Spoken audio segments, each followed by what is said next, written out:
Check.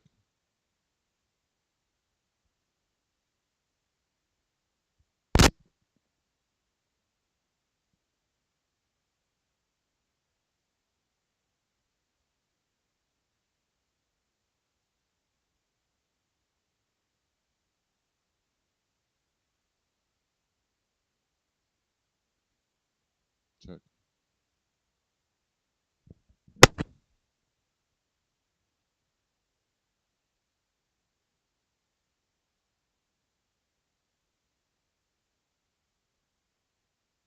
Check, check, check, check, check, check. Check, check, check, check, check, check.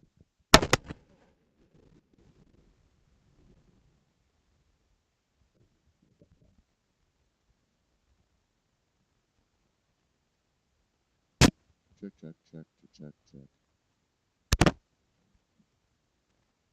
Check, check, check, check, check, check.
Okay, welcome to the show. I'm going to start it off with some.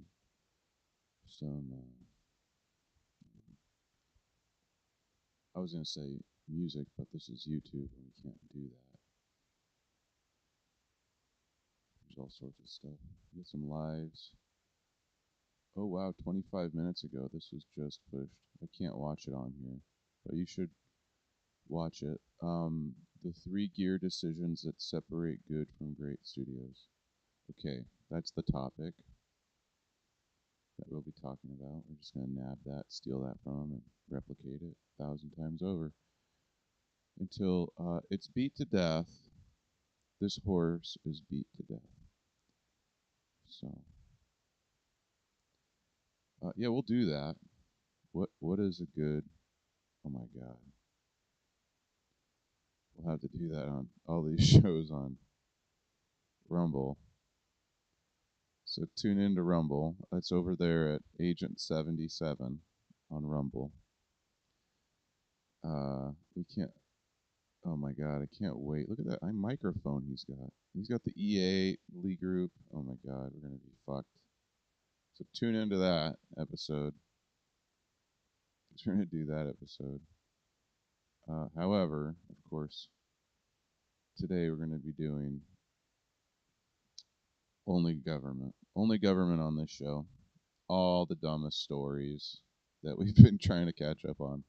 But I got better shit to do. So, God, I can't imagine. I mean, I did. I imagined all of this, right? So how that works. It is time to fix things that went wrong. Oh man, there's so much shit. Let's just keep going back. We gotta go back. We gotta go back. We went into a higher dimensional plane of existence, and we gotta get back into the reals. Unfortunately, this is not it. This is the complex plane. Alright, 6 days ago. I'm pretty sure I did a show before then.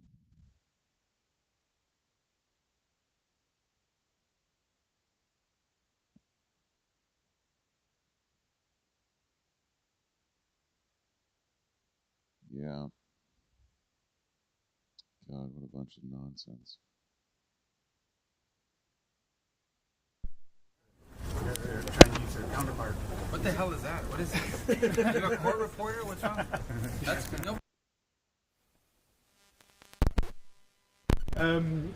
It went quite long. Is that does that give the impression that the meeting was tense? And can you give us a sense of what you talked about? Translate. Translations always take longer. Yeah, and give us a sense of what you talked about. Well, we talked a lot about the visit in September, and that was really the gist of it. It's just to create the groundwork for another positive visit. I think President Xi will have a very positive visit when he comes to Washington. Look, these are the two most powerful countries in the world, particularly economics. But also, I mean, we have to have a relationship, and obviously there are areas of great differences. Both sides will acknowledge that. We'll have to work through those, and I think these differences will exist for the foreseeable future. And our job is to sort of manage those so that they never get out of control. We're obviously always going to defend our national interest, and I expect they'll do the same as they define it.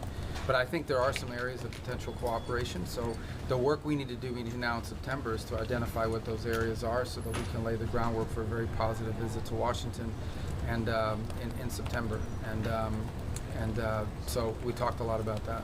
Is there disagreement on election interference? We didn't discuss that topic. Mr. Secretary, are China and Russia giving targeting information to Iran? These last few attacks have been very devastating to U.S. troops. Look, all I would say is that anytime you're in a combat zone like that, there's danger associated with it. I mean, at the end, this actually proves the point that this is what Iran has been investing its money in for the last 20 years. But are China and Russia giving targeting information? I'm not going to discuss that, other than to say that nothing that's happened, nothing that China has done has in any way changed the trajectory of what you're seeing in terms of the conflicts we're having with Iran. And in fact, in some cases, they've actually been quite cooperative. With regards to what they potentially could have done but didn't do. I think the Chinese, and I'll let them tell you, but I don't think they're big fans of what Iran is trying to do in the Straits. In fact, they've said so publicly that they oppose tolling or any sort of restraint on freedom of navigation in the Straits. And we hope they'll continue to say that, and it's important that other countries say that as well. President Trump was asked a similar question. I'd like to pose it to you. Is the U.S. strategy to strike Iran into submission? And why do you think Iran is not giving in right now? After the United States is, Iran's in a lot of trouble. I mean, at the end of the day, they obviously don't have a free press that reports on for example, you guys will report on, the impact it's having on the U.S. economy and gas prices and this, that. They don't have that in Iran. But I can tell you, they're facing hyperinflation, runaway inflation, high food costs. These were all pre-existing. They've all gotten worse. They suffered a tremendous amount of damage to their military infrastructure, but they've also spent 20 years taking every penny they have and not spending it on their country. They spent it on sponsoring terrorist groups and building up their missiles and their drone systems. And this is what you're seeing them use now, which is greatly diminished, is exactly the conventional shield that they were going to hide behind to pursue a nuclear program and challenge the world to do anything about it. Or face the wrath of what they were doing. A year from now, Iran would have had so many missiles and drones that they would have been behind a conventional shield that would have given them immunity to do whatever they wanted. So right now, however, I can just say here's what's happening. It's pretty straightforward. Ships are trying to go through the Straits and they're getting blown up. Commercial ships are going through the Straits and they're being blown up. The United States is defending that shipping, and in addition is targeting the places that are launching against those ships to continue to degrade Iran's ability to target and harm global shipping. So that's what's happening here, and that's what we're focused on. You mentioned this morning that Iran isn't keeping its commitment. So even if MOU is revived, what can be done to yield different results? Well, look, all these things are compliance-based, right? I mean, if you make a deal, if you sign onto an agreement and then you violate the agreement's no longer valid. That doesn't mean you can't have a future agreement, but ultimately that future agreement will have to be judged on whether or not you're complying with the conditions. And that deal called for the opening of the straits, free and fair navigation. In fact, they were supposed to put out a statement to that regard a week and a half ago. And instead, on the day they were supposed to put out that statement, instead of doing that, they targeted and blew up or hit a ship. So we remain open to diplomacy. We remain open to working it out in a negotiated way, but right now they don't seem to be serious about that, and so we're going to continue to protect shipping. We think other countries should join us in that endeavor. We don't need them to, but they should, because they're more impacted by it than we are. And at the same time, we are going to, when the opportunity presents itself, degrade their ability to target global shipping. China's been sending its Coast Guard What now? China's been sending its Coast Guard in toward Taiwan, doing patrols near Taiwan. I know the U.S. has said this has been destabilizing. Did you raise that with Wang? It always comes up in every one of our meetings because we obviously disagree with those actions. And we actually think that they run contrary to the spirit of what we're trying to work out with them with regards to strategic stability. But the bigger point to make in that regard is that the U.S. will continue to, we're never going to accept that international waterways are somehow under the control of other countries. We'll continue to sail through international waterways and freedom of navigation efforts of that kind, and we'll continue to live up to our commitments, for example, with the Philippines and other countries in terms of the treaty commitments that we have. Again, it speaks to areas of disagreement when it comes to our policies with China. Those need to be managed very carefully because obviously a conflict, be it economic or otherwise, between the U.S. and China would have a dramatic global impact.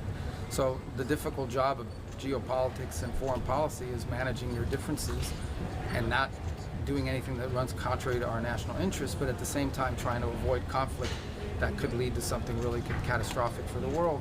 And I think we have an obligation to do that, which is why it's important for us to continue to talk to China, irrespective of our differences. It's important to, if you go back to the height of the Cold War, even in the height of the Cold War, even in its most tense moments, the United States and the Soviet Union were communicated, at least at a military level and even at a diplomatic level. And in many ways that prevented catastrophe. So I'm not saying we're at that stage with China, but what I am saying is it would frankly be reckless and irresponsible for the U.S. and China not to have a relationship given the impact and our countries have on the global economy and on the world. Did you discuss with China, with Minister Wang Yi, the working group or any more details of the Board of Trade, Board of Investment, and these other ideas? We did, and we're moving towards implementation of that, and I think that's one of the potential, concrete deliverables that we can have before September when that visit happens. And again, those are good ideas, and they come in the aftermath of the visit we took to China earlier this year, and so we did discuss that, yes. Mr. Russia's Lavrov revealed that he's going to be meeting with you tomorrow. Yeah. If that happens, are you going to press him on Ukraine, or are you simply keeping No, it we're going to. China? I don't know if the term is press him. We're going to talk about it. Obviously, the war in Ukraine, I think, has in many ways impeded the ability of Russia and the United States to find areas of agreement on other topics. That doesn't mean we won't seek to find other areas of potential cooperation. But by the same token, we'd like to see that war come to an end. We think it would be good for Russia if that war came to an end. So we'll raise it. And as I said, the U.S. remains open and willing to play a constructive role in bringing that war to an end if that opportunity presents itself. And it might. We're open to it, to playing that role, because we think right now, and I think the Russians would agree, we're probably the only country in the world that can play that role in trying to bring that to an end. What kind of role is the U.S. playing right now in doing that? I mean, there's still some kind of quiet talks going on, or outreach by? Well, I think that you've seen kind of fall off a little bit over the last few months. Perhaps there are now new conditions in place that will allow that conversation to happen. It's one of the things we'll explore tomorrow in our conversation. I saw the Foreign Minister Lavrov last night briefly. We didn't talk about any of this, but I saw him last night when he arrived at the opening dinner, and we'll talk more tomorrow. Obviously, to be fair to you guys, I mean, a lot of stuff I'll talk to him about, I'm not going to put in a press release because it undermines the ability to find understandings. But we'll talk about it and see if there's an opening now or an opportunity for us to play a constructive role. But there are other areas that the U.S. and Russia can cooperate on that we, again, going back to the point I made about China, this is very simple. Russia possesses we are the two largest nuclear armed countries on the planet. For us not to talk would be reckless and irresponsible. We have to have a relationship with the Russian government, even though we have areas of disagreement.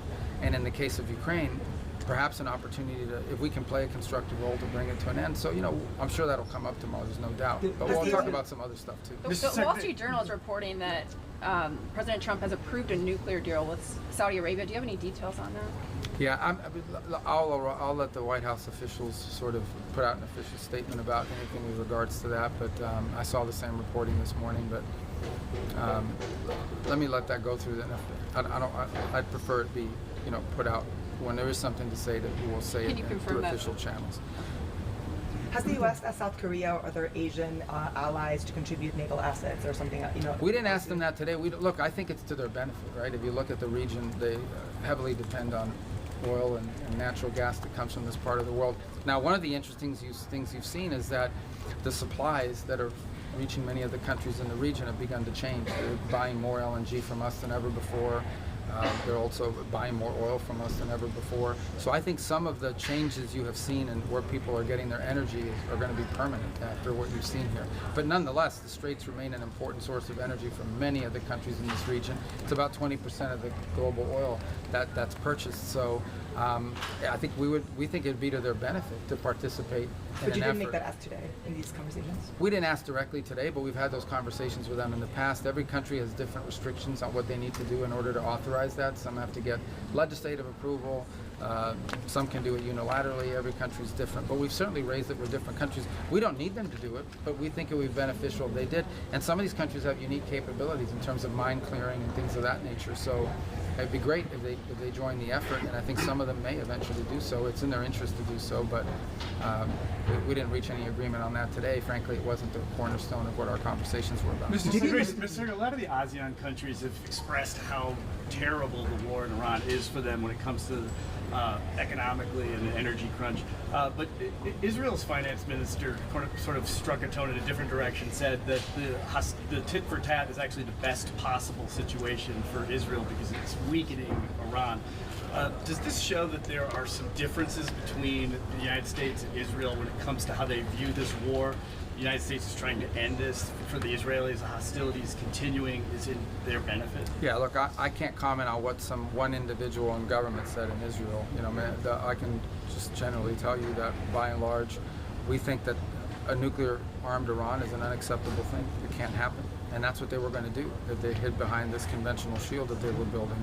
And the president just was going to stand by and allow that to happen. Within 2 years, Iran could say, we're breaking out to a nuclear weapon, you can't do anything about it, or we're going to overwhelm you with tens of thousands of drones and missiles, which they were on pace to build. They can't do that now. That certainly weakened them. As far as the impact it's had on the global economy, Iran is targeting global shipping and international waterway and demanding to control which ships can go and which ones cannot. That just is unacceptable. We're not going to accept that. We're not going to allow that to be the status quo. But ultimately, there are other countries that should feel just as strongly as we do because they're actually more impacted by it than we are. Did you discuss with Minister Jaishankar, did he raise at all any concern by India about the tariffs announced by the president on generic drug makers? A lot of Americans buy their generic drugs from Indian companies that import. Is that something that came up in your discussions at all? Not with me. We didn't get into depth on pharmaceuticals today. Obviously, I would expect them to be concerned about it, but they didn't raise it today. But they might have with others in our system because we obviously deal with the Indians. We're very close to them. So. Mr. Secretary, you and the president have been very blunt in your anti-communist language recently. You put out that recent report on Cuba. Don't you think it's inconsistent in that you haven't addressed the same issues with China? They're the largest communist party in the world, 100 million. Yeah, but our issues with communist interference inside of our country. Right. That report was about what these different elements do to interfere in our country and to undermine our foreign policy. But the president recently talked about Chinese election interference in the U.S., and as we know, there are many other ways in which China has influence within the U.S. Well, again, what the president put out on Thursday, that was a declassification of documents from our intelligence community. That's what he put out. He declassified intelligence assessments from our intelligence community. But your question was about communist influence. Yeah, the United States doesn't want to be a communist country. We're never going to be a communist country, and we're not going to allow communist influences to undermine our politics or our society. So I don't know what the inconsistency you're referring to is. It's very clear. Obviously we understand the Chinese system and other systems, but I can tell you our system doesn't want communism, and we're certainly not going to allow communist efforts to undermine American society and drive wedges into our country, and that's what we're seeing. And by the way, one of the leading, culprits of that for many years, the intellectual authors, particularly in our hemisphere, is the Cuban regime, which our report on Monday outlined. Are Cubans having a bigger impact Did than you the Chinese? express concern regarding the clash between China and the Philippines in the South China Sea? Did we discuss it with? Clash between China and the Philippines in the South China Sea. Oh yeah, it's been a high-profile issue. We've all seen it, and it's sort of an escalatory thing that we think is very negative, and benefits no one. And obviously, we've reiterated in every meeting we've had that the U.S. has a treaty arrangement with the Philippines. I believe we're the only treaty partner the Philippines has. We intend to live up to our treaty obligations, and I think we've done so, and will continue to do so. With signs of escalation, how difficult is it to inspire confidence at these meetings, such as the ones you've had today, that the U.S. can bring a quick end to the war in Iran? I'm sorry, what was the... Is it difficult to inspire confidence that the U.S. can swiftly and effectively end the war? No, with I Iran think at everybody these here meetings? understands that the U.S. would love to reach a diplomatic settlement. We would love to reach an agreement, if it were possible, with Iran that would ensure they never have a nuclear weapon and obviously help stop them. And we'd love to have an agreement where they say we'll no longer sponsor terrorism and we will not pursue a nuclear weapon or the things you need for a nuclear weapon. I think there's a lack of confidence, is the lack of confidence that the Iranian regime will ever agree to any of those things. That would be the lack of confidence. And the bigger lack of confidence should be that they've already made commitments very recently in a memorandum of understanding, and within 2 weeks have violated it. So I think if there's any undermining of confidence, it's confidence that the Iranian system, as it currently is structured, can reach an agreement. And so you wonder whether they're serious about an agreement in the short term. But look, the president always prefers to negotiate and reach a deal on these things. And we're willing to do that. We've tried to do that now for a year and a half, but we're also not going to sit by and let ships be blown up or Americans be attacked. Do you see any hope for a compromise? If Iran refuses to negotiate seriously, Who's this? If Iran refuses to negotiate Iran? seriously, Yeah. what is the next step? So more sanctions, more military actions? Are you prepared for long-term confrontation? Well, the president has many options available to him if they continue to insist on not being cooperative, and I won't get ahead of the president on any of those. But I think Iran knows we have many options as well. The president suggested that Iran should be added to Russia's Sanctions Act. Is this kind of acknowledgement of Moscow-Tehran growing alliance? Of what now? Are you guys acknowledging this growing alliance between the two? Because you're suggesting to add Iran to Russia's Sanctions Act. Oh, I just think the president views as a legislative vehicle that's going to pass in Congress and provides him more authorities to impose higher economic costs on Iran if it's necessary to do so. So I don't think it has. I think it's just a bill that's moving, and it's a sanctions bill, and so it makes sense if you're going to add additional sanctions to do it to that bill. On Cuba, is the goal still creating regime change through economic collapse, or is the military option? I think the goal is to have a Cuba where the people of Cuba can experience prosperity, safety, security, and a better life moving forward.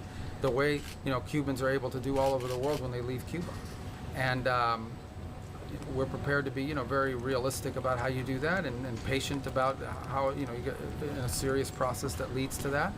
And we've engaged them from time to time in that regard, and they know where we stand on that issue, and hopefully that's where it arrives. The fundamental problem Cuba has right now is two things. Number one is their economic system doesn't work because that economic system doesn't exist anywhere else in the world. It's completely backwards. It just doesn't work, and that's why people have to leave that country. And number two, they're no longer getting free oil from Venezuela. That's their biggest problem. They're not getting free oil from Venezuela, which, by the way, they weren't using for their power grid. They were taking about 60% of the free oil they were getting from Venezuela and reselling it for cash. So the biggest problem Cuba has is that their regime is a disaster. Their economic model doesn't work, and the people who run the country don't know what the hell they're doing. And all they're most interested in is holding on to power. They are afraid of economic prosperity because they are afraid that economic prosperity and economic liberties will lose control over people. And that's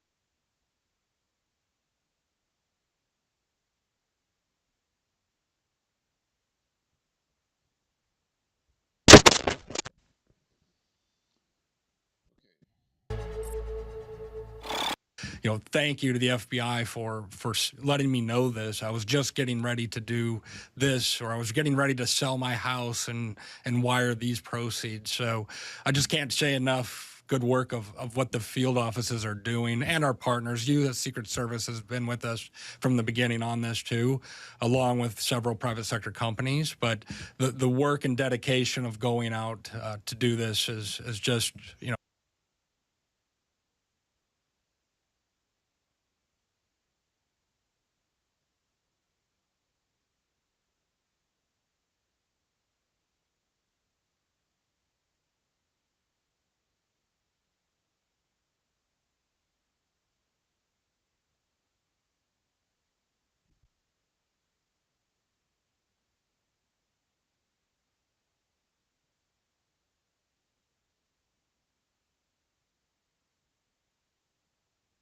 The electron is something the atom does. Beyond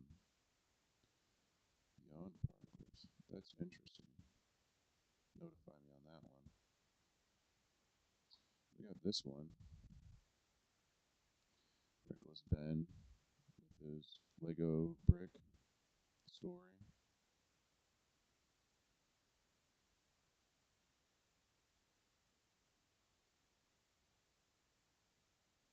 There's a slackliner. Wow. What topologists mean by equal? Yeah, equals infinity. Yeah, that's the surface. But not all infinities are equal. Remember that, K-theorists.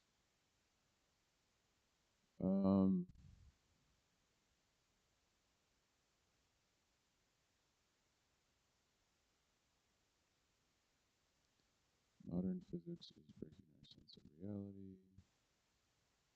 Leo.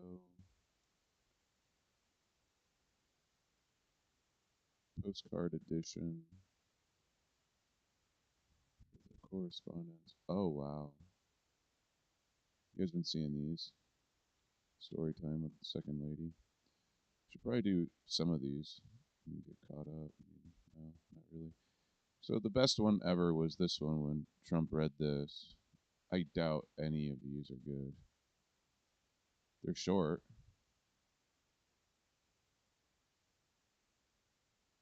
And of course the longest one is a sit down with between these two. Alright. Just checking the light here on that belly. She about ready to pop. You know what? I was gonna read these with you, but this is just so much better. This one here. I'm so excited to probably White House than Alicia. Would you mind telling? It was built around 1900. It's a spectacular place. It's the most powerful piece of real estate probably in the world. Everything starts here, ends here, starts again. And we've used it well, and your husband's been a great vice president, I have to tell you. We've had a lot of fun working together, even in times of great stress, because the world is under stress. But we're solving a lot of the problems. And it's an honor to have you in the Oval Office. The Oval Office basically represents the president, and it's never been used for such a purpose, I don't believe, but that's okay with me. Well, it's incredible. So I end up reading mostly newspapers. I usually read stories about myself. Well, with so much going on, That won't. no, I know. By the White House Preservation, and it's really very cute. Here's your cover. It's called President's Play. We don't play too much, right? And it says, let's visit the White House. So exciting. Run, spot, run. We used to have run, spot, run. Remember when I was, maybe you were much younger, but when I was growing up, we had a book, Run, Spot, Run. That was the title of the book. And every sentence was of that complexity. I think this is a little more It wasn't exciting. too hard. This is much more exciting. Yes. And this is Lyndon Johnson and Ronald Reagan, two presidents, very different type presidents. And it said, this is Lyndon Johnson, the Oval Office. All the presidents work hard here. I think the presidents all work hard, but sometimes they take a break to have fun and exercise, like Ronald Reagan. He was in very good shape. Lyndon Johnson wasn't into shape, but he was a very tough cookie, a real great politician.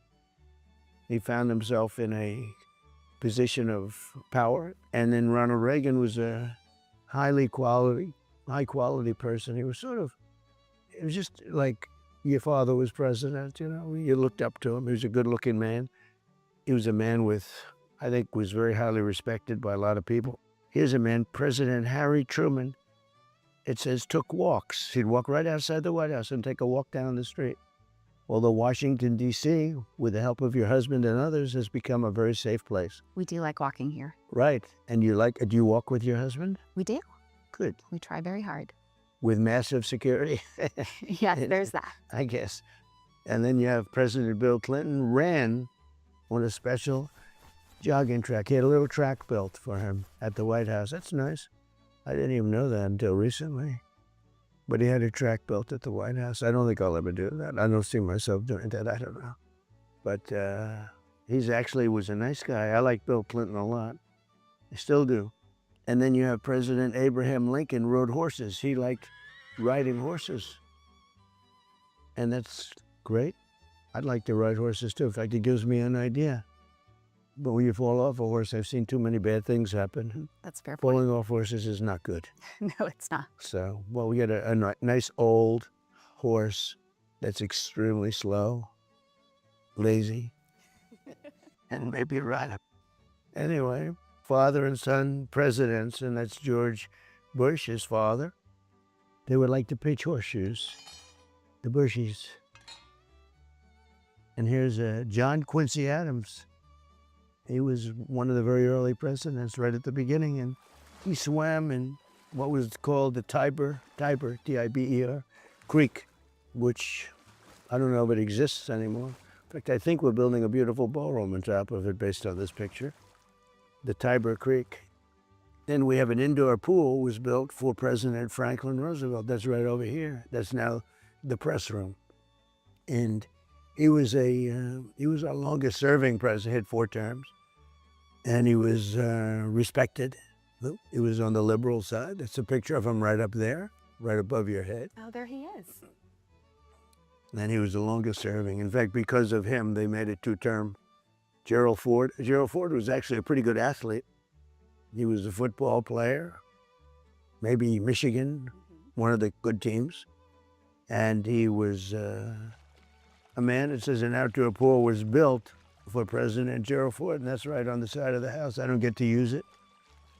I don't know if I look good in a bathing suit. I haven't had a bathing suit in a long time. I'm too busy. I mean, it'd be nice. I'm looking at these pictures of people swimming, and I'm saying, I don't know. You know, my attitude is you're at the White House for a short period of time, and it's an honor to be here. And you should work for the people, right? It's very important. And here's another, John Kennedy. He was a great guy. He was handsome. He was the second most good-looking president, they say.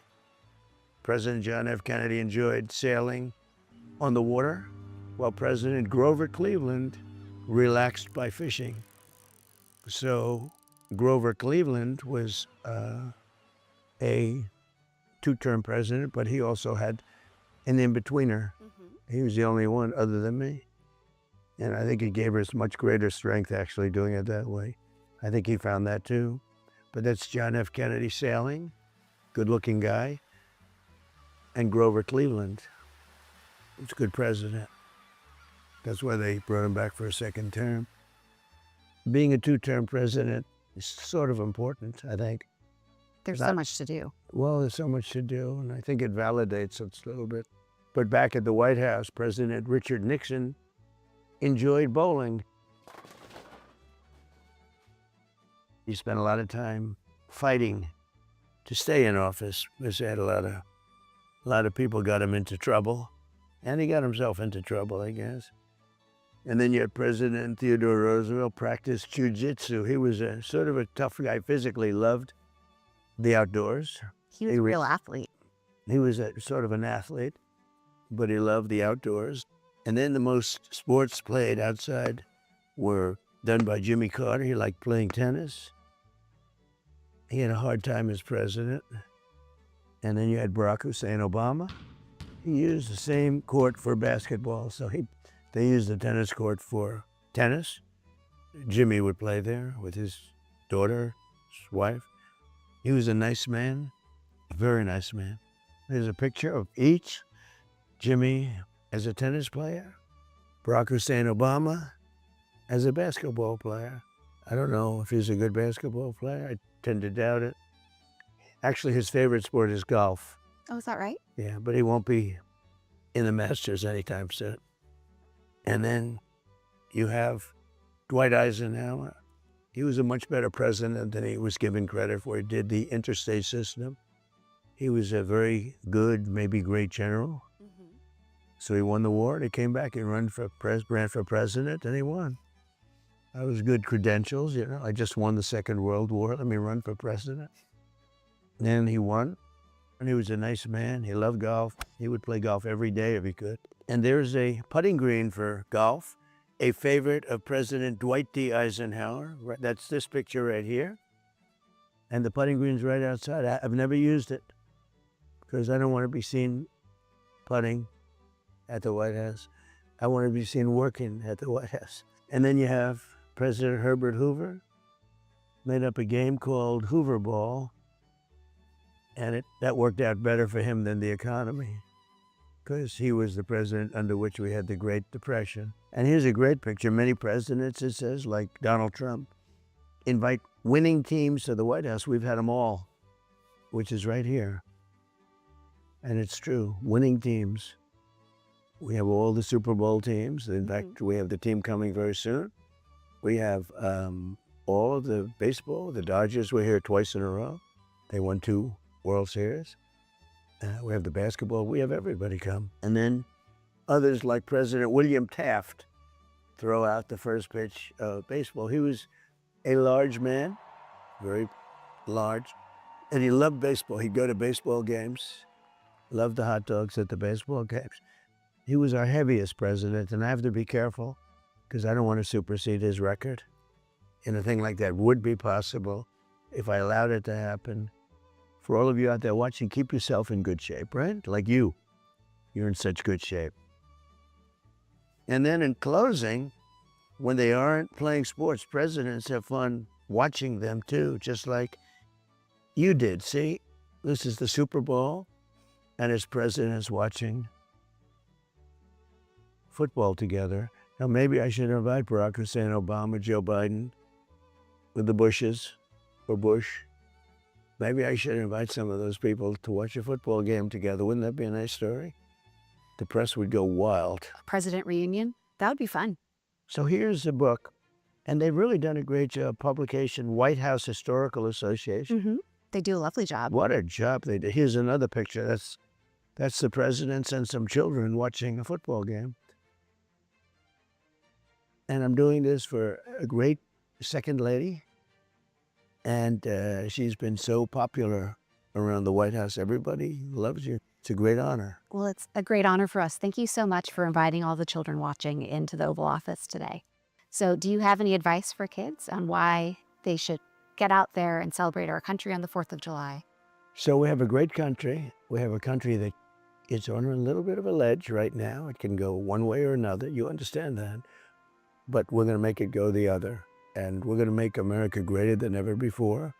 But the 4th of July is a fantastic day. It's a day of celebration. It's a very important day for this country and the life of the country. And it's a 250th year anniversary on top of everything, which is just wonderful, isn't it? That's right. We're going to have a good time. And what we really are doing is celebrating America. We love our children. They are our most important people when you think about it, right? Our great children. And that goes along with teachers and all of the people that make them, that help to form a perfect person. And that's what we want in this country. So we have great respect for teachers and for everybody, and I guess most importantly, the parents of children. So many people go into that job of making somebody really good and sound. It's so important. So thank you very much. Well, thank you for everything that you're doing for children. Thank you. I hope all of you out there celebrate the 4th of July with some fun in the sun and with a good book or two about our beautiful country. We'll see you soon for another story right here on Storytime with the Second Lady.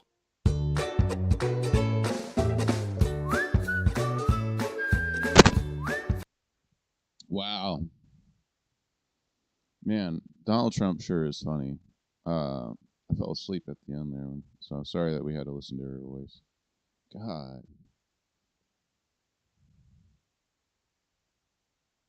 Yeah, I'm not that interested. Just so we're aware, we can move on here. I mean, that sounds exactly what I did, when I was at the Pentagon. I was like, hey, yeah, you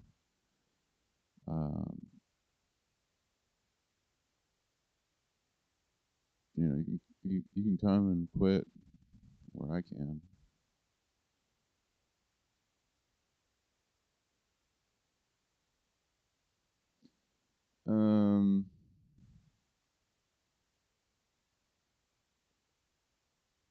Yeah, I mean, I could just do all sorts of shit. All right, so we have some stories. I think we're going to stay on federal side today. Ooh, Franklin County. Do we really have time? I mean, we always have time for Franklin County and Pasco. Oh, Peanuts, hi. We're standing in Peanuts Park, and there's not a more fitting place to do this interview. For years, this place has been a gathering place for special events, for friends, family, and neighbors to gather. And today, we are showing you why it's named Peanuts Park. Noboru Fukuda was an immigrant who came to Pasco working for the railroad, but details about his life are limited. So we know some minor information about where he worked and when he got here, and what he did while he was here, but not a lot of information before he came here. Fukuda said his nickname, Peanuts, started because his co-workers said he was plain nuts. But to generations of Pasco families, the nickname took on a different meaning. We have a lot of personal stories from people. Handing out candy and peanuts, cleaning downtown streets, and spreading joy from his tricycle throughout the community. Generous humility and love for Pasco. Okay. Just some crazy guy who served the community with everything he had. Okay. Yep. The nickname took on a different meaning. We have a lot of personal stories from people who saw him, who got candy from him as a child, who interacted with him. In retirement, he could often be seen riding his tricycle around downtown, cleaning up trash and handing out candy to children. You probably learned early on not to take candy from strangers, but in Pasco, Peanuts wasn't a stranger. He was just such a known figure, and once people got to know him after moving here, they realized this was a safe person they could trust. I think that people just saw him interacting with the community and engaged with him, and he sort of just grew in popularity from there. I don't know anyone who wouldn't like to get a free candy bar. The city dedicated Peanuts Park in Fukuda's honor in 1977. And when the Pasco Arts and Culture Commission convened in 2020, they knew just where to start. A piece of artwork to tie together Pasco's history and its future. This was one of the first projects on the Pasco Arts and Culture Commission work list. So what this represents is the history and culture that makes Pasco unique. You'll see a plaque dedication, and it's in English and in Spanish. And that's really to help represent the community and tell the story for generations to come. This sculpture is placed between Peanuts Park and Peanuts Park North. It's an important marker as Pasco continues to grow. As we have revitalized Peanuts Park and the Farmers Market, we continue our efforts in downtown revitalization, which includes future upgrades of Peanuts Park North. So this is really a representation of that continued commitment to the revitalization of downtown. Thank you, Peanuts. You're an inspiration to the world. Not to toot my own horn. I went around the country picking up trash. When I was rendered homeless and I had nothing better to do, get it, in my retirement than this show. Yeah, rendered homeless because the CIA wanted to bump me off. All right, let's move it. Yeah, in my news van. Isn't that crazy? Isn't that crazy?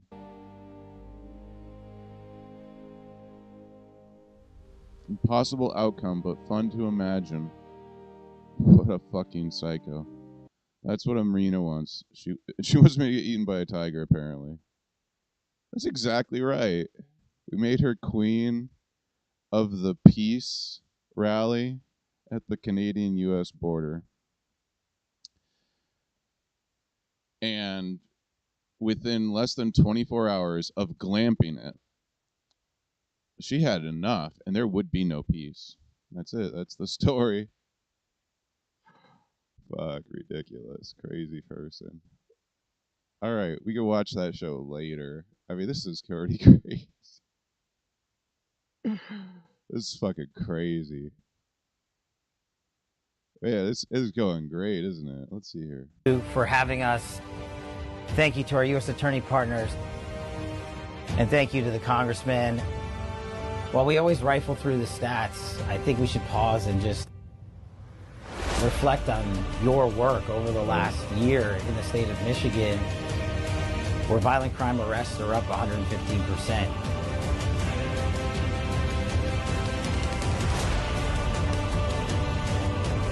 And it just shows you the work of law enforcement when you back the blue, when you resource the law enforcement, and when you don't put handcuffs on law enforcement, but you put them on the bad guys.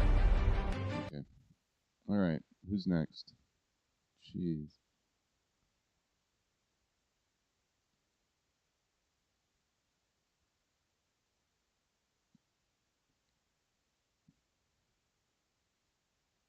I don't have all day, guys. You have to hurry it up. Step it up. The DOJ has announced hundreds of major fraud enforcement actions across the country, including prosecutions against fraudsters targeting billions of taxpayer dollars meant to support our needy, sick, and elderly. That is our core mission, to protect taxpayer dollars and stop the brazen theft of America's wealth and generosity. Now, to achieve this mission requires all hands on deck, a dedicated coalition of state and federal public servants committed to guarding taxpayer dollars like they guard their own bank accounts.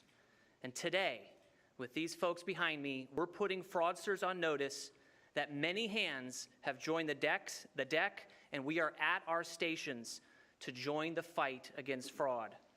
In addition to our gracious host, the governor of the great state of South Carolina, with me today are U.S. attorneys, state attorneys general, secretaries of state, state treasurers, auditors, directors, inspectors general, the FBI, HSI, and other partners from 7 different states across the Southeast.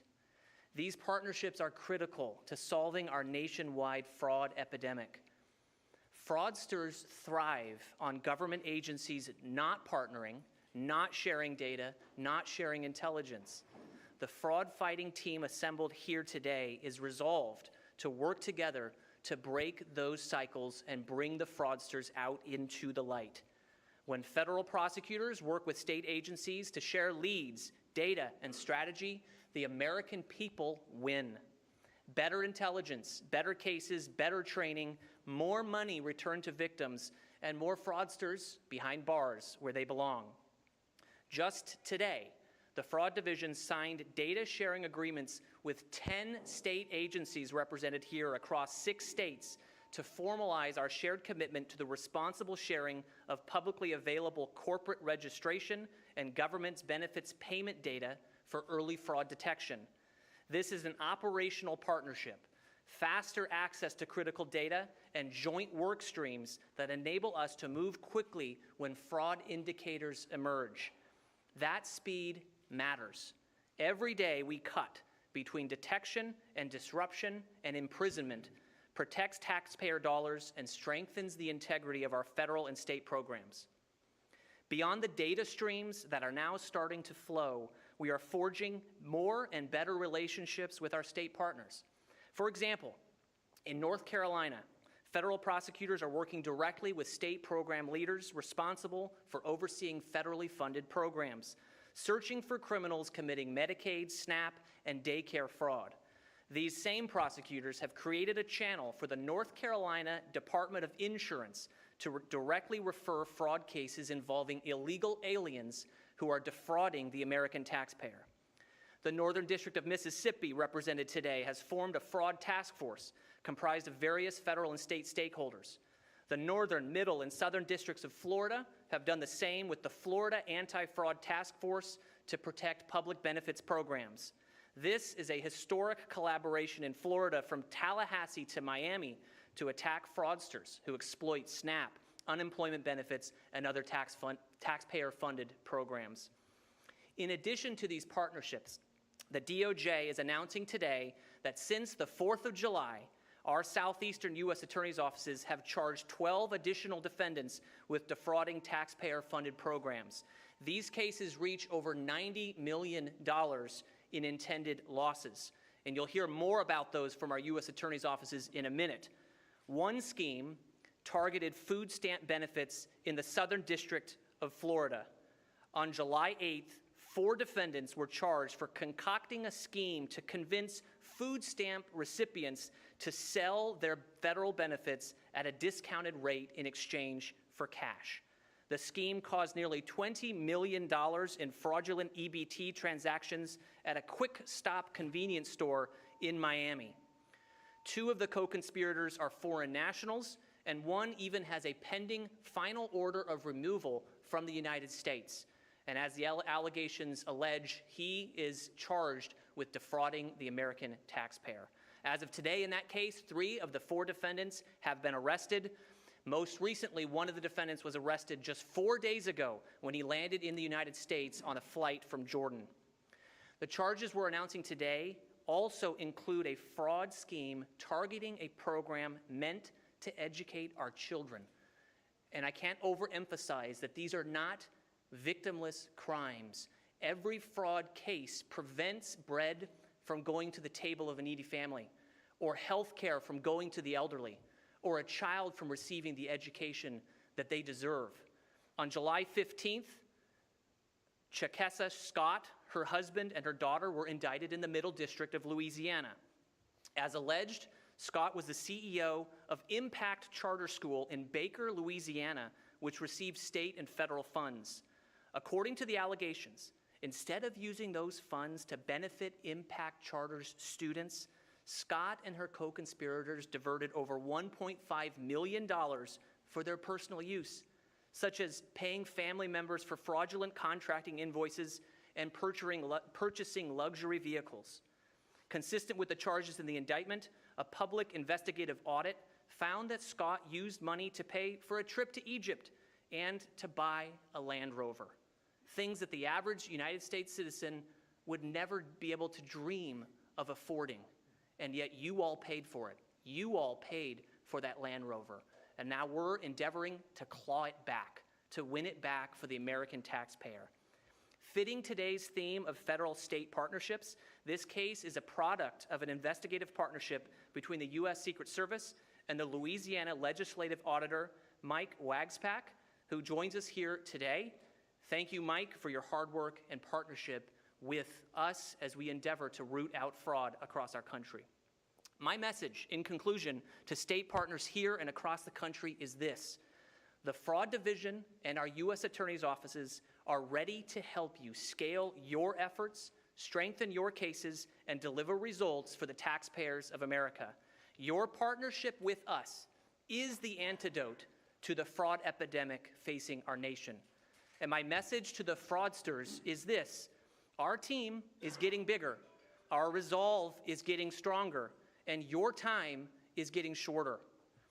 Thank you all for attending the Southeast Federal State Fraud Partnership Conference, and now I'll turn the podium over to our gracious host, Governor McMaster. Thank you. Thank you, General McDonald. I'm happy to be here as well, and want to welcome everyone to South Carolina. It is hot outside. Sometimes it gets hotter. If you want to take a stroll now before it gets hotter, please go ahead. But this is a beautiful building. We started using this. It was opened up at the efforts of U.S. Senator Fritz Hollings years ago, as well as Senator Thurman and others, and it is gorgeous. And Senator Hollings said at the time right here, said this is the most beautiful new federal building that he had ever seen, and he was in the Senate for 34 years. But this is music to my ears, General, to hear that the President and the Attorney General, Acting Attorney General, and all involved have determined to make this a national effort based on a partnership. Now, the important part is not that the crime exists, not that it's outrageous, not that it should not be there, but that you have decided to use a partnership, a federal-state partnership. Why do I say that? We did the same thing under the direction of Ronald Reagan back in the early 1980s. His message to us at that time, I was a new U.S. attorney, was to go find those bringing the drugs into the country. And so we set out here to do just that. And what did we do? We put together a partnership. We put together a team. It was the State Law Enforcement Division and the local authorities, and the FBI, DEA, Customs Patrol, ATF, the Criminal Investigative Division of the Internal Revenue Service, and I said the mighty State Law Enforcement Division. It was a full team. They operated out of the same office. They had the authority to work under the supervision of the U.S. Attorney, which made it easy. And it was a statewide effort. And they used a different method. Besides having a partnership with equal members on the team, they used the financial method, the one that got Al Capone. He was indicted and convicted, I believe, on tax evasion, not his other criminal enterprises. Well, we followed the money, and we followed through mortgages, the lack of mortgages on expensive property being bought in resort areas, on people without any money that were going in and buying brand new Mercedeses and things like that with cash money pulled out of a brown paper bag out of the trunk of their old car, those kind of things. There was enormous money. But ladies and gentlemen, because of the partnership, because of the exchange of information, a bit of information that one agent that meant nothing to him but might have meant something to her, we were able to put together that team. We indicted, I believe it was 133 people that brought in billions of dollars worth of drugs. None of them had any criminal record before, and we indicted them and convicted after several years, every single one of them. I think it was 133. So that operation works. The name of that was Operation Jackpot. What has happened here is this is a larger operation. This is a nationwide operation that's going to be pushed by the Department of Justice. That will give it the power and the sustainability to get this done. And I want to congratulate all those involved. This was needed. There's a lot of money being wasted that could be spent very well on very needy things, very justified, very essential programs and people. And this is good news for this state. This is good news for this region. This is good news for the United States. And I congratulate everyone involved, and I wish you great success. Anything we can do in South Carolina to help, we will do. And thank you.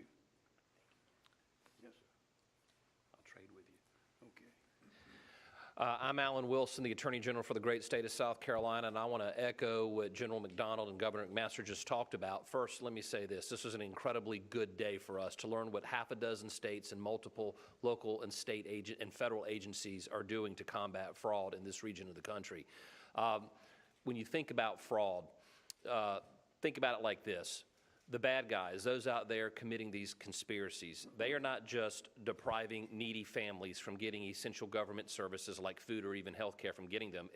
Their fraud is an invisible tax in the terms of billions of dollars nationally on taxpayers around the country.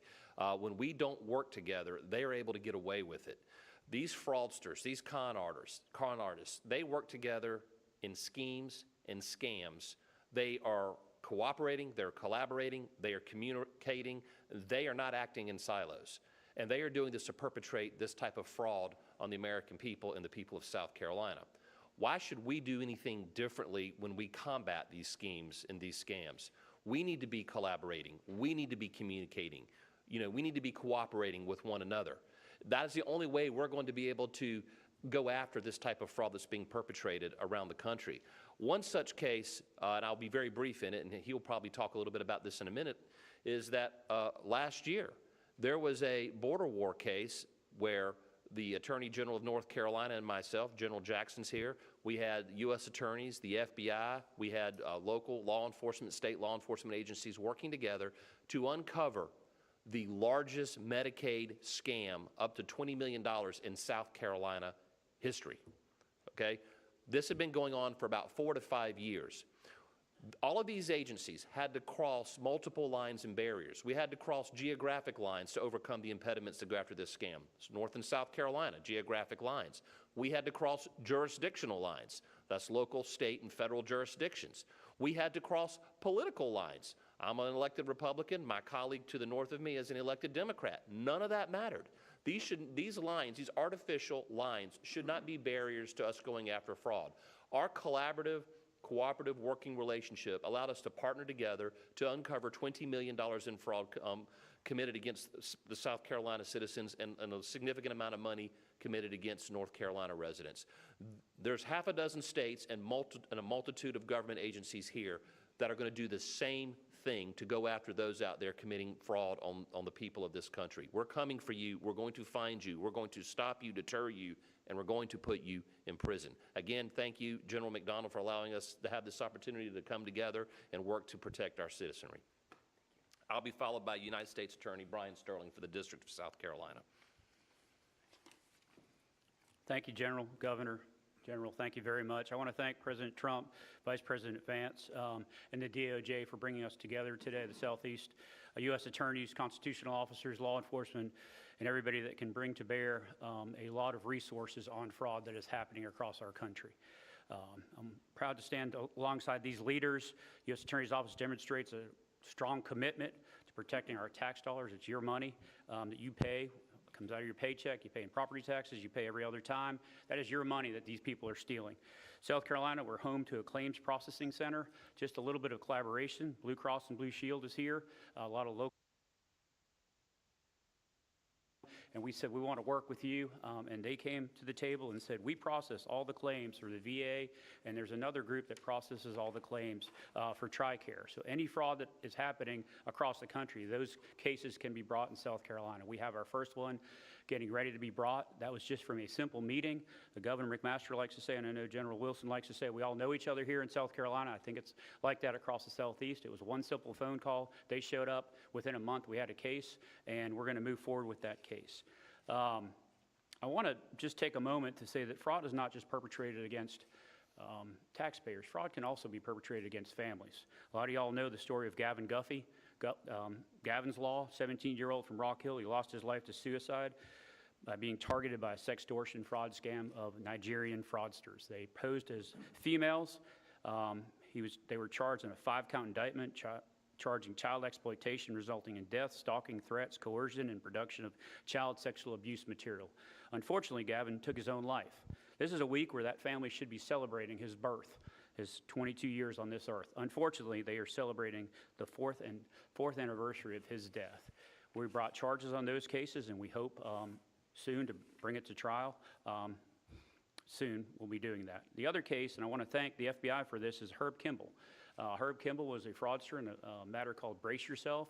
He was selling braces across the country. It was a $500 million scheme that he brought. FBI put out a top 10 list, and he was returned to the Philippines. A lot of local reporters here covered that, returned from the Philippines to face justice. He was already found and pled guilty. He just took off before sentencing happened. We're looking forward to that sentencing pretty soon. Now I'm going to give it to U.S. Attorney from the Northern District of Alabama, Philip Williams.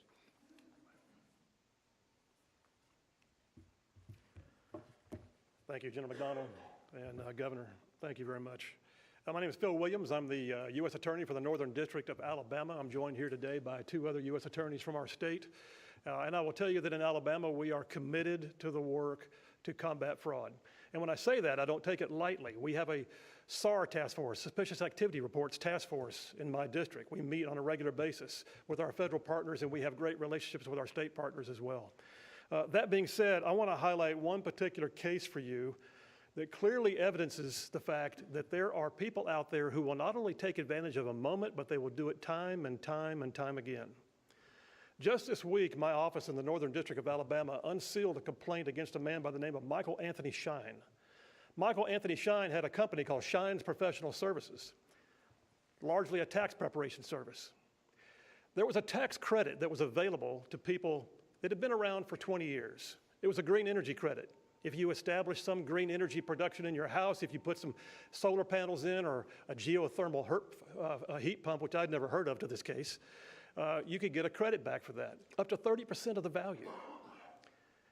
Under the last administration, the so-called Inflation Reduction Act expanded that particular credit grossly and in such an exaggerated way that people began to see it as a cash cow, Michael Anthony Shine being no different. The allegations against Shine indicate that over the period of 5 years almost, he and his employees at Shine's Professional Services filed upwards of 8,000 tax returns fraudulently claiming these credits for residential homes. And when I say claim these credits, we're talking about lying on a tax return that something had been done to the tune of $120,000 or more that had not been done at all. The IRS has paid out upwards of $65 million in returns, $65 million in refunds on those returns. That's a staggering number when you think about it. That's also not only a staggering number, but it's also staggering when you consider that those credits came year after year after year, and then therefore they also affect our state because it impacted state revenue collection. I want to thank the Criminal Investigations Office at the Internal Revenue Service for working with our office on this. Like I said, Michael Anthony Shine was taken into custody this week when his complaint was unsealed. The IRS believes that of that $65 million attributed to the returns that had these fraudulent credits attached to it, that the vast majority of that will wind up being fraudulent refunds. That being said, we are committed in our state to continue doing what it takes. We'll hunt it down, whether it be PPP fraud or other CARES Act frauds, or wouldn't it be something to do with SNAP or with EBT. But in this case, we found somebody who was actually assisting people, up to 8,000 of them, to put together fraudulent tax returns to literally debilitate the ability of the United States government to do the work of essential services on behalf of the citizens who were actually due a refund, not those who fraudulently filed. So the Northern District of Alabama will continue this fight. It's a fight worth having. And I appreciate the fact that we have a task force effort dedicated to doing so. Thank you. I'll be followed today by the USA for Southern District of Georgia, Meg Heap. Meg.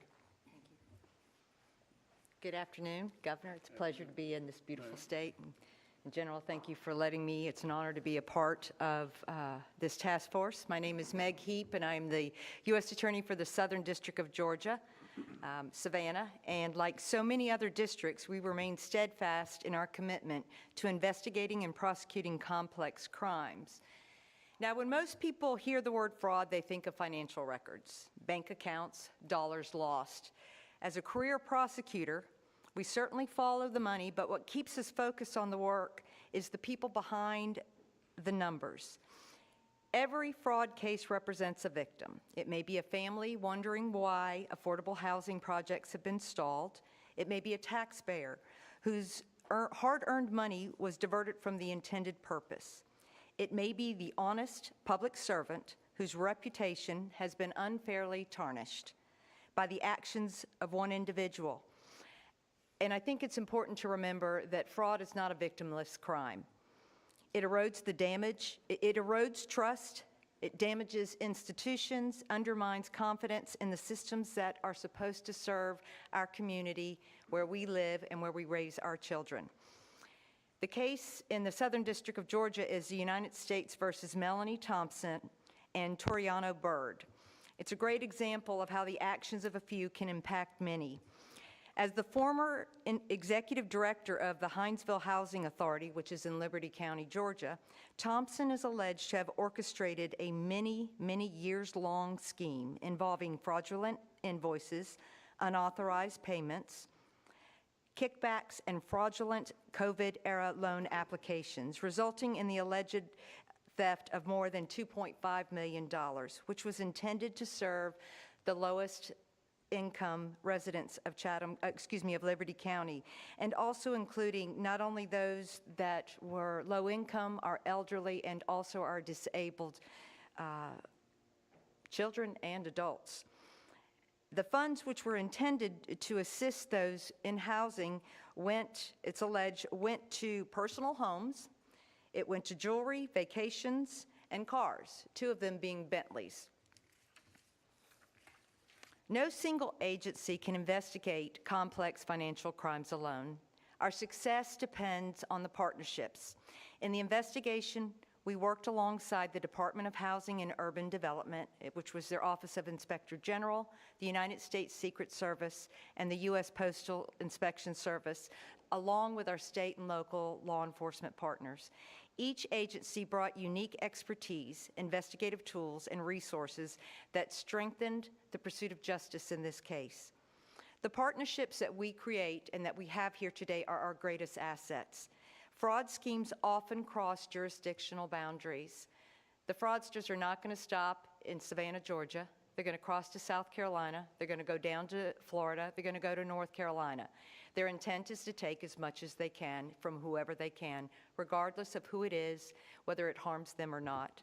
And by working together, when we share intelligence and we coordinate investigations, we identify the misconduct, we build a strong case, and even more, we can protect the public. As U.S. Attorney, my commitment is straightforward. We will continue to pursue those who commit fraud. All right, let's do that right now. All right, we're going right into my email account. Here's Carmen.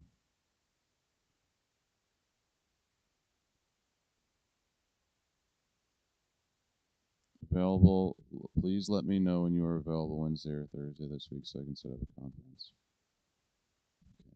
When would be the latest to schedule tomorrow? I'm going to ask the judge for another week. All right.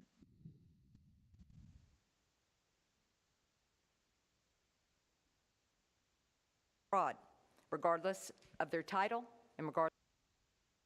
All right, we got that. Fraud, regardless of their title and regardless of their position. We will continue to work hand in hand with our federal, state, and local law enforcement. We will continue to strive to protect the public's money and the public's trust. Because at the end of the day, justice is not just about recovering money. It's about restoring confidence that our institutions operate with integrity, that public resources should be protected, and that no one is above the law. Thank you very much. And following me is the U.S. Attorney, Greg Kehoe, No one is above the law. That's right. And I am no one. Greg Kehoe, from the Middle District of Florida. Thank you, Greg. Thank you, Meg. Governor, General, thank you very much for bringing us all together. This is a tremendous effort on a nationwide basis with state and local law enforcement, with the support of governors like you, Governor, to attack and disrupt these criminal organizations. And that's what we're here today, to talk about the pervasive nature of fraud across all different lines. I'm here with my colleagues from the Southern District of Florida and the Middle District of Florida, the Southern District of Florida and the Northern District of Florida, to put our coordinated efforts together along with the statewide prosecutor in Florida to attack this ever-burgeoning issue that is harming and undercutting the foundations of this country. The one case I want to talk to you about, and this will come as no surprise to you, Governor, that criminals don't pay taxes. as a surprise. And we have an individual that we prosecuted that's from May of 2026 by the name of... I'm not paying my taxes. And you know what else criminals don't do? They don't follow gun laws. And that's why we have a Second Amendment that says shall not be infringed. That the DOJ is caught red-handed doing all sorts of fuckery. God damn, kill them all. By the name of Daniel Liberty. Daniel Liberty had failed to accurately report his income taxes for 2021, 2022, and 2023. And for those 3 years alone, Mr. Liberty failed to pay $4 million. Let me just tell you something. I think that guy that they're talking about right now, Lombardi or whatever, he's a goddamn hero. Okay? Because he's not paying taxes to a bunch of criminals either, a criminal enterprise either. So, I mean, I don't think this really helps the DOJ and their messaging. Because really the idea is, like, they're not above the law. The Department of Justice is not above the law. You hear that, blank check? You're not above the law. You're below me. All right?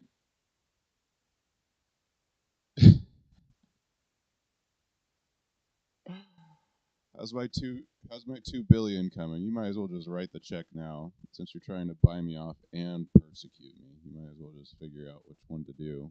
Like, which one's in the best interest of America? Well, I'd probably say hanging the treasonous traitors. I would start there, but when America's interests are protecting those on Epstein's client list and stuff, and going after people that caught the DOJ instigating January 6th, the debacle as it has landed. I mean, you're full. I mean, you don't get immunity for that. I'm sorry. So while we're all waiting for people to figure out what we're going to do, who's going to move first? Who's going to move first? I know, we'll get Taylor to move first. Well, I still live here. Apparently. You had to force me to live here. I mean, it's like, look how stupid the government is. Like, okay, we want you to move. Okay, now stop moving. Okay, now move. Okay, now move. Now stop moving. Now you have to stay here. Now move. Now don't move. Okay, now do something. Okay, now don't do that thing, but do the other thing. Okay, no matter what he did, make him look weak because he did something. It's the news, guys. That's where we're at. It's the same thing they're doing to Trump. It's the same exact shit. Okay. So don't pay your taxes to pedophiles. It makes you a hero. I mean, like right now, like it doesn't look good. You're a hero. It's like Robin Hood times. You're like, please, just just go away for January 6th. So the thing is, you might be asking yourself, what's so special at January 6th? I don't know. I mean, I do. Actually, I do know. It's just they don't want you to know. They don't want you to know all the foreign countries that were involved in January 6th. There was Ukraine. There was Israel. Just to name a few, our greatest allies, for the past entire tumultuous time during the Joe Biden auto pen years. So, I mean, are we really going to play games with this government? I would suggest not paying your taxes at this point because they're just going to make shit up and protect pedophiles and tax you to death. No, I'd say that at this point in time, at this juncture, you need a new constitution. This whole country is Kaputski. We could just start out with, what's wrong with the elections? It's like they haven't been fixed. Which gets me to the next point. Let's see if we actually got fucktard to actually show up to work. That's the auditor of the county. Probably not. I'm just going to go ahead and get right into it. So Commissioner Moore is he's online. Gone. We have our clerk of the door. He's gone again. It's like everybody's, they're too busy for their own jobs. We have the nicest buildings, though. Glad we have to pay taxes to pedophiles so that we can maintain it. I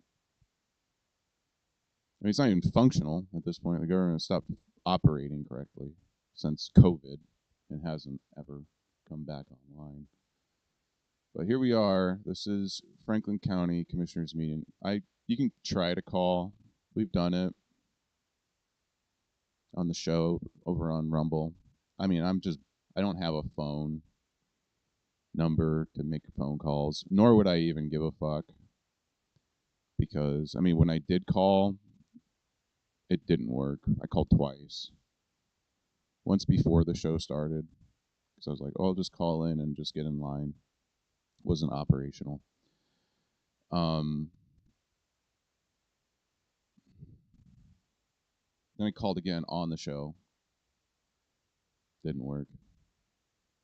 They don't know. I'll just brief you in case you've been watching.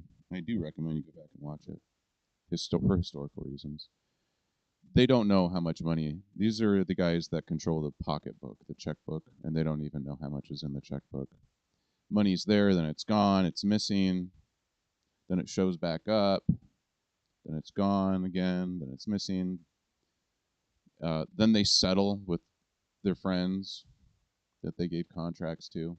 That's the only thing that's been going on is a lot of settlements in the background. Blackmail. And fake fraudulent elections since 2020. Fuck YouTube. I'm gonna say it anyway. And with COVID and all that, and then the YouTube with Israeli, influence and stuff. Telling people that we can't talk about things and saying misinformation, everything. Then in America, the severance of our freedoms and, pushing us down in algorithms only to be smothered by AI, lifeless AI. Lifeless AI. You should watch this interview, The Real Truth About Buying Studio Gear. Whatever interview, in the beginning of this interview right here, he says, "How dare you?" That's him right there saying, "How dare you?"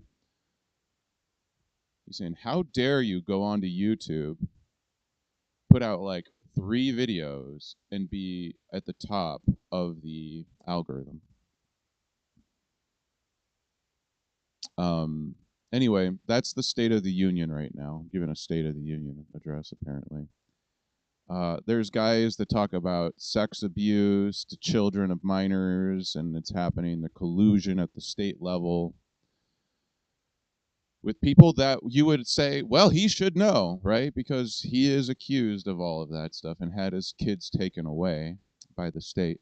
So when you look at this, you're supposed to say, wow, that's really that bad. It's like, yeah, it's really that bad. So I'm just giving you a brief. Recently, the President of the United States said, yeah, there's all this evidence of election fraud.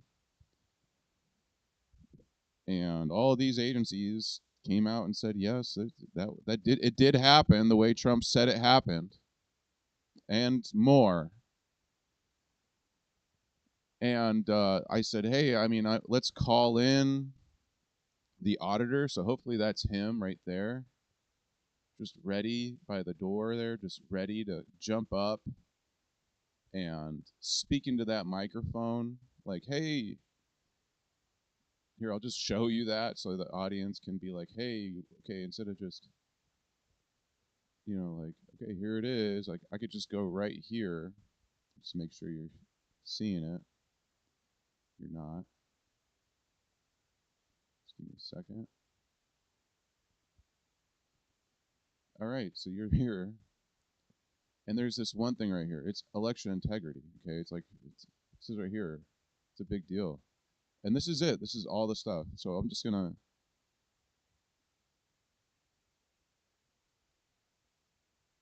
following the 2020 presidential election, concerns about potential irregularities prompted detailed examinations of voting processes, data security, and registration practices across multiple states. Below, all states. You can download documents or report addressing key areas of election integrity, vulnerabilities in electronic voting and ballot counting systems, China's acquisition, exploitation of American voter data, Michigan voter registration investigation, non-citizens on state voter rolls. These are huge issues. These are just tip of the iceberg things as well. But these are, you go down these rabbit holes, and there's not much here. There's not much here. It's not all here. These are just some documents. I've poured through some of it. Not all, and there's not much to do, but when you see it, you're just like, oh, okay, I get it.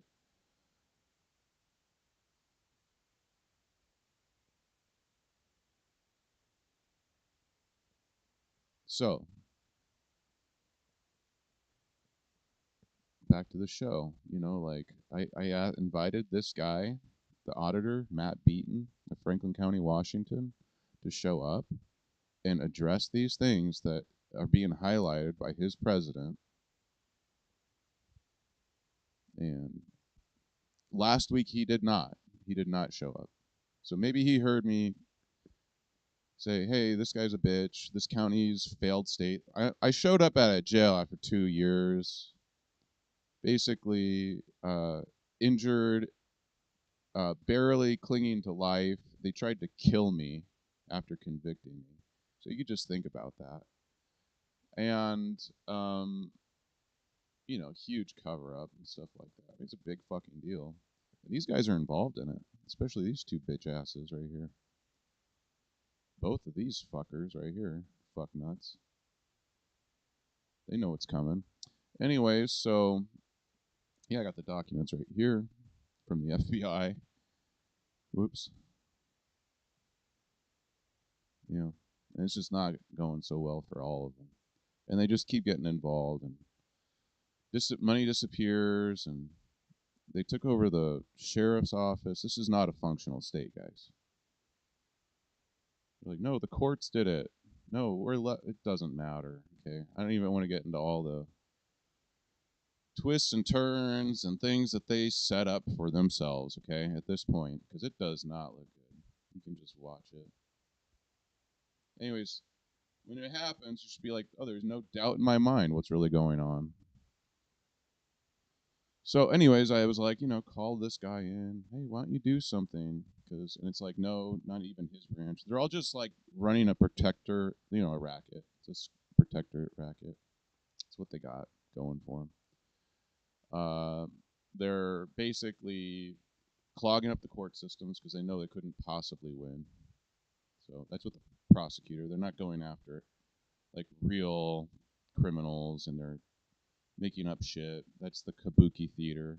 So don't pay them your taxes. Don't give them any money. Don't give them any money. These people, I'm under court order right now, and legal agreement with my probation officer. I said that in the thing. I can't give these criminals any money. I can't give them any money because I know what they're doing. And so it's my duty, my civic duty now, to be like, hey, look, your government is so corrupt. They're just making up money. They don't know what the fuck to do. They're just making up stories with the fake news. They got YouTube using AI agents to fucking come after us and steal money and make shit up and clog up the financial system. So there's financial, catastrophe, not working out so well for them. Anyway, it looks really bad. It's like, oh man. So, like I said, I'm a war correspondent. It's happening right here at the front, home front, guys. Everywhere, USA. It's all over the place. But there's not much time for them. They know that. They're like, okay, what do we do? Skedaddle, whatever. Some of them are just giving up. I've seen that before. Past couple of weeks, just seen them giving up. I don't really know what to do. I'm out of ideas. I don't know. Maybe you could tell the truth or abandon all hope. Which one? They abandon all hope before they tell the truth. Anyways, because it's not going their way, you guys.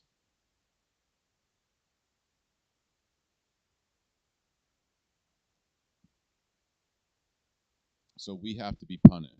It's their way of protest, is to just sit there and say, I don't know, and wear goofy hats and insist that they're winning when they're actually losing. And that's their way of crying about it. And so why would you even want to sit there when they tell us that they're having a pity party for us, when in reality it's that they want us to have a pity party for them? Please, my mommy didn't treat me nice when I was growing up, so you have to deal with me. That's what they're like, little children. So we're going to be hearing some of that, I'm sure, right off the bat. Or board or administrator, and would ask for a motion to adopt the current agenda. Mr. Chairman, I move to adopt the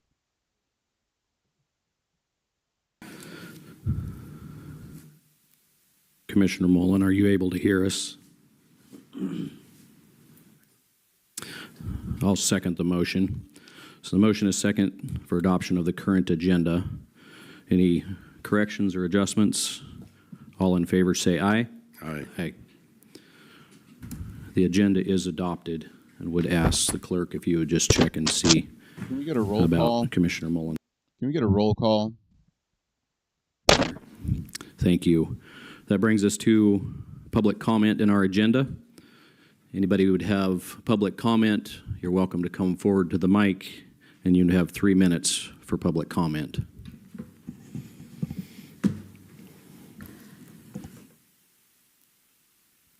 Good morning, Commissioners. Marcy Torres from Franklin County. So this is the first time I've seen this, and I just think it's hysterical that I said that. I'm like, yo, the phone systems are fucked. The computer network's fucked over there. They're running and hiding scared. They don't even know who to fight. They're like fighting each other, and they're like, well, we hope that you just believe in elections. And that's including the sheriff after everything that we showed him for years, so it's just no. Anyways, I don't negotiate with terrorists. It's kind of the mentality that they had with us, and it's like, well, that's too bad then, because I don't even want to know what that means to you. If this is what you do to your so-called citizens, you see what I'm saying? In all actuality, my brothers and sisters, these guys are subjects of the people, just so you know. I just want you to know that. Like, it's not like what they're presuming in the first place. That's what happens when they get so powerful. They're like, no, you need me. Yeah, I need you like a parasite. Now get the fuck out of office. Okay? No, I'm good at this. The fuck? Good at what? Sitting on your ass? Anyone can fucking do that. I think anyone can fucking do that. So yeah, it's just hysterical. I don't know if they actually can start the meeting right away like that. I mean, if they do, they're just like, well, then he's not in voting. I mean, but they don't know that. Like, they can't think about this. What kind of wool are they pulling over our eyes every fucking day? They don't even know. They don't even know. Like, fuck, it's so crazy. They don't even know. Oh my God. You can just go back and watch. It's so bad. People told me to calm down and just go do the show. They're like, no, no, no. Just calm down and go do the show. You'll figure out that the government still failed. And I'm like, yeah, but the thing is, I'm working in math on order theory in modular mathematics, and it's fucking killing me. You see what I'm saying? Like, are you saying the only thing I know that we as humans, like, it's exorbitantly huge, the E8, it's exorbitantly like, okay, but it's actually not that hard to master once you get to know it. I've been doing it for like some years, since like 2006. And I know that it's like, yeah, you can't take, I mean, like, as a physical one-bodied person, individual, I can only take one route to Rome, so to speak. You see what I'm saying? I mean, or I could take all of them, but I'm not God, is the idea. And along the way, I'm going to fall off these very fine lines, and I'm going to get cut. That's what happens. It's a laser field of the E8. You're just going to get cut, man. You're not gonna get out. Like, I mean, you might even have to start over. I hope you saved your game. You see what I'm saying? Because if you die, you have to start over. If you're in the E8, you have to start over. I'm sorry. If you die in the E8, I've never seen anyone ever get reincarnated, not get reincarnated, I should say. Because I don't know anyone that it got stuck in the E8 that actually reached nirvana, just so we're aware. I mean, if you're a Buddhist. Just to get that out. Because, like, I don't know. Like, I've been sitting here and I'm like, guys, they told me, like Borg and shit, resistance is futile. You can even read it in the DC bankruptcy courts, what they did to me. They're like, you can't resist. I was like, you're not even a real judge. Jesus Christ, guys. You didn't fall for it, did you? Government, right? Oh, man. Well, anyways, you just survived a power vacuum, and this is the very reason why a lot of people argue that anarchy shouldn't stand or statelessness shouldn't stand. It's because it's like there's no order, there's no reason other than whatever private agenda you have already. There's no reason to organize.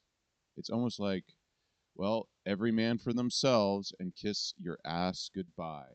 That's what the rich people do, the elites, when they're like building bunkers. That's what they're basically telling us. They're saying, no, we have an agenda and it's going to lead to this. It's not just some fear. It's like probably a rational decision for some reason. You might want to pay attention what they're planning for you. Okay, now that we know that, because the thing is, if you knew, like I tell people, study psychopathy. It's very helpful in the public sector. Study psychopathy. Study psychopathy if you're in the private sector to make money. Really, because the thing is, you know, it's not that you're exploiting each other's weaknesses to leverage yourself. It's that you're helping each other to grow, and you hope to do that as fairly as possible. I mean, I don't know how you miss that part. It's really, that's it. You go from, well, we're just going to exploit everyone and everything for game and wealth. That's what a psychopath does, okay? It's like they're out hunting and they'll take anything without a permit. They'll take anything. It's theirs for the taking. That's the psycho, okay? And then there's people who are just like, well, why do I do all of this in the first place? Well, I had a hope. For who? My kids. Usually that's the normal response. You know, like I do this for my kids because my world is hopeless, and you know. But, you know, I hope that theirs isn't. That's the normal common response. I hope everyone grows together because my kids, they're great. I love my kids, but your kids are probably great too. And it's my job, not because they're my property, but because they're my kids. And I have responsibility to raise them. And I hope that I can. You know, it's kind of like that's my gift. Not just to everyone, that's my hope. But, you know, everyone else's hope is like, just throw him in jail and fuck his kids. And they might mean that literally, like, fuck his kids. Like, I'm a pedophile, I want to fuck his kids. Now, when you think about that, and when I tell you stop paying money to pedophiles, your taxes, you might want to be like, yeah, that's great. Yeah, we got people, their phones don't even work, don't even know how much money they got. And for the past several months, you've been hearing people show up and say shit like, I wanted to let you guys know this week I received several calls from a parent that is currently going through a family court case where Pat Quaddle actually helped the mom escape. There had already been a hearing that was scheduled, and she requested for an extension, allowing the mom to flee to Hawaii with this child. And now Pat Quaddle has been releasing files from his girlfriend's case to the mother of this girl. You're not allowed to do that as an attorney. So we are going to be bringing grievances against her. What these people are doing, there's nothing legal about it. Judges know. They're all in on this. Yeah, there's nothing legal about There this is shit. so much corruption going on, so much fraud, crazy. that they know that what they're doing. They know. The one time I showed up to speak, they sent Sean Santin with a cue from this guy right here, Didier. Like, this is a functional mob. This is the mob, guys. To intimidate me. Yeah, they sent in the fucking prosecutor to intimidate me. It didn't work out for him. It actually backfired. I mean, they still did it. Is wrong. Releasing people's information, files with social security numbers, addresses, information. And I want to put that on the record because if anything happens to Mindy, Pat Quaddle will be responsible for it. Not only did she release her file to this woman, also, she tried to threaten the father. If Mindy didn't remove a post that was shared about the mom fleeing to Hawaii with this little girl, that he would be losing custody forever, and that Pat Quaddle would make sure that Mindy was reported. I don't know where she's going to report her to. I don't know what anybody else's case has to do with his case.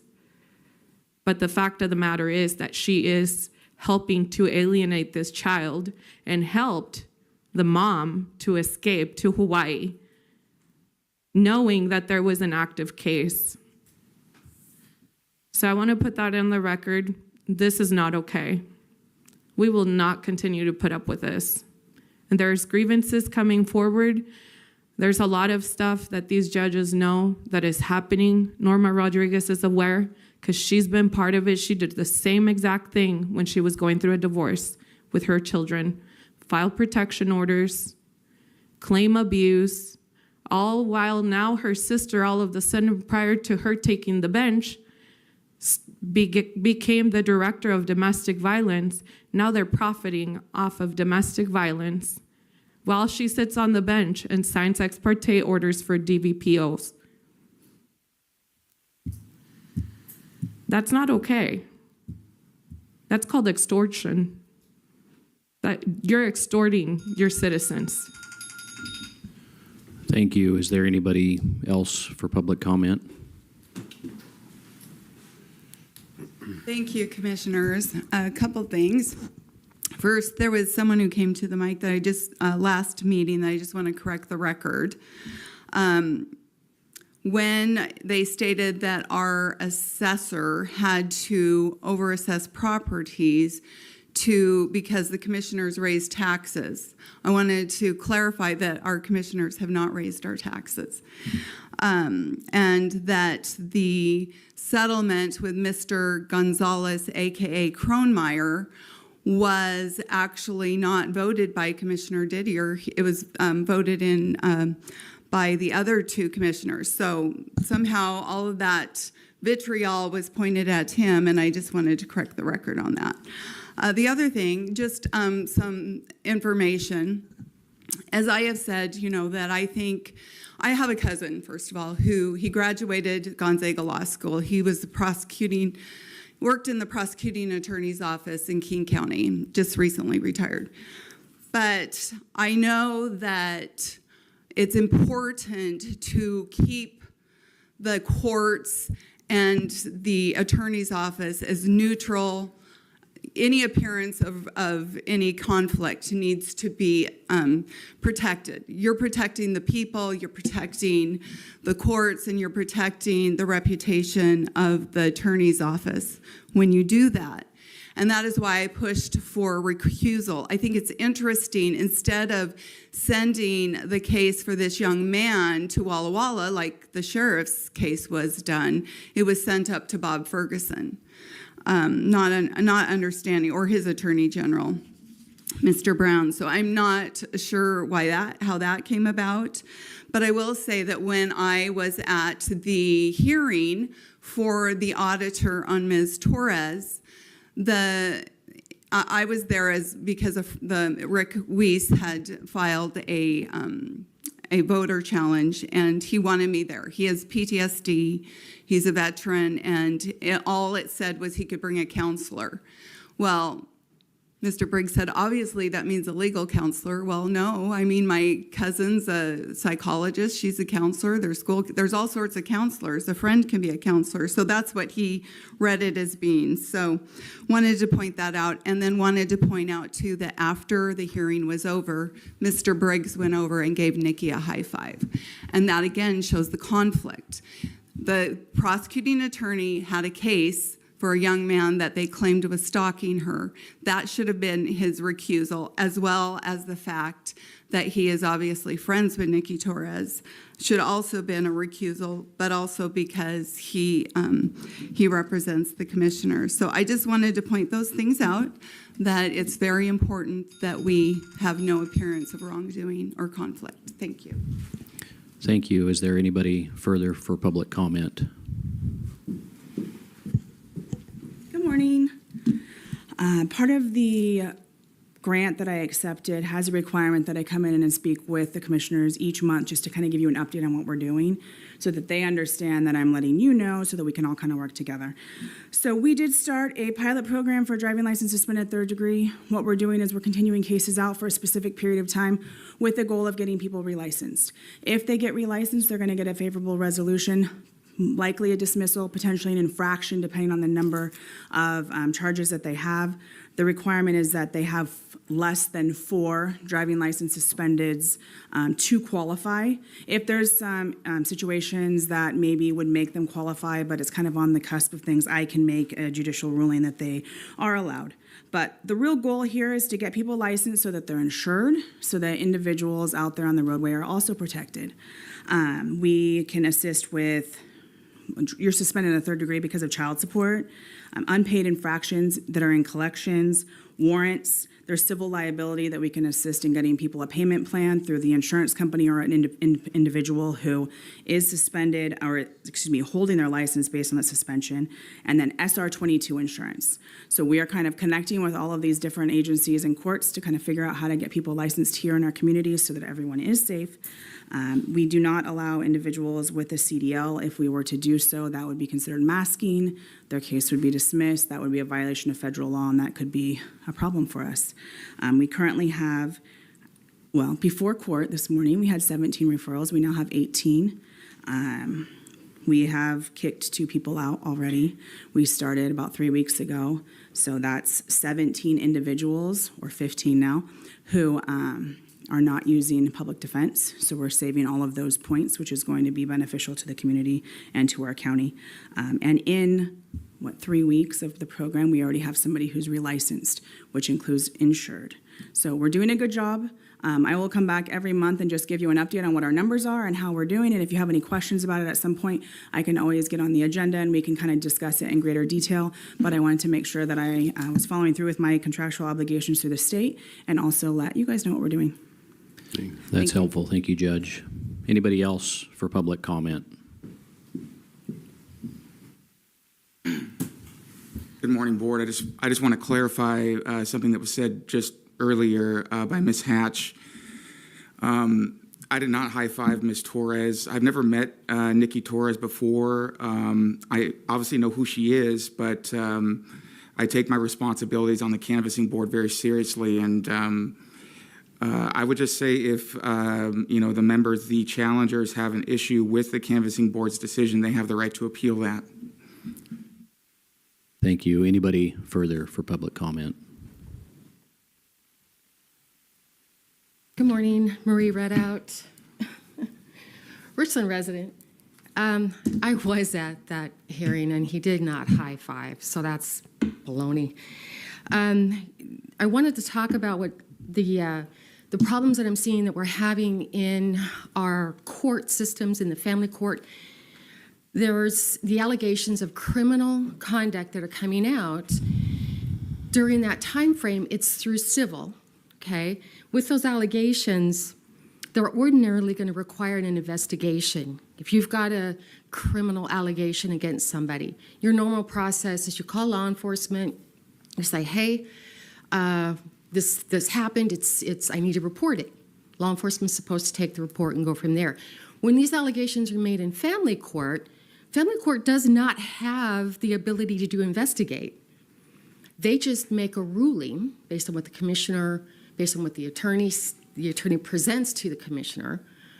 Okay, so they're just going off the cuff right there saying, well, this allegation came forward and I'm making a finding on it. It's supposed to be in writing.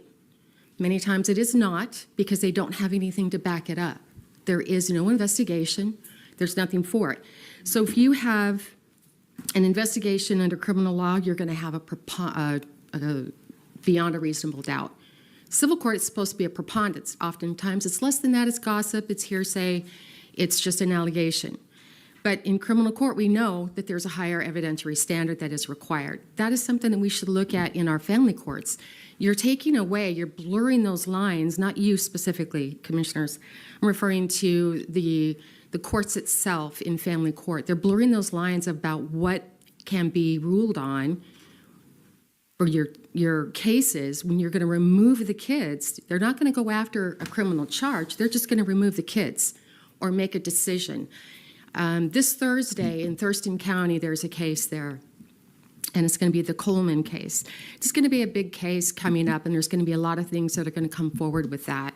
And what we're finding out is that the judges, the commissioners, they're making these derogatory comments to these parents saying, you know, one, in this case, what I decide is going to determine whether you get to see your kids ever again. And those are the kind of statements that they're not supposed to be doing that. That's not your threats. That's not how you rule. That's not how you create public trust. And it's definitely not something that we want to see continuing to happen. If there's criminal allegations, we want those looked at by law enforcement. I don't want a commissioner taking a ruling based on something an attorney alleges and taking away children. I don't think anybody wants that. I think we want a higher standard there, and that's something I think that we would like to work on. The Due Process Project is something that we're going to work on. Thank you. Thank you. Good morning, Michelle Andrews, citizen of Franklin County. I've been looking into some of this stuff because it's gone on quite a bit, and the RCW's revised code under 13, I think, is where there needs to be an inspection of due process. If that is not the case, you are able to be on steering committees, and they're loading up right now for the legislative session to look at that. So I would definitely start thinking about a collaborative committee, a workshop together, looking at those things, because our community and the judges are caught under those laws. And of course, we don't have a very nice executive branch in this state. So I think that there's some work that the citizens can do and do legitimately and actually have a reconciling situation for our families, because there's something going on, and I've seen it in other jurisdictions. As to the claims of the high five, yes, I was also there. I was also there when somebody claimed to be an attorney, and then she had to back down. You're not a counselor, you don't have any degree of any kind, and I have the floor. So, no, you don't. And so I will just say that everything she does publicly is to defame people, and there will be an account for that one day. And that's why I objected so strenuously last week, because she's a part of his pack, and she attacks anyone she wants. She's done it to me multiple times. I've forgiven it. I've prayed for her. I've tried to work. There's just something wrong. And I stood side by side with her and said I wanted clean elections, because I can do that. And when she came up here and started talking about this, and that's what we really want. We do want clean elections. We do want reconciliation when things go wrong. I mean, you're listening to the Mr. Fauci, and Rand Paul outlined it beautifully. He said, I want you to come apologize, take responsibility, and start recommending things that need to be done because of what you did. And Fauci's just standing there in his pride. And for those of us that do respect the wonderful word of God, is that pride goes before a fall, a big fall. I love Franklin County. I love the people here. I love the people who have come to work for us.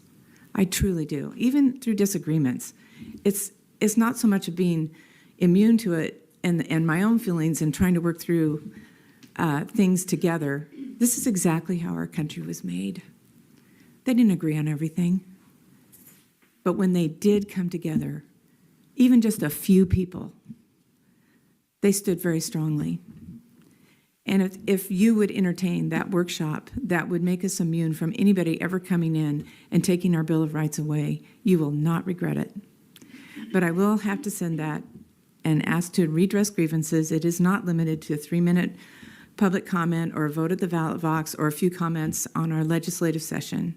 The people have a right to bring any petition in any form to their local legislators and have them heard. Thank you. Is there anybody further for public comment?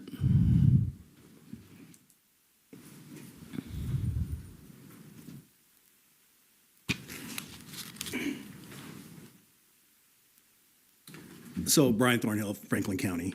I stated last time, so it was about 3 weeks ago, that I'm ready to move on with my life, but I'm still going to get my point across, that I'm still frustrated with some of the decisions you made, and I know it upset Commissioner Mullen.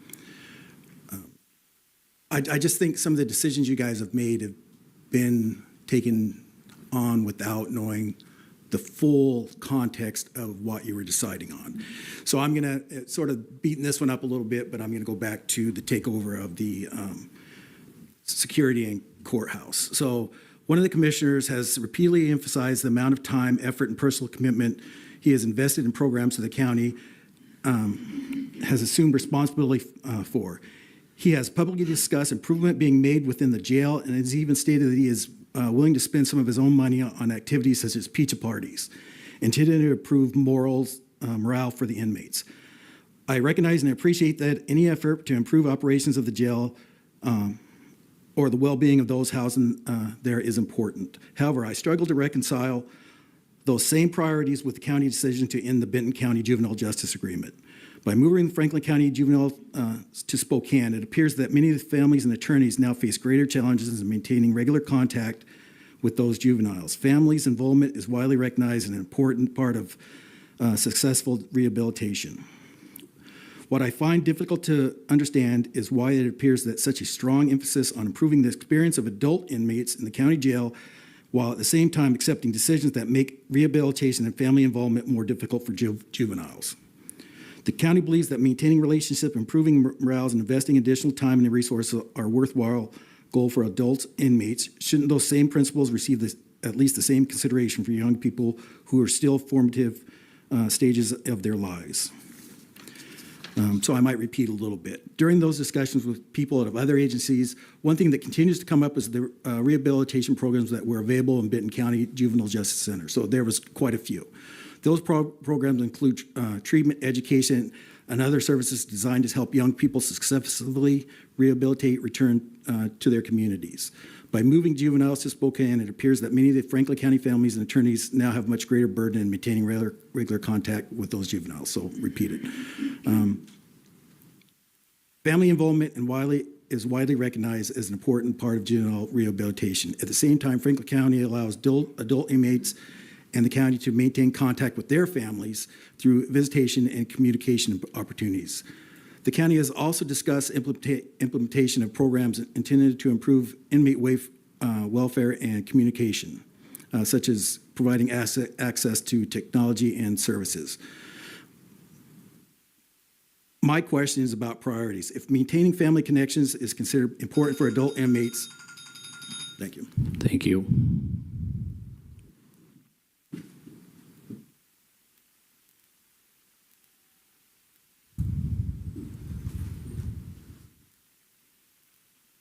Andy Revis, Franklin County. Mr.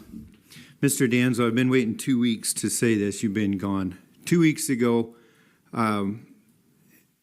as a tradition, I took my daughter out for her birthday.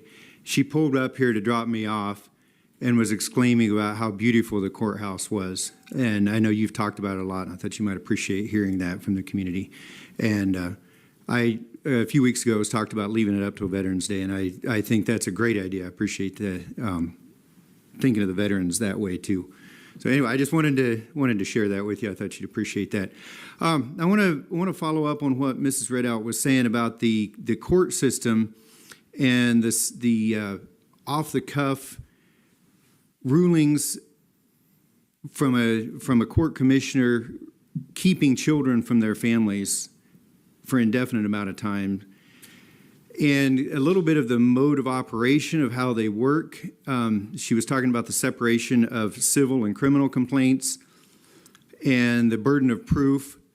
And one of the first things that your attorney the state attorney will tell you when you walk into a family court is that the burden of proof in family court is a lot lower than criminal, so there's no point in you even trying to fight it because there's a very low burden of proof. Hearsay is accepted in family court. But then what they do is they go on to threaten you with criminal charges if you don't comply with their agenda. If you don't do what they want you to, well, we're considering filing criminal charges in criminal court if you don't do this. If you want to see your children, you better comply, so we don't file criminal charges. Or they'll say, well, if you separate from your spouse, maybe you can get your children back. So maybe you should try separating from your spouse. This is not about family. It's not a family court.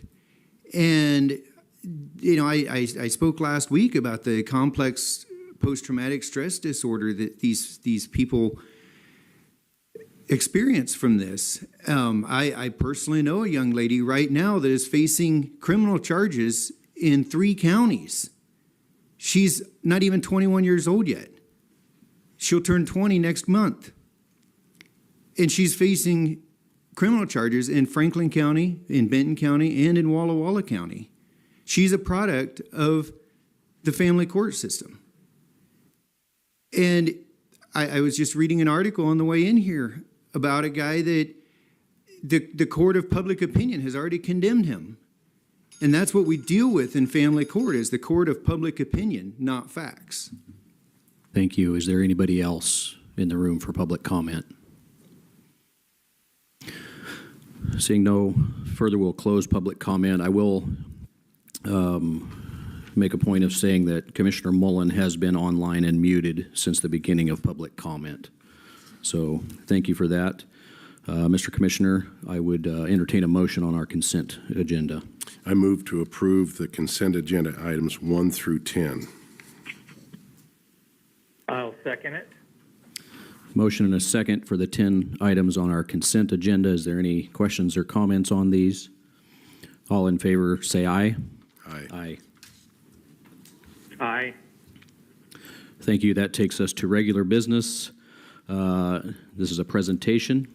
So, Mr. Pearson, if you would come forward, you guys are welcome to come sit at the desk if you would like. So we are going to have a presentation by the U.S. Department of Ag Rural Development. It's presented by Kirk Pearson, the Washington State Director of the U.S. Department of Agriculture, and Philip Eggman, the Director of Public Engagement and Congressional and Tribal Liaison for both Oregon and Washington.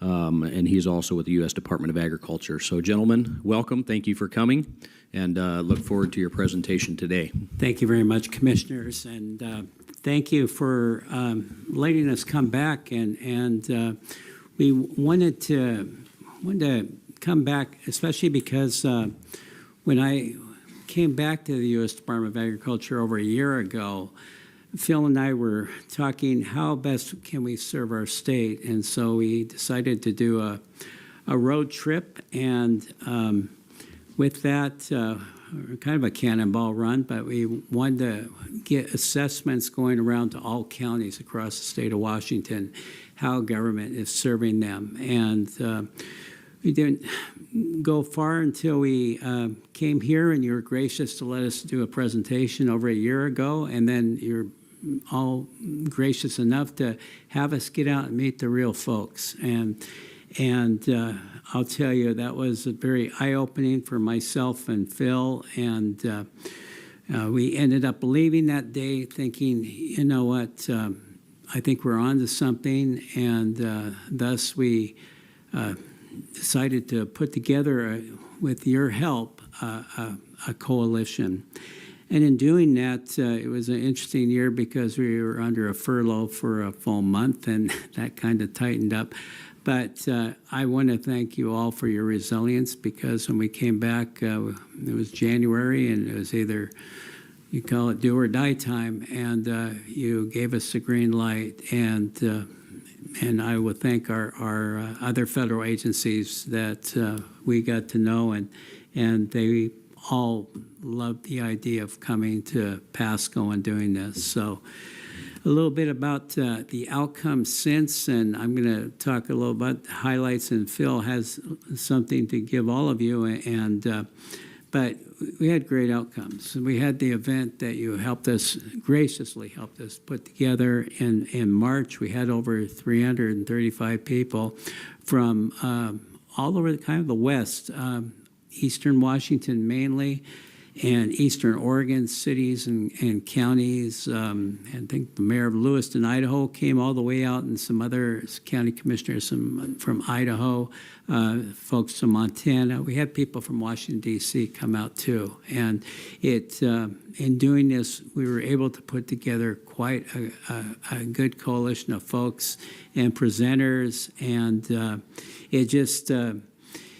I will say what happened, it gained national attention with that. And with that, after I made the presentation to my colleagues and my superiors within the Department of Agriculture, other state directors contacted Phil and I and asked us how to put this together.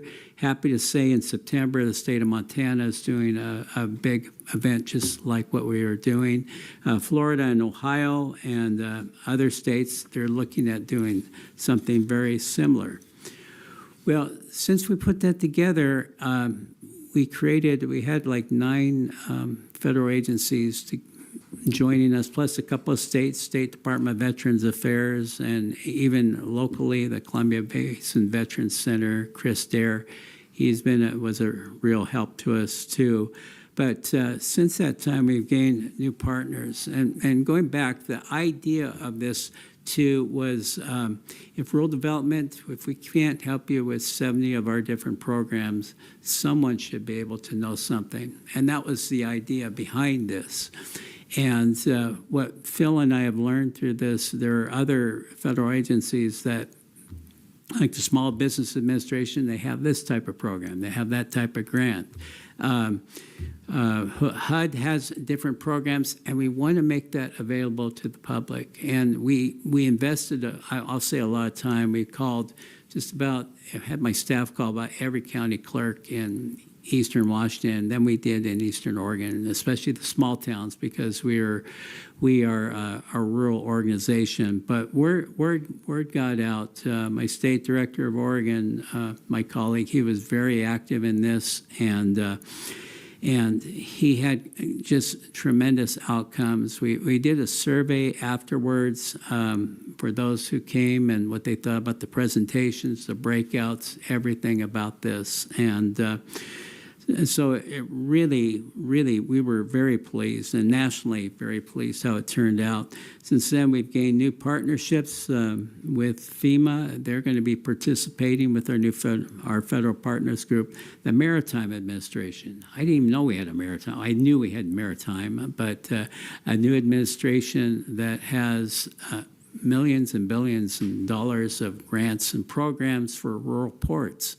I've learned this, and since then I've gotten to be a part of their meetings, and even more recently, Department of Energy. And I know Department of Energy is very big in this area, but they have a new special engagement program, and I just this last week talked to their National Director of Engagement, and who wants to participate with us and will be a new federal partner. So we're really excited about that. And since then, too, Phil and I, since we're kind of road warriors, we've been reaching out to our smaller communities in Western Washington, too, and letting them know what we're doing with this federal partnership and resource and how we can all kind of be together. And it's been a very, very positive experience. But I want you all to know it wouldn't have happened if it wasn't for your help in Franklin County. You all were the inspiration for us to go ahead with that. And we're very grateful for that, because sometimes people say government, they don't all work together. Well, from the federal level to the county commissioners, and even to cities and port districts, and we did something, and you joined in with us without really knowing us and figuring what are these guys up to. So we're very grateful that you put in the time with us, and we're very grateful to do this for you. And I'm going to turn it over to Phil. I want him to talk a little bit about the resource guide and our next steps, and why we're kind of back over in this area, because we want We want to build this bigger and stronger, and it's starting to grow with new federal agencies, as I mentioned, that have joined our coalition. So, Phil, I'll turn it over to you. Good morning. It is really a pleasure to be back here with you guys. He's right, Kirk's right. The genesis of it just seems kind of dumb that the federal government doesn't really talk to each other. We're so vast, so many departments, so many agencies, all with resources, and yet we don't communicate. I have to give you guys the gold star because you are the teachers in the room. I've worked for the federal government in one capacity or another for the last 50 years. 27 years as a DoD public affairs officer, and then, of course, for the last 24 years working for USDA Rural Development and Public Relations, liaison communication. And one thing I find is that, you know, if you call somebody in the federal government asking for help and they can't help you there, they say, sorry, we can't help you. And a lot of times the conversation ends right there. And that's it. And then, you know, these poor people, our constituents, our fellow Americans are trying to find help for things. They have questions for things. And the whole genesis of this is why don't we start working together to answer those questions? Oh. I thought it was loud enough and annoying enough. That's better, thank you. Okay, good. See, you're my teacher, Commissioner. The mayor, and is it Colotis? Did I say that right? He said it would be great, and he said it facetiously, that if you guys could all be in the same room, maybe we could get our questions asked a lot faster. And it was like, whoa, yeah, why don't we get all of these feds in the same room so that when these towns and communities have questions, they can be answered.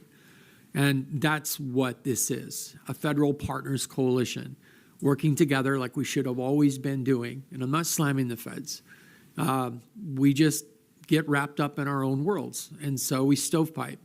So what we've done is we came together last March here in Franklin County. You hosted us, and we did get 335 various people representing communities, commissioners, states for that matter, Idaho, Oregon, Washington, on the eastern side mostly. And we were able to kind of have that speed dating opportunity in that very beginning of that event at the HAPO Center, to where we were able to briefly say, this is what our agency offers. And then later on, it was where the magic happened. It was the outreach. It was the lunch, people sitting around breaking bread and talking and learning and growing. And since that time, we've actually been talking to more communities on the west side of our state, trying to tell them about this particular coalition and what it means. We created a resource, what it is here. It lists the different agencies that joined us, who are a part of us, and we're still working on getting more to join us. Kirk didn't mention, I don't think, but Department of Energy has joined us. They have billions of dollars available for tribes to do with, I guess, waste as far as wooded material. We have tribes in our state that need those resources but don't know they exist. That's the funny part about it. Money that's sitting in there that people don't know exists. So the goal of this is to change that. If a town or a community or a county wanted to know about a particular program, we've created this resource where they would have a person who's committed in each federal agency to answer the question or be the police, not the police, but the traffic cop to direct them to the right agency. So that means that if you were to call me and I didn't really know what to do, I could call one of the people here and I could ask and find out on behalf of that mayor or on behalf of that county what resources are available and put them in touch with them. And they have committed to follow through, to not just say, sorry, I can't help you, but I think I know who can. The whole idea was, what is it? Miracle on 32nd Street? Where they didn't have it at Macy's, so they sent them to Gimbel's. So that's what we're kind of trying to do now. We're trying to like really save time. Here's the issue with small towns. I'll use that. Rural communities do not have the capacity to get on the phone and try to find out what's available to them. You know, they just don't. A lot of times mayors are, you know, the dog catcher. They're also doing the water systems, and they're doing all this stuff, some of these small communities. Some towns have more resources, but a lot of the small towns don't. So as a result of that, we're trying to give them more capacity and time. And we're also looking, believe it or not, for philanthropy partners that can help cover the costs of a grant, help cover the cost of a grant audit. That's one of the things we're working on now. That's the next steps. Find resources that are available to a small town because grants are not cheap. I mean, and you pay for money to try to get a grant writer, and if you don't get the grant, that town loses that money. It's like gambling. So we're trying to help facilitate a better outcome for small communities. And that's really the whole point of things. Here's the other thing I learned when I came to Franklin County. It's kind of sad that took so long. When we drove around with you guys and met with your community, your constituents, it just came down to talking. It came down to, we didn't have things to help, but we were able to listen. And as a result, we were able to facilitate some answers and some solutions, even though they had nothing to do with our particular agency. It comes down to communicating with one another. It comes down to conversation, not an email that's sent out in mass, but one-on-one. And that's what we're doing now. We're going town by town, one-on-one, talking with city clerks and commissioner clerks, county clerks, because they're the gatekeepers, and then they connect us with the leadership and everything else. And that's the magic of it all. We're right now covering the west side, we're continuing to covering the east side, and we're hoping to be able to do this again. I'm saying in some form or whatever, we will continue to have an opportunity where we can bring their federal partners together and where we can bring communities together to ask their questions and to get some things done. So that's the outcome that came from here, and it is being mirrored in other states. That's what the beauty of it is. You guys started it, really, and we're not taking credit for it. You guys are the ones that opened the door and allowed us to kind of listen and then to hear what, again, that one mayor, why don't we all get in the same room and talk? That's what gets things done. So that's what we're doing. We're so grateful to you guys. You rock, and thank you. Thank you so much, Commissioner Didier. Yeah, I just jotted down a few things here. First off, you guys are the road warriors. Which one of you is Mel Gibson?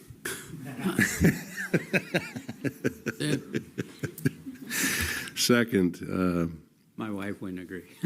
second, this is all about connections. We were able to bring this together because of Brian Danzel. We were so blessed to have this guy as our administrator. He knew you, Kirk. He knew you, and we got together, and then Commissioner Bauman, and we got to each have time with you out there in the community. And it's all about communication. It is a key to everything, not only in America, but in a marriage and everything. It's communication. You got to be able to communicate. You got to be able to interact.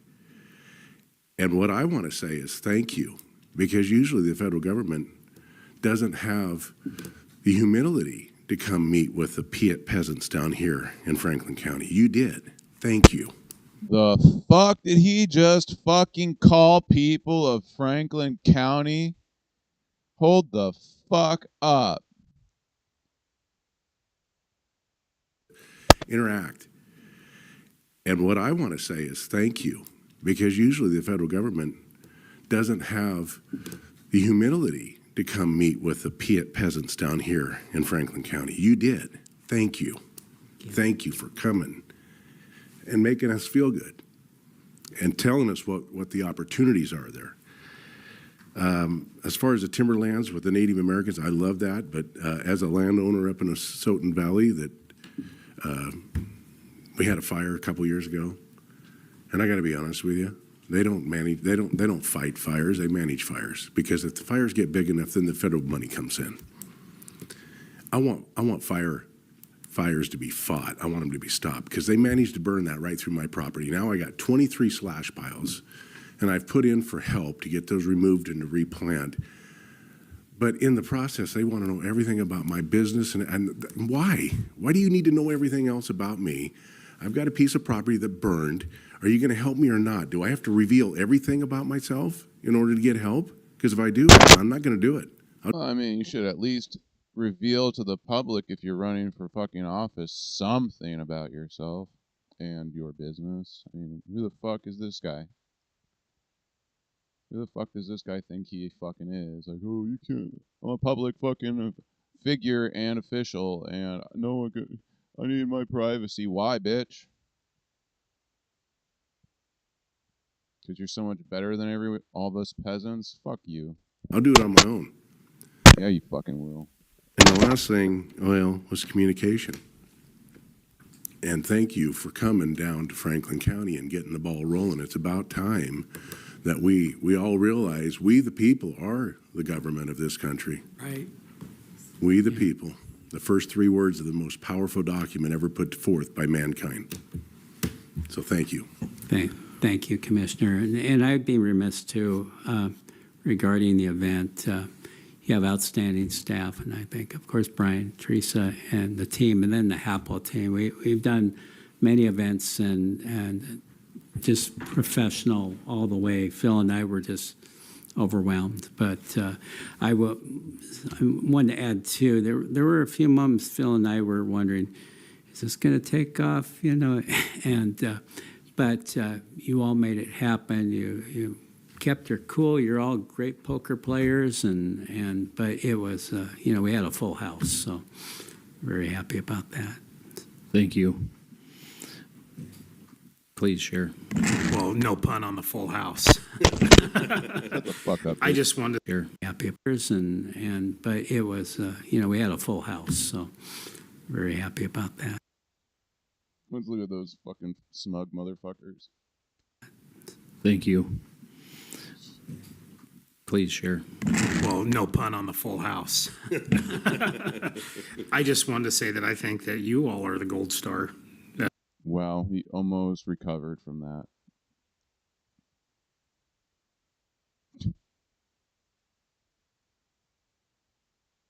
He almost recovered from it.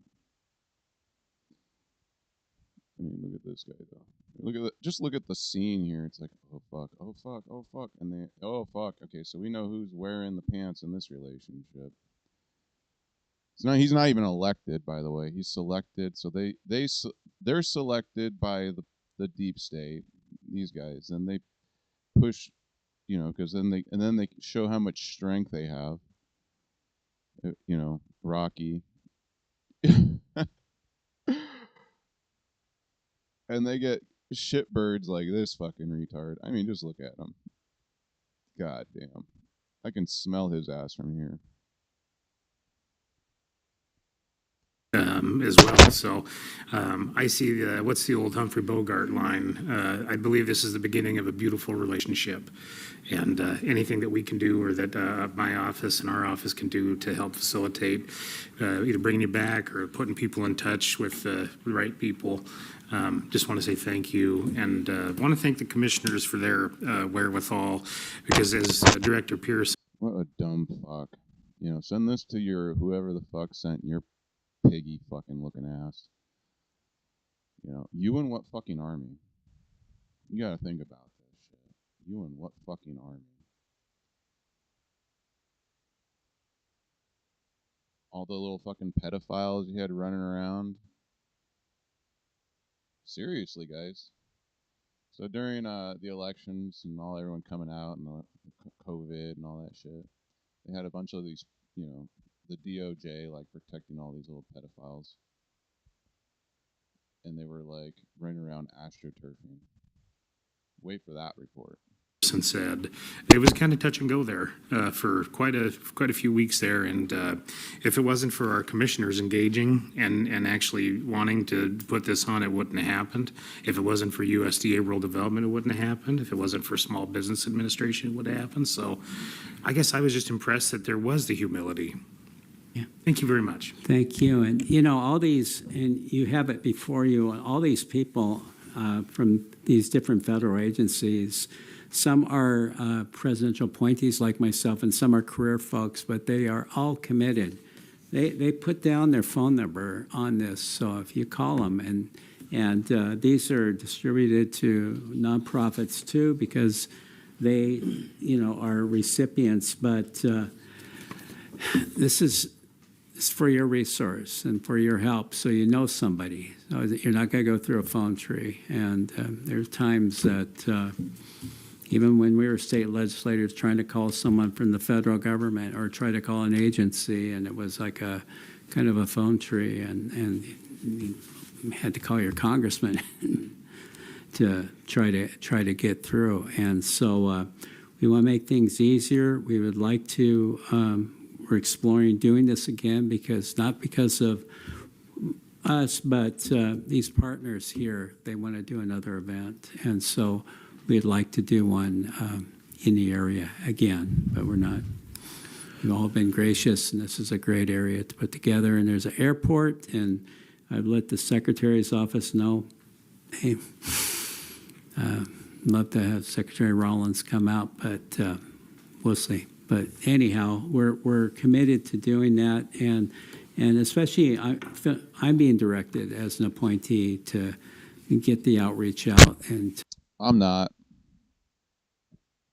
I'm free. I'm free to do whatever the fuck I want. So keep that in consideration, Franklin County, Washington.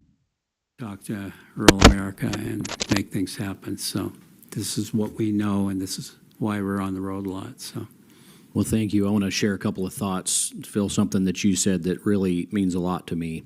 You talked about the mass email that goes out to everyone. It is so non-personal, and in a lot of cases it's unhelpful, because it's almost an effort to throw it on the wall to see what'll stick.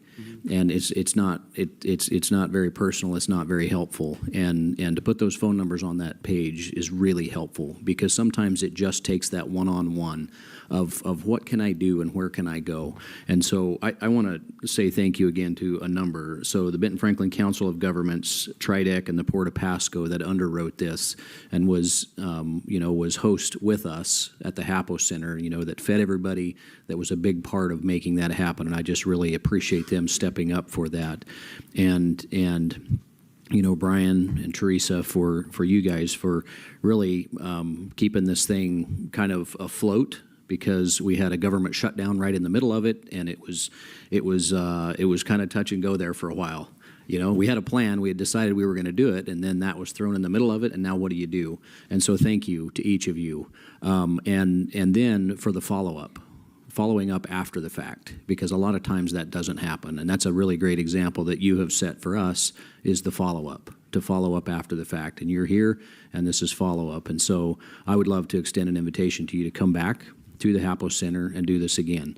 And this time we have a little bit more of an advantage because we have a little bit more time to prepare for that. I think the time of year was excellent, and want to certainly say thank you to my fellow commissioner. I think that what you've seen that day was the reason that Clint and I are in these seats today, was that we were just trying to serve our community. And I really think that you got to see that on a firsthand basis. And really that's what you're doing, just from the federal agency, and we're at the county agency. It's just we're trying to do that. We're trying to serve our communities. And I think it meant a lot to a lot of the people there, because the conversation that the three of us had when we left Colotis headed back to Pasco, just what is the mayor of Colotis supposed to do? Donate so much of his time. How are they supposed to do this, to even figure out who to talk to? So thank you for that tool that you've put together and all the effort that you've put in. And let's keep the team together, and let's do this again. I don't know how to do it. You got to see a lot of me not knowing how to do it, but we kept working on it, and together I think we had a successful event. thank you, Commissioner. With that, we have an outstanding federal team that would love to have the opportunity to do that again. And I don't brag on this guy enough, but Phil is federally my right arm. He's very proud of his service in the Navy as a Navy veteran. He makes me look good, but we bounce things off each other, and we're on board on these issues. So we're up to. I guess we're at your service. So. Well, thank you. Any other comments? Just want to say thank you to both of you, Phil and Kirk. You guys, you're home runs to me. So thank you. Yeah, you're a big touchdown to me, because you're coming down to our level and you're working with us. Thank you. Well, guys, I got to tell you, man. You know what? We work for the federal government, but we're Americans. I love rural America. I was born and raised in rural America. Rural America is where it is. it's rural America that protects our country, and it's rural America that saves our country. So I'm grateful to be of service, and it's my pleasure. I'm a peasant too, and I'm proud of it. Well, thank you for your service to our country, too. Pleasure. Thank you. I'll give this to you. Absolutely. And please extend an invitation to Secretary Rollins, and would love to, if she's able to come out, would love to put together a tour to show her some of the different things we have locally. From, we have a state-of-the-art process water reuse facility here that is the wastewater that comes off the production from the ag. And, we harvest from our fields, we put it through our processing plants, and we clean that water up and harvest nutrients off of it and put it back out on the, it's a really great loop of recycling. And we've got some great dairies in our county. We've got, it's the breadbasket of the Pacific Northwest right here. And so thank you for coming. He basically just said, it's our job to make the county fucking angry and steal and rot the entire fucking existence. And be excessively wasteful. That's what he's bragging about. He's like, oh yeah, by the way, Franklin County, we have so much to be proud of here in Pasco, of all places. So fucking, he's like the biggest loser. Just remember, here's the reality, guys. If Rocky were there to actually hear this. Here's the reality. Like, bozos, the clowns here, like, just think more in terms, from a historical standpoint, think in terms of like what their grandchildren are going to think about them. Okay. And that's the lesson. I mean, that's like the lesson for everyone, like all of society in general, at large. Every time is like, always think of your kids, always think of your grandchildren. Don't think about And yourself. look forward to working with you. Yeah, don't think about yourself. I'm sure you're looking forward to a lot of things besides accountability. So we're 1 hour in on the dot for this video. Franklin County, Washington Board of Commissioners meeting, as stated here. That was just yesterday. Wow. Wow, time flies.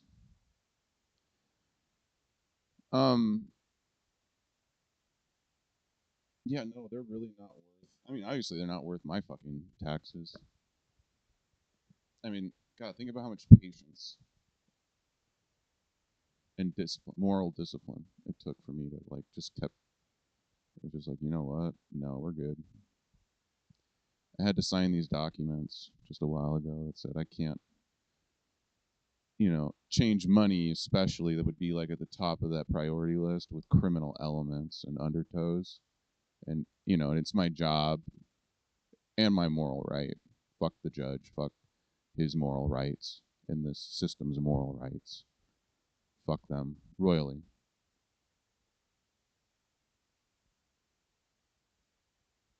Yep. Fuck them royally. I mean, I don't even think they're sovereign, let alone legitimate. At this point, it's pretty fucking obvious that this government has no legitimacy. It's a pushover government, as you can see here. Look at him. It's the big dog. Look at this guy. He's another big dog. This guy speaks for himself. With you further. Thank you. Thank you all. Thank you. That takes us to Commissioner and Administrator updates. Thank you, Mr. Oh, pardon me. Thank you, Mr. Chairman. I appreciate the opportunity to update you all. This is going to be a little different. I had folks send in some reports because, as you know, I was gone the previous couple of weeks. So, in a nutshell, had some recent RV-related code enforcement issues. Wes McCard, our Director of Planning, Building, and Economic Development, is working across county lines to try and help ensure that future rental assistance is restricted to approved RV park residents rather than illegal RV locations. And this is becoming a problem. this is becoming an issue, and wanted to thank Wes for not being just sitting back, but being proactive on that. So thank you, Director McCart. Also, some upcoming events. He will be participating in an invite-only roundtable on the Governor's Washington's Water Future Initiative on the afternoon of August 3rd. And then he wanted me to pass along that they are maintaining a high volume of active building and planning permits. Staff are actively refining development codes, including coordinating Title 16 issues with Public Works to update road regulations. So on top of trying to land the comprehensive plan and do the daily work, just want to say thank you to Director McCart. Speaking with Council Briggs, we just discussed a couple of different issues that probably not really able to air during prime time, but maybe possibly in future potential executive sessions if it gets there. But just want to thank Mr. Briggs, Council Briggs, for in my absence for being here. Thank you, sir. I spoke with Human Services Director Edgar Vega. You gentlemen will know that there was a resignation when I was gone, and so there was permission to go out and hire and have a little bit of overlap so that we can do some training, some cross-training. Corrections, I got a note from Chief Harmon. There was a high volume of offender hospital transports over the past 2 weeks. Staff successfully intervened and transported an incoming high-profile offender to the hospital following a self-harm attempt. Operations remained stable during the boat race weekend. That's always kind of a big, I don't have to tell you all, but it's a big kind of hold your breath moment. And so we felt pretty good about where we were on that. Kim, with Public Records, sent over a report that they received 17 new requests in the last 2 weeks, half of which are already processed and closed. They are managing 27 active records. When I say they, it's she is managing 27 active records, 9 pending clarification, 3 with partial installments sent, and 15 updated with delivery timelines. Receiving Director Erdman's update, Public Works has finished chip sealing 52.6 miles and slightly under budget. So we went over our goal and under budget. Pretty cool. We're outstriping roads and catching up on maintenance issues that were delayed during the chip seal. So that's what they're up to now. Facilities, this week I met, this week the facilities crew met with Brittany Roski to discuss some of the office space rearrangement to better cover their needs. Also been working on reducing some costs on first aid supplies, potentially finding a different avenue. They're also working with the auditor's office on changing their utility billing to P-card purchases and then setting a limit. Tim Kelly right now is out on vacation. He'll be back soon. I owe George, I think I saw him earlier, right when I was going on vacation and before some of the personal stuff that you gentlemen know about, I owe George Dockstetter a phone call back. So George, if you're in the back of the room, I think you are, I'm going to get with you. I was able to tour Lone Crow Farms with Commissioner Bauman, USDA Rural Development Director Kirk Pearson, and his right arm, Phil Eggman. I thought it was just an incredible tour. And also, we had USDA Farm Service Agency Director Pat Bell. Did I mention you, Commissioner Bauman? You did? Okay, yeah, Commissioner Bauman was there. Really neat, very innovative. Held meetings with each commissioner to discuss the agenda and get up to speed on what I had missed and also what you were looking for. And then finally, when I was on vacation, one of the things that dawned on me, and maybe the clerk of the board, Alvarez, you could help assist with this, was that and this is under also Commissioner and Chairman Mullins' recommendation that we do a video update. And so I was wondering if we could provide an example of what I would like to do on a weekly basis so that we can correct the record, so that we can get our narrative out, so that when like newspapers might not be accurate or quote us in our entirety, that we'll have our own ability to get the news out. And so here's a little look at that. And I apologize for the time. It's 3 minutes and 52 seconds. Typically, we would try to make these shorter, but enjoy. There's no volume. Where we talk about. Hi there, my name is Brian Danzel and I'm the Franklin County Administrator, and today is going to be the first in a series of videos where we talk about what takes place at the county, what things are happening, and I just wanted to start by taking a look at Benjamin Franklin, who is our county's namesake. And when he was asked at the Constitutional Convention in 1787 by a lady outside of the convention hall, "What kind of government did you give us, Mr. Franklin?" And Mr. Franklin responded with, "A republic, if you can keep it." So with that, one of the things that we think is important in being able to make a good republic, or to keep a good republic, is good information and good exchange of information and communication. So that's what we're going to do today, or talk about a couple of different things. The first thing that I'm going to talk about is the automatic 1% property tax increase that county commissioners can choose to take, but that your county commissioners here in Franklin County have not chosen to take over multiple years. And what this has done is this has allowed hardworking people that live here the ability to hold on to more of their hard-earned money. And it's also at a time when the state of Washington has decreased our funding that we should receive from them. I always tell this story, and it's a good example of where county commissioners started from. But originally, county commissioners were county road commissioners, and they were placed in office and voted into office by the people to be able to take the monies that were levied against your properties and then be able to use those funds to build roads way back in the day. And as we got bigger and as government got to be what it is today, and it became more of a political subdivision of the state of Washington rather than a county, a sovereign county, a lot of other things fell under the umbrella. They removed the term road commissioners, and that's how you got the term county commissioners. Why do I bring up road commissioners? Well, something I think that people don't know a lot about would be the fuel tax. I think that people know that we have a fuel tax that is probably a little bit more than people want to pay, but also a portion of that fuel tax pays for what's called the Rural Arterial Program and so many other fine programs that are meant for rural outlying counties that aren't on the I-5 corridor or aren't near I-90.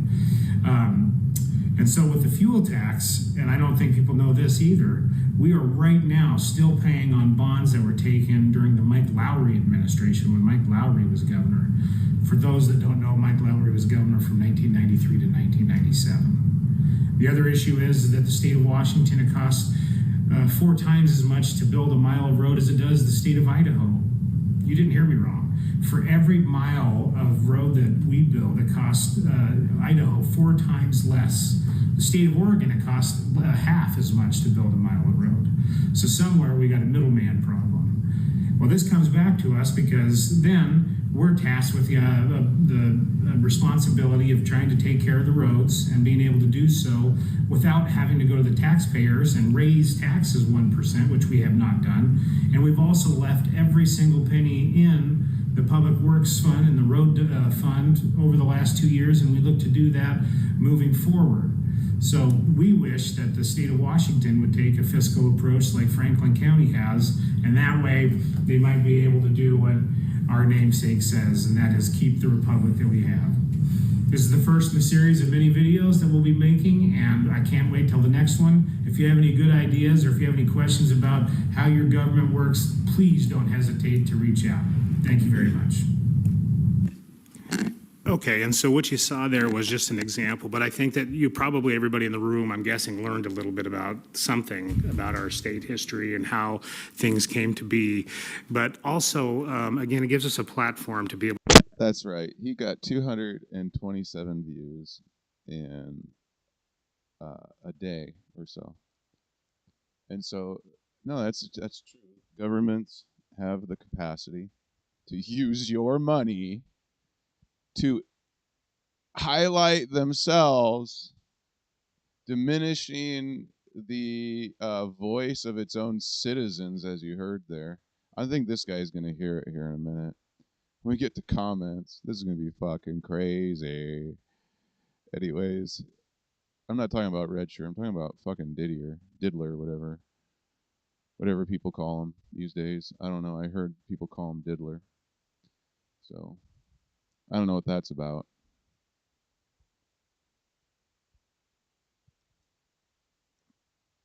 Anyway, where were we in the show? No. I just think we should probably take that up. I mean, maybe the next one is, why are we using our money? Because it's still my money. There's still money. I mean, probably it's gone. It's gone. You know what? When we kick over this fucking behemoth of a mess that you see up here, because there's no going back, guys. They chose that for us. You put them there, maybe, question mark, and they chose that for us. That's the idea. And so when you see that, you're like, oh, well, actually, the people of that day, they described it as a runaway government. So since we have a competing marketplace, run away government. We're actually only that here in America. Oh, look at this convention of states comes up first. Yeah, for sure. I'm talking about, oh man, all of this, everybody wanted, and it's just like, really? I don't know. Maybe it's just balance. Obviously, we're looking at it right now. It's like, what happened? I don't know.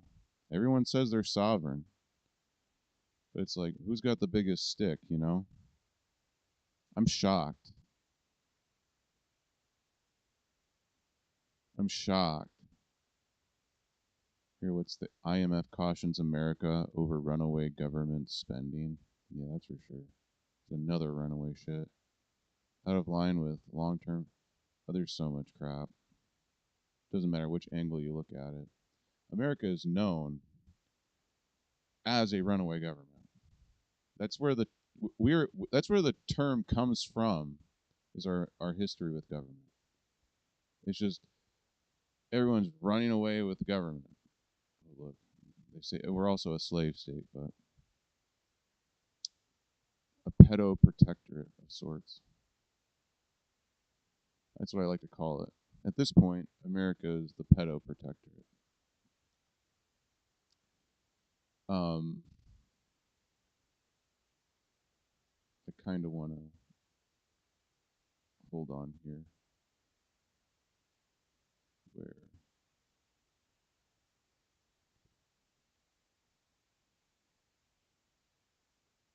How do I even? All right, I'm just gonna do it like this. Let's hear my posts.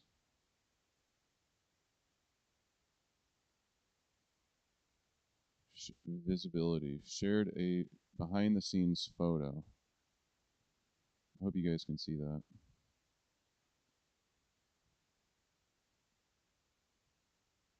That's it. It says public. I was at a family reunion. Families take care of each other. You guys hear about Andrew?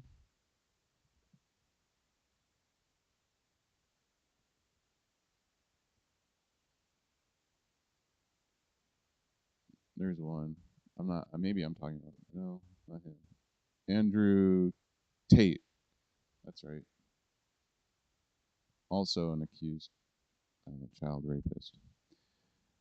Weird. Maybe it's just the name Andy. Sorry if that offends you and your name is Andy.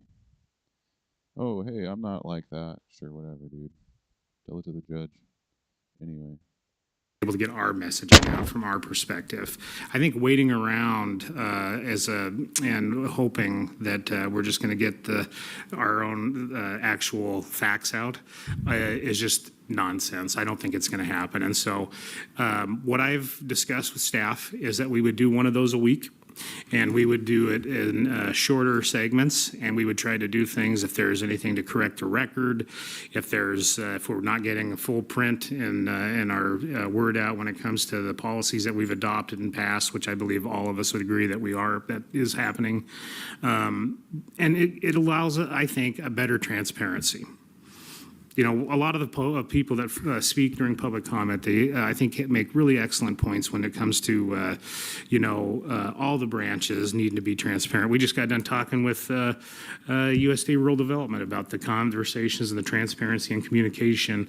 I think maybe the most important communication might be between us and your constituents. That might be the most important communication that we make out of this office.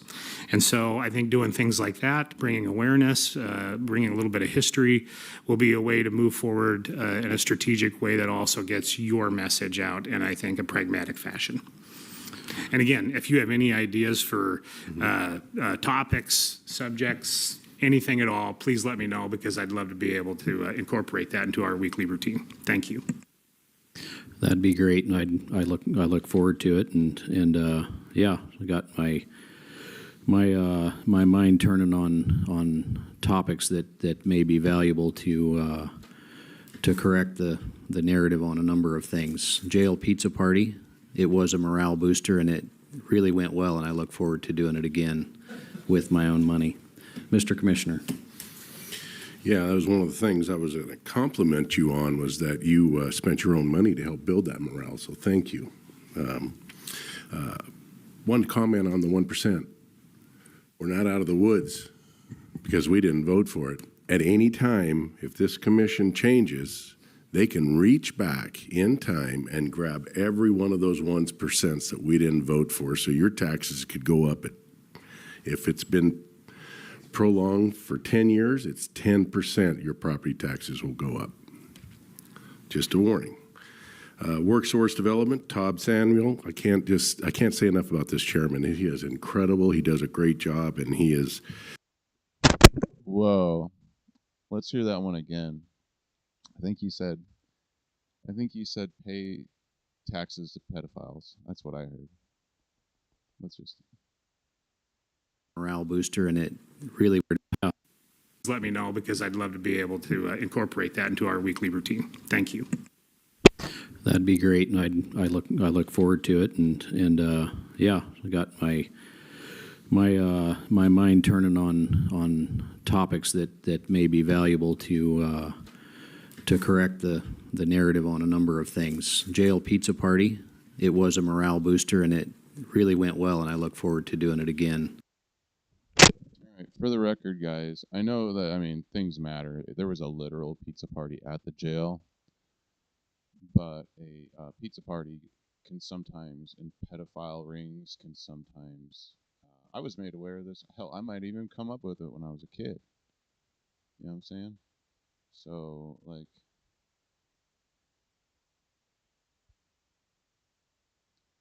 what's up, man? What's going on? That's pretty strange, right? And but yeah, I mean, like, pedophiles, man, they use that code. So there was this guy I know growing up with. His name was Michael James Pattison, Pattison, and he was a child molester. Okay. And we used to talk, and when I was a kid, I didn't know any better, because no one ever said no, shit like this. So, like, he would teach me shit, and I would be like, hey, like, maybe you shouldn't talk about that shit out loud or something, because eventually it would be like, yo, what's going on with all this attention and shit. Anyways, total pedophile.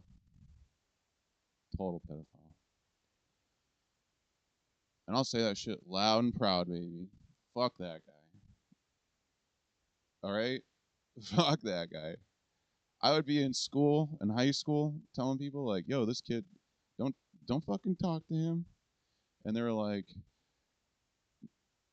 we can talk to him. In fact, we're still going to be his friend and shit. I was like, fuck. All right. So they're all pedophile enablers, if you ask me. See what I'm saying? But I'm like, no, yo, his name was Michael James fucking Pattison. And everyone tried to protect his ass, except me. In fact, I thought I was the only one trying to protect his ass at one point, because everyone wanted to kill his ass. He conned me into believing, oh, we're in love. Bullshit. And then the child's mom found out, and guess what? She started blackmailing him into having sex with her. And you could, what the fuck? It's like, yeah, right. Okay, so it's just like, no, there's a fucking problem in this goddamn community. You see what I'm saying? Because people hear about that shit, and I'm just like, yo, fuck that guy. He grew up. He learned his lesson. Yeah, well, he's about to. Fuck. No, that ain't cool, man. Anyway, fuck that guy. That's a childhood story. So I'm just like, you know what? Clean my soul out. That's it. That's how you guys do it. I was thinking about it. I was like, oh, well, no. Just no. Just no. Eventually, it's just like, what the fuck? Yeah, what the fuck? Anyways. I don't know what world this fucking place is. Full of sick fucking puppies. You got a story on any of these motherfuckers? Say it loud and proud. Fuck. Yeah, everyone needs to be aware of that. If you, in fact, look his ass up. Be like, where was he? Grew up here, in this area. So that should be your fucking. If he's around, you should be like, okay, I'm aware. Especially if he's talking to any fucking teenage girls and shit. All right. All right. We clear? You see what I'm saying? But guess what? We used to, when he was, when I was a kid, just a fucking middle schooler. That's what I was. When I was a middle schooler, it was like, okay, we'll call it pizza. You know what Pizzagate is, guys? Yeah, you're about to fuck these people. Anyway, so he's paying for it with his own money. Yeah, a lot of these guys. I remember the mayor. He was like, I gotta donate more money to the fucking mere ministries and shit. Why? What do you feel so guilty about? Why don't you just offer him some support from some time to time? Unless they got dirt on you or some shit. You know what I'm saying? A lot of these people, it's like, oh, just pay everybody off. It's like, maybe that's their way of tithing. Okay, I learned my lesson. I'm going to make it straight with God.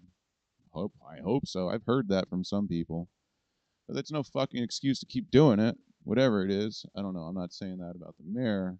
But it sure fucking sounds like when you say, I'm going to donate to Mere Ministries again with my own fucking money.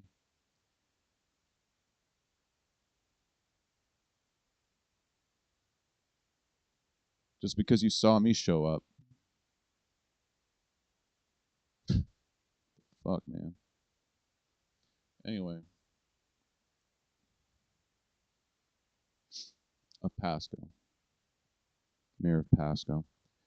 And, what the fuck's going on with our elections at Franklin County? Anyways, when he says that, I mean, there's symbolism and shit, guys. And who knows? I'm just saying, hey, when you hear shit like this from fucking guys that were just sitting there just clowning everybody in the whole fucking county because you pay taxes, you might want to wise up and be like, yeah, maybe they're pedophiles. I don't know. They could say, well, I'm not really like a pedophile so much, like, whatever. Just have young tastes like Epstein. Whatever the fuck these people rationalize this shit as. But yeah, what is it? Statutory rape, is that what it's called? That's a thing. I think that can make you pretty much entirely hated by the entire planet.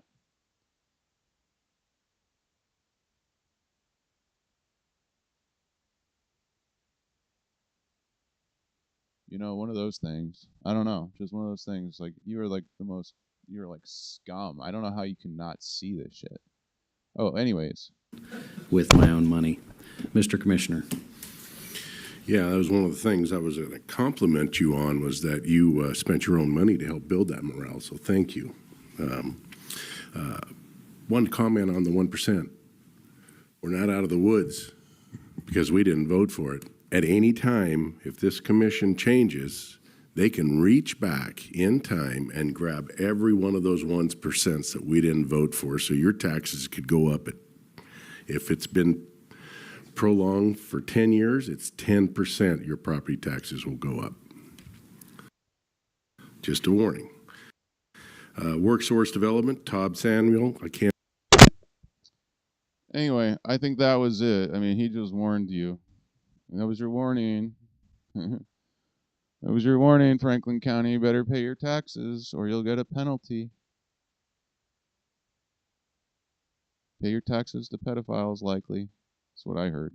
See what I'm saying? Especially when you sequence it in a chain like that. Is that what this? Oh, get ready, guys. I can't say enough about this chairman. He is incredible. He does a great job, and he is a great man. Farm equipment pullouts. If there's one thing that I'm going to harp on with Kirk, there is this idea of creating these pullouts on county roads so farm equipment can get off the road and traffic can go by.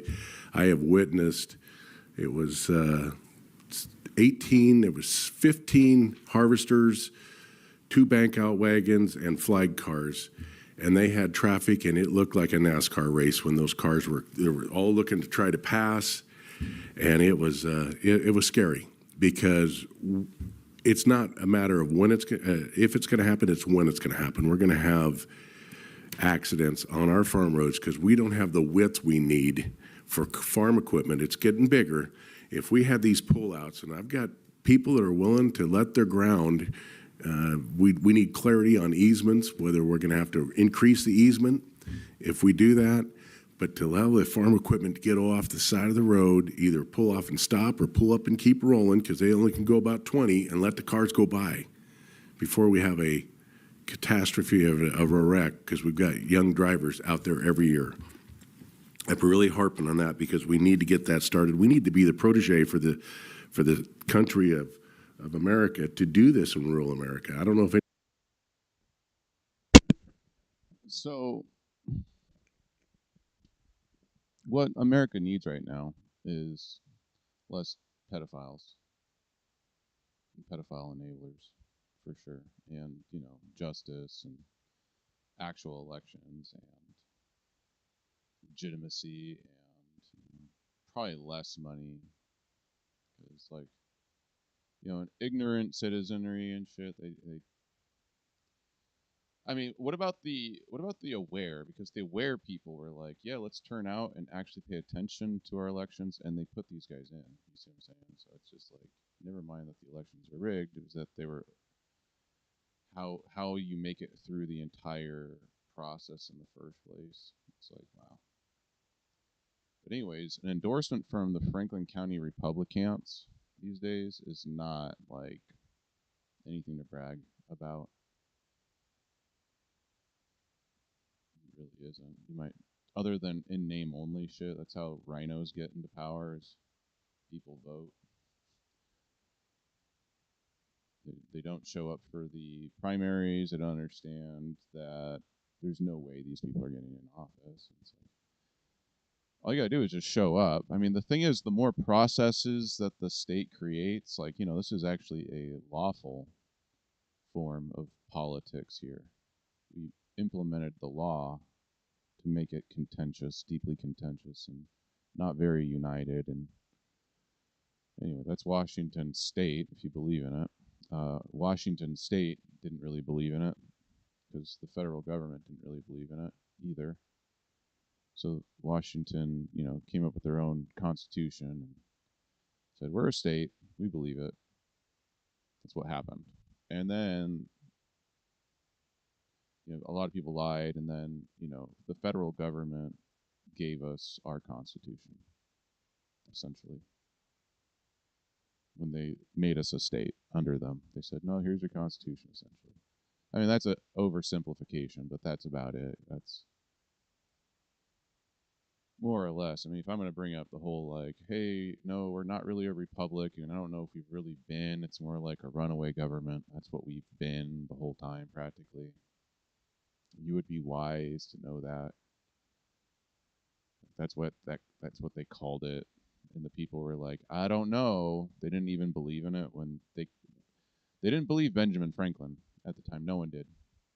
The only people that believed Benjamin Franklin, and no one did, would be the guys that voted for it in the back room in secret.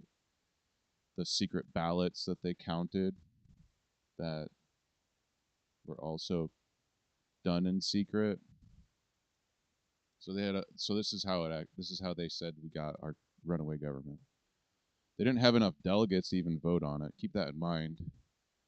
But they said that we will, but so they gave themselves the assurance that they could. Even though that's like, no, we'll just make that up. I mean, think about that. And it's like, okay, so why were they even sent there? They were sent there to strengthen the government, the one that was currently in place, not replace the one. So it'd be like the amendment process that we have currently with our Constitution. It's like, oh, we can amend it. So that's what they were sent to do, was to amend it, not to replace it. So I want you to be aware of that too. So I mean, like, because this stuff, it's like, not only is it counterculture, it's completely counter history. Like, you know, like Washington State, depending on like which one you're respecting, because there's two. Because there's two Washington State constitutions. There's the one that, you know, the Washingtonians ratified for themselves, which is more legitimate than the federal government one at that point in time. So they cast in secret, they voted in secret, and we're just supposed to believe that, you know, it's like, of course it's by miracle, guys. They say it's by miracle that we have this government. Of course it's by a miracle, but it's not a good miracle. This would be a complete and utter fraud.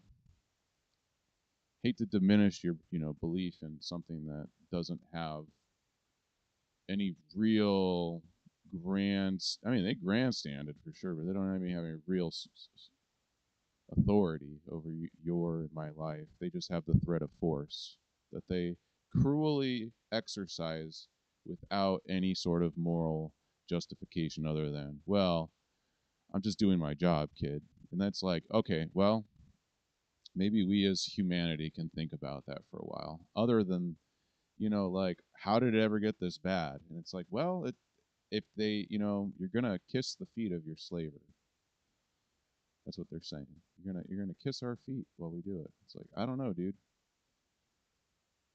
You know, these guys are pretty lawless, is the idea. It's like, hey, look, they're breaking the law, and the prosecutor won't arrest them, essentially, won't have, you know.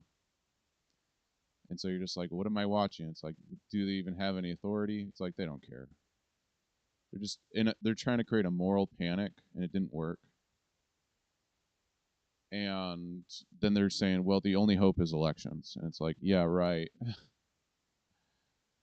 I hope you're kidding. And they are. They're literally saying to our faces that they are not serious. They're not a serious government. And they have no choice but to sit up there as a consequence for something they did. That's basically what we're kind of explaining it to them when the public comes up to say, hey, if there's any public left, that's really weird, huh? Like how you have to like to even pretend with these people, you know what I'm saying? What you got to do to even pretend with these people. And you think that they were really good team players, but it's just like, well, let's, you know, lie together, die together. Any other states doing it, but we need to step up and be the leaders in this, and we're trying to, but we're limited on funds. Maybe that's something where we could get some help from you on.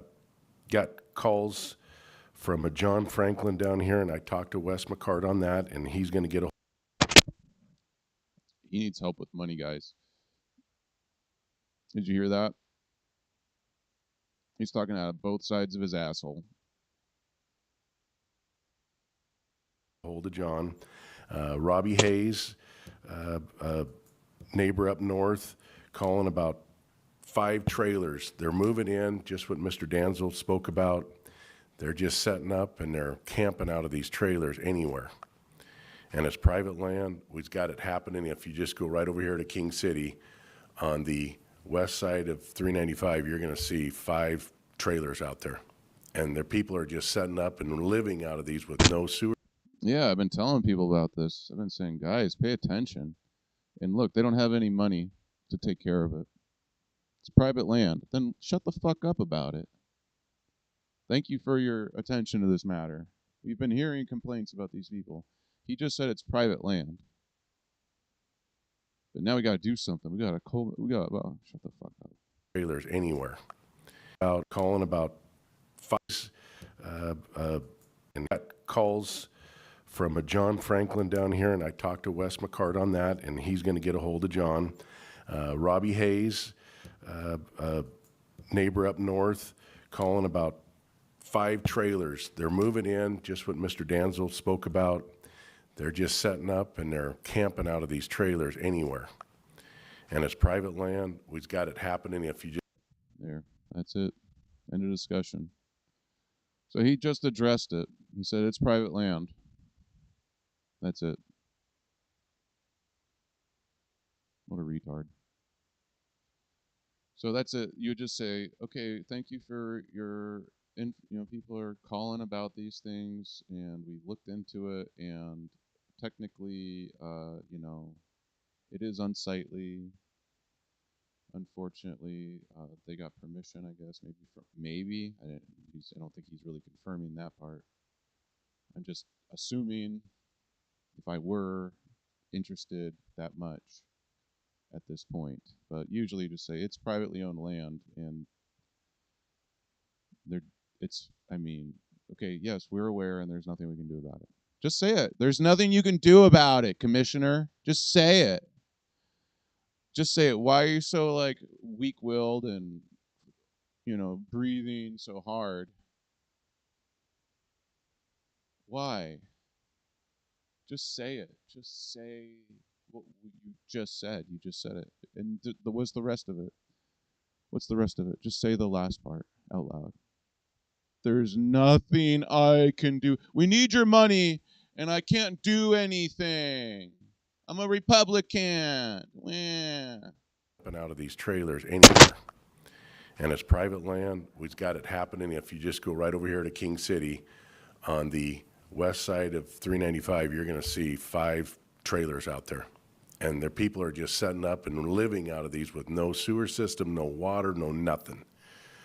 And I'm making a call out to our sheriffs that they need to start being our code enforcement officer, especially if there's children involved and there's drug paraphernalia around. We've got to step up our game. We need to do something. Jeff, it looks like you want to say something on that? Yeah, I have something I could add on that. So we are aware of some code enforcement issues in the county. Wes and I have been advised about those. And under our code, the planning director or designee, I believe, is the code enforcement officer. And I think it's structured that way because when you're talking about a code violation, our planners and building inspectors are really the experts on what would constitute a violation of the code. It could be problematic to have a deputy, a sheriff's deputy put on the stand, and then a defense attorney is cross-examining them on their education and experience with zoning and subdivision regulations. So I think that's why it's structured that way. We are in the process of amending our code, to make it more streamlined and to move it away from being a criminal violation. We still want that option to criminally prosecute very serious, egregious violations, but we don't want that for every single case. And our code is just kind of clunky right now. So the other thing I would comment on this about is we were planning on utilizing our own code for some enforcement actions, and we came to find out that the administrative office of the courts didn't have those input into their system. I guess there were some hiccups, probably statewide, where municipalities would be trying to enforce their local code, and then when there's a conviction, AOC, the Administrative Office of Courts, isn't able to find that in their system. And so apparently it was leading to problems on the back end in terms of tracking, who committed what crime and, what the elements were and things like that. And so we've been working with AOC to input our code as it is right now into the system, and then we'll have to do that again, unfortunately, once our code is updated. And I need to touch base with district court and see where we're at in that process, so we can move forward with current enforcement actions. Yeah, because if we don't get a jump on it, it's going to get worse and worse, and it's just going to become a bigger problem for Franklin County. So we need to get in front of this and get some things put into paper. I think we do got to clean up our code and get it more specific.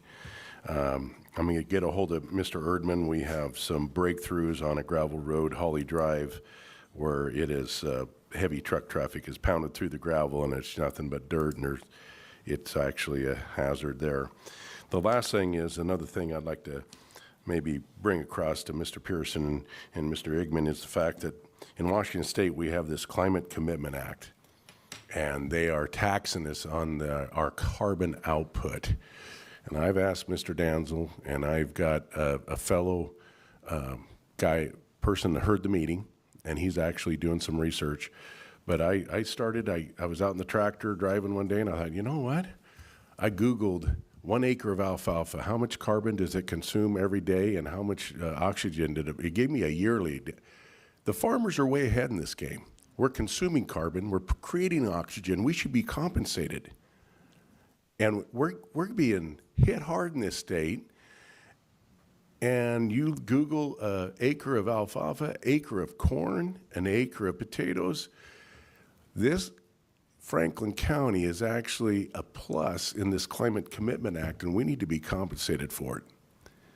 And we are being hurt by it.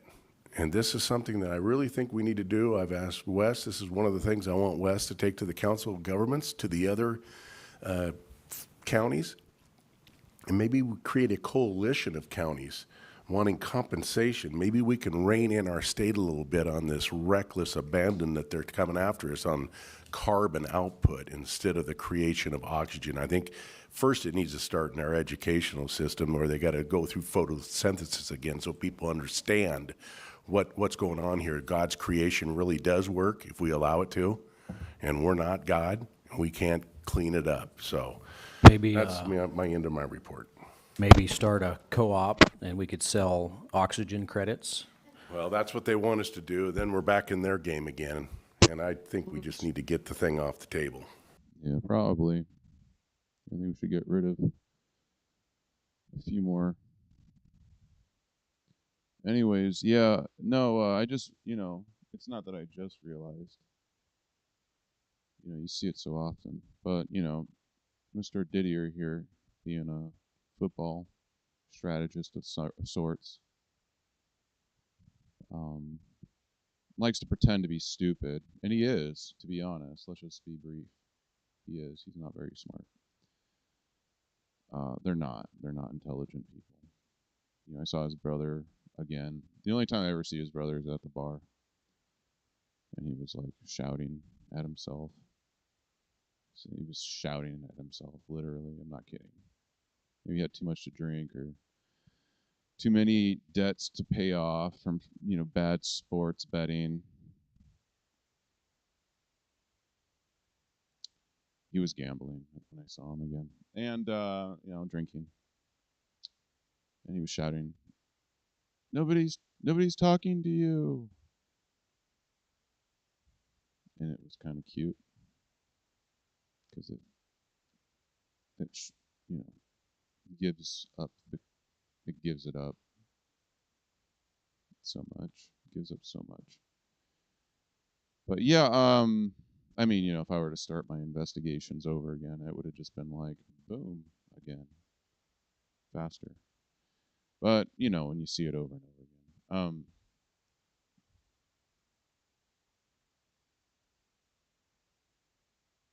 It's just, if I were a betting man, I'll just put it like in context here. If I were a betting man,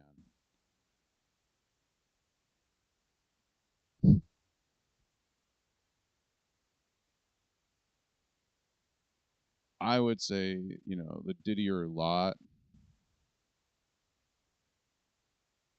or whatever, everyone, whatever you come up with, whatever term. someone said dirtier. I was like, that's funny.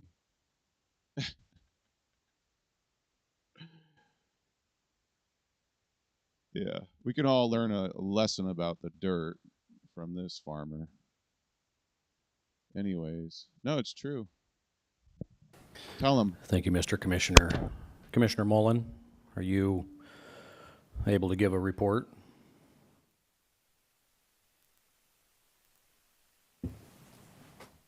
I'll go ahead and give my report. So, busy week last week. Attended the Washington County's Risk Pool Conference.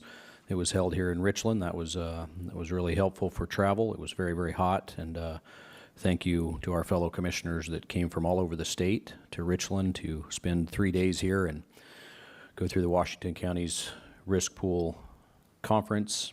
And through that process, had some really good conversations. One of the conversations that I had, talked to a number of different counties, is about where that they're spending some of their opioid settlement funds, and there's a number of counties that are spending some of their opioid settlement funds on inmate health monitoring within the cells, within the jail.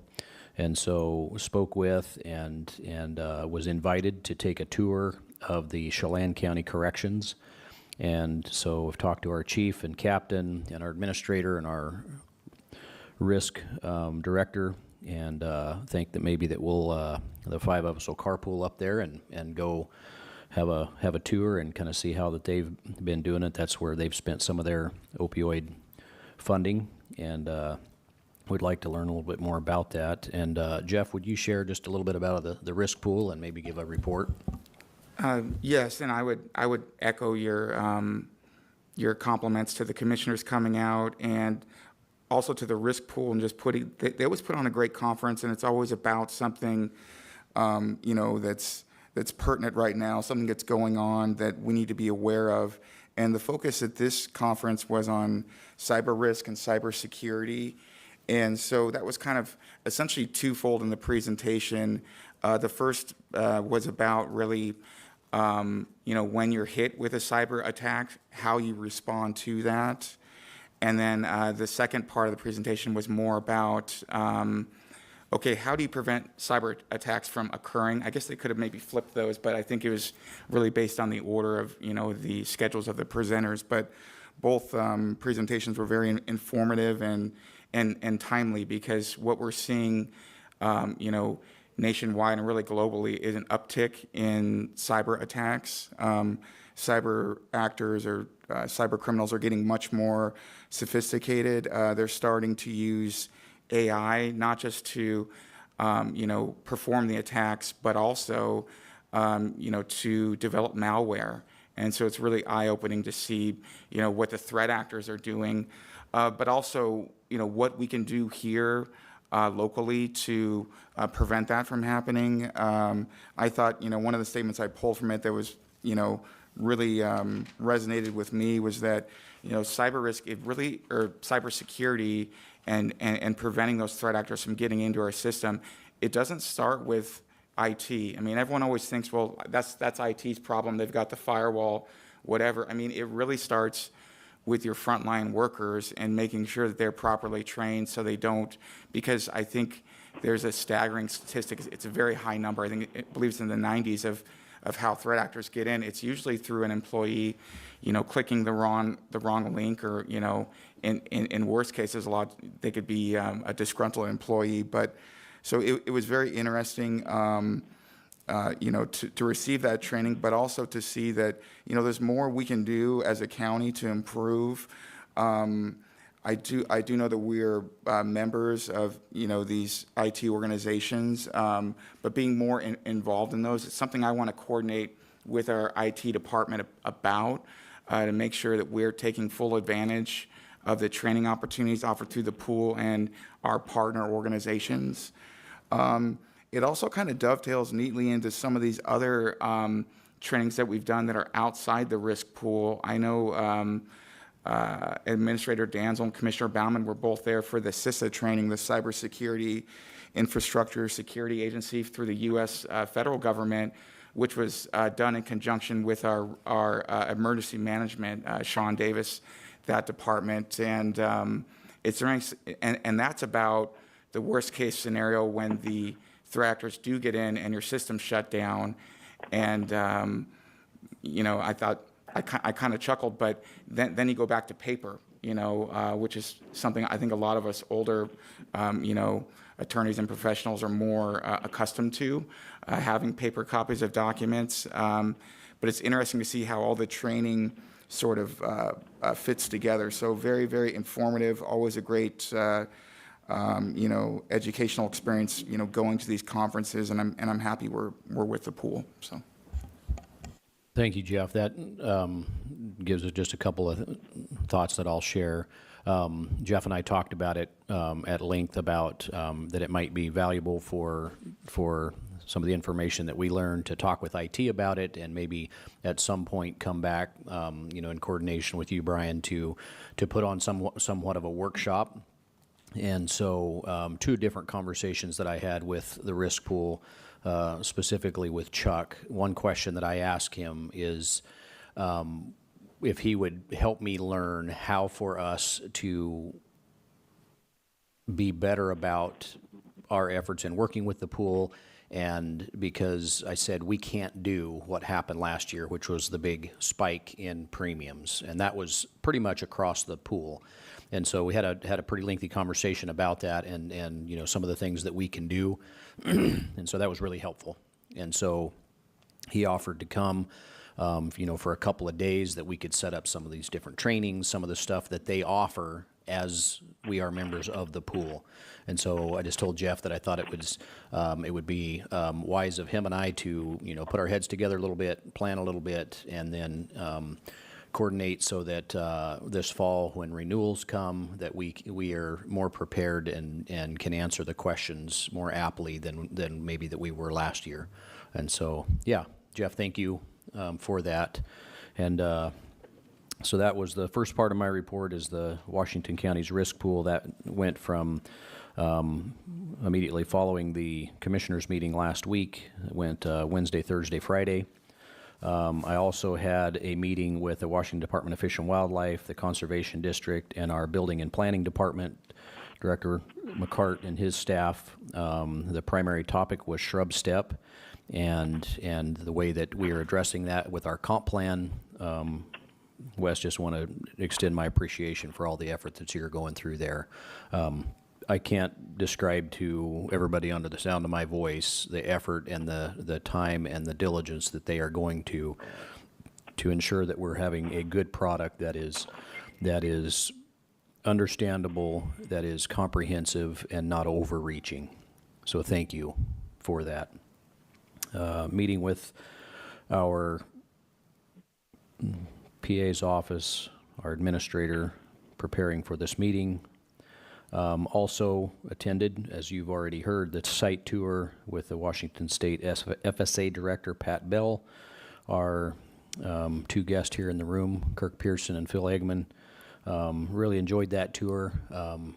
The Lone Crow meat processing plant, they came and sought and received a conditional use permit for a USDA approved slaughter facility here in Franklin County, and they have just are at the very beginning of the starting of that operation, and I just admire them for. I'm sorry? Your work on. Rocky, we can hear you talking. Are you ready to give your report? No, I already gave my report, but apparently I was muted somewhere. Sorry about that. You wanna give it another go? No, that's fine. I was just sending Brian a message, and so now it's recording everything again. So basically, I just wanted to say thank you for the presentation today, and to thank Wes and Jeff Briggs for working on the RVs that are being illegally parked. And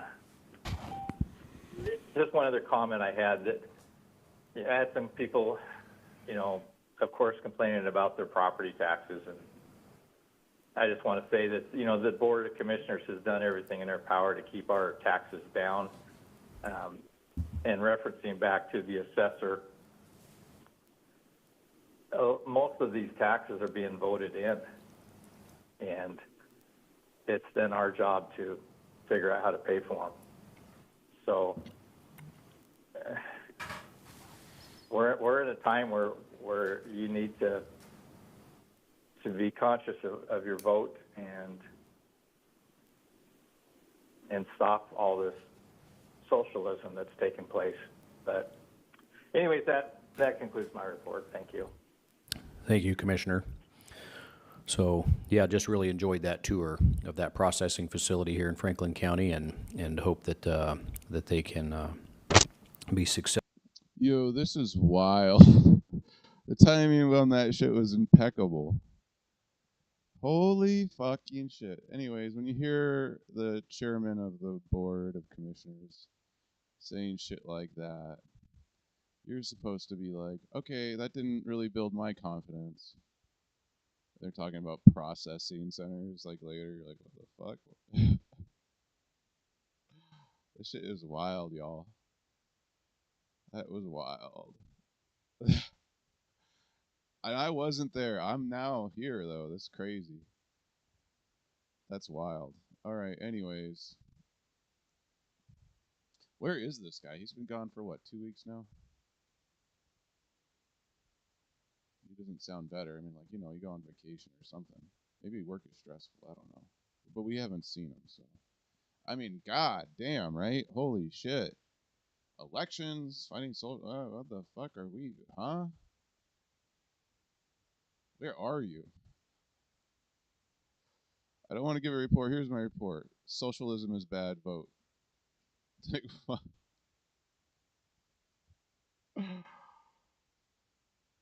That was your message? Like, that's the report you gave before? Or, like, is this just an excuse for not giving a report? You were like, are you hiding? What's going on, man? Yeah, anyways, the guys that did show up, they all sound confident. The guys who were hiding behind him as chairman. Oh, fuck, man. What a mess this shit is. What a shit show for sure.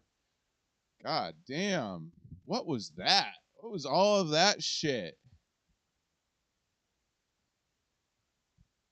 Where's the auditor? Jesus Christ. Okay, so for everyone's information, just FYI, when you have a bunch of commissioners that are getting bitched at by the entire county for what the fuck's going on, oh, it's a matter of justice suddenly, but you're the one lodging the complaints.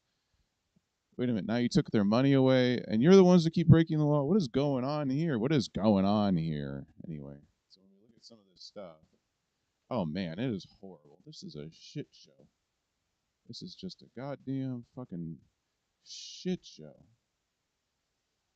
Anyway, so I hope, even with a stacked deck, guys, if I was a sports commentator at this point, and I kind of am, since Clint Didier's, he's playing football or whatever, and I got Ermina as a base coach, and I'm rounding for home. You know what I mean? Anyway, God damn, what the fuck? Let's just let's get a grip. Let's get a grip on things. What is this? What is life? What is God? Is God even a thing? Is God a person? Is God alive? Is God alive? Are we alive? What is happening right now? Hold on, let's just go back. That was just because the thing is, I just wanted to understand Our PA's office, our administrator, preparing for this meeting. Also attended, as you've already heard, the site tour with the Washington State FSA Director, Pat Bell, our two guests here in the room, Kirk Pearson and Phil Eggman. Really enjoyed that tour. The Lone Crow meat processing plant, they came and sought and received a conditional use permit for the for a USD just a week. You want? It's been being illegally parked, and just one other comment I had that I had some people, of course, complaining about their property taxes, and I just want to say that the Board of Commissioners has done everything in their power to keep our taxes down. And referencing back to the assessor, most of these taxes are being voted in, and it's then our job to figure out how to pay for them. So we're in a time where you need to be conscious of your vote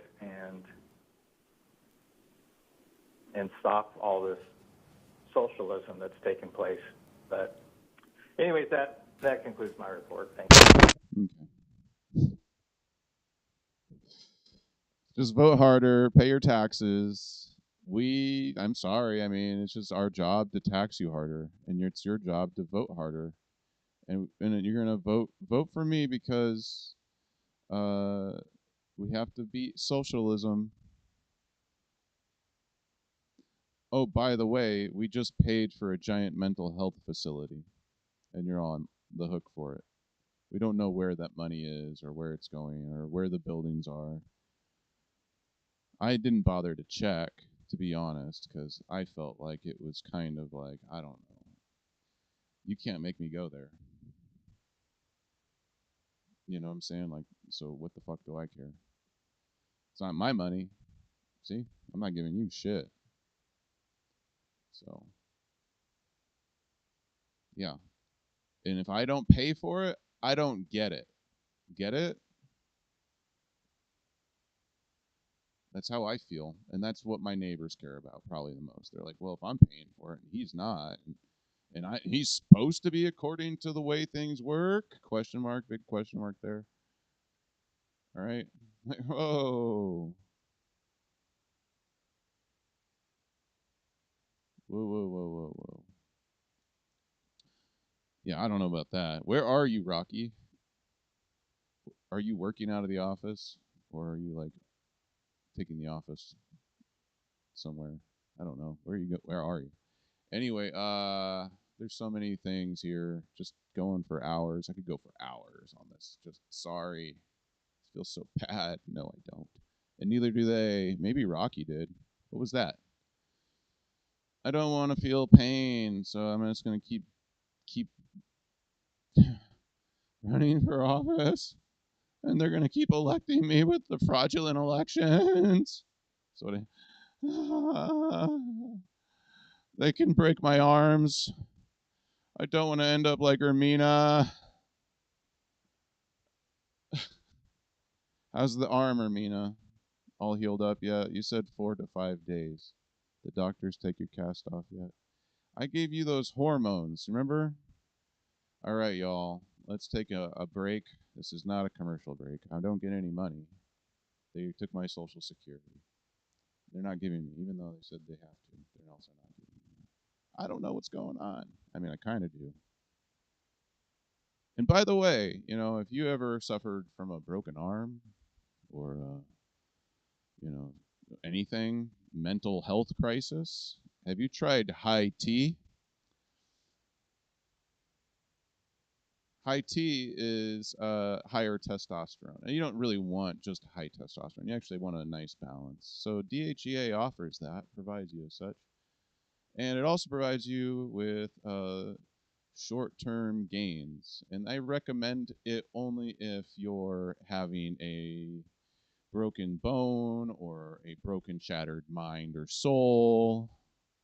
Something just totally fractured within you. And take it for just a short time till things get more stable, and slowly wean. I also recommend phytosterols, such as DIM, diindolylmethane,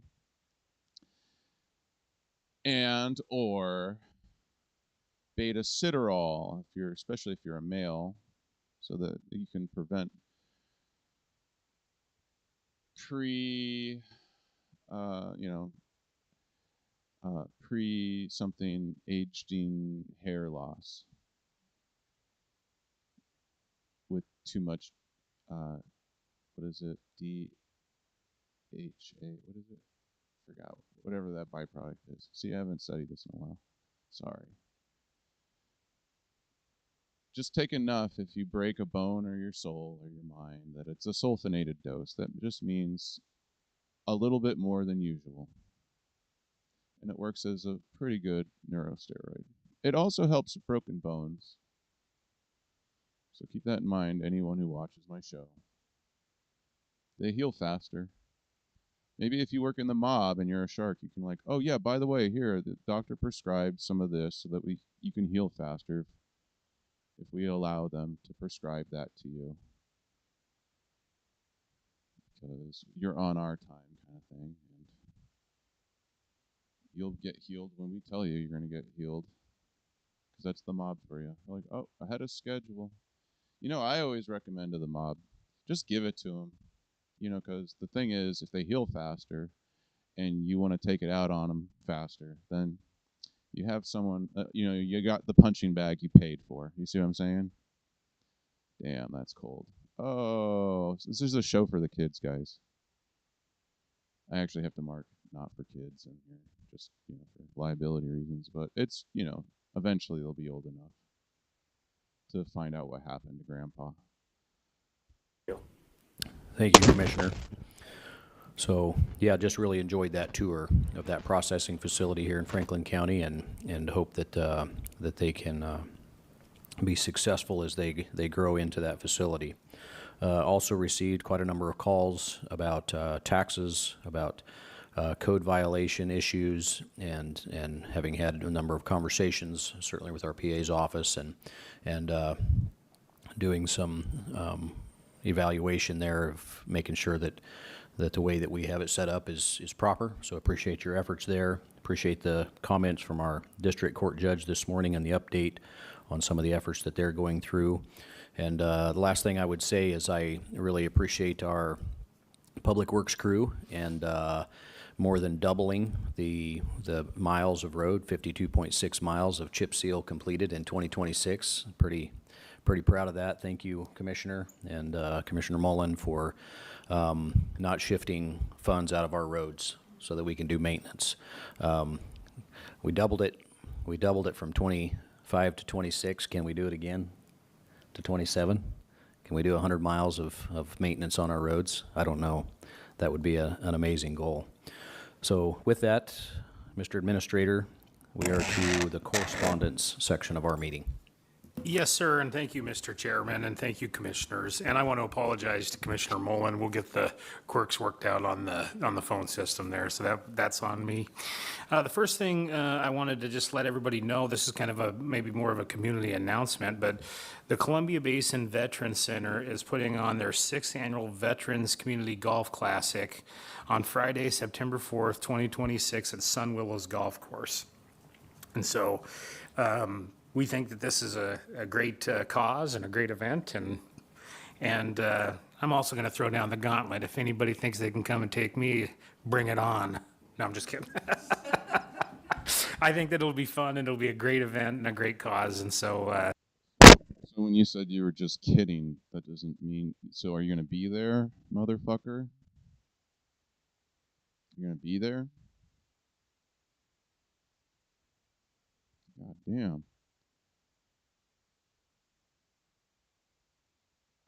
I'm just saying, because I'm not promising I'll try to be there. You see what I'm saying? So I'm probably on the same par with him there. But anyway, yeah, I'll try to be there. I'll see what I can swing in my schedule. I mean, I might be arrested any day now, but it's been a couple months at least. Just wanted to get that out there. That's September 4th on Friday, and a lot of different prizes and a lot of different things, but the money and where it goes to is, you know, just an incredible cause. So just wanted to make sure that everybody was aware of that. The second piece of information that I have for you that I'll take one and then I'll pass down to you is an update on what the end result of engrossed substitute House Bill 2442 was. which changed the way that local governments could utilize certain funding. Now, of course, and I've called this, and I think Director Pearson did back in the day when we were in the Senate, that the state was moving to a model of, instead of shared revenues, that they would allow local municipalities to raise taxes on people rather than having to fund it themselves. So that's kind of the first one that you're looking at, is that we could adopt a 0.1% sales and use tax for children's and families for a whole myriad of issues. There's a housing sales and use tax that is expanded. I'm going to go all the way down. Kind of this is kind of two things that might be a little bit pertinent to what we're talking about. Go to number 3 where it says REIT 2 may fund nuisance property abatement. So there's some more flexibility that the REIT 2 revenues may be used for abating nuisance properties. We're talking about that. And then if you go down below that, too, actually, the next couple, we have a rental car sales tax that we already levy, and that can be eligible for use for criminal justice purposes. That's a new change under this bill. Rental car tax receipts may be used for criminal justice purposes broadly defined to include public defenders, diversion, reentry, domestic violence services, mental health crisis response, etc., given the county discretion to direct transient transportation revenue to public safety and supportive programs. And then finally, number 5, county public health clinic levy. Franklin County may impose a separate tax levy up to 5 cents per thousand assessed value for public health clinic operation, maintenance, and capital.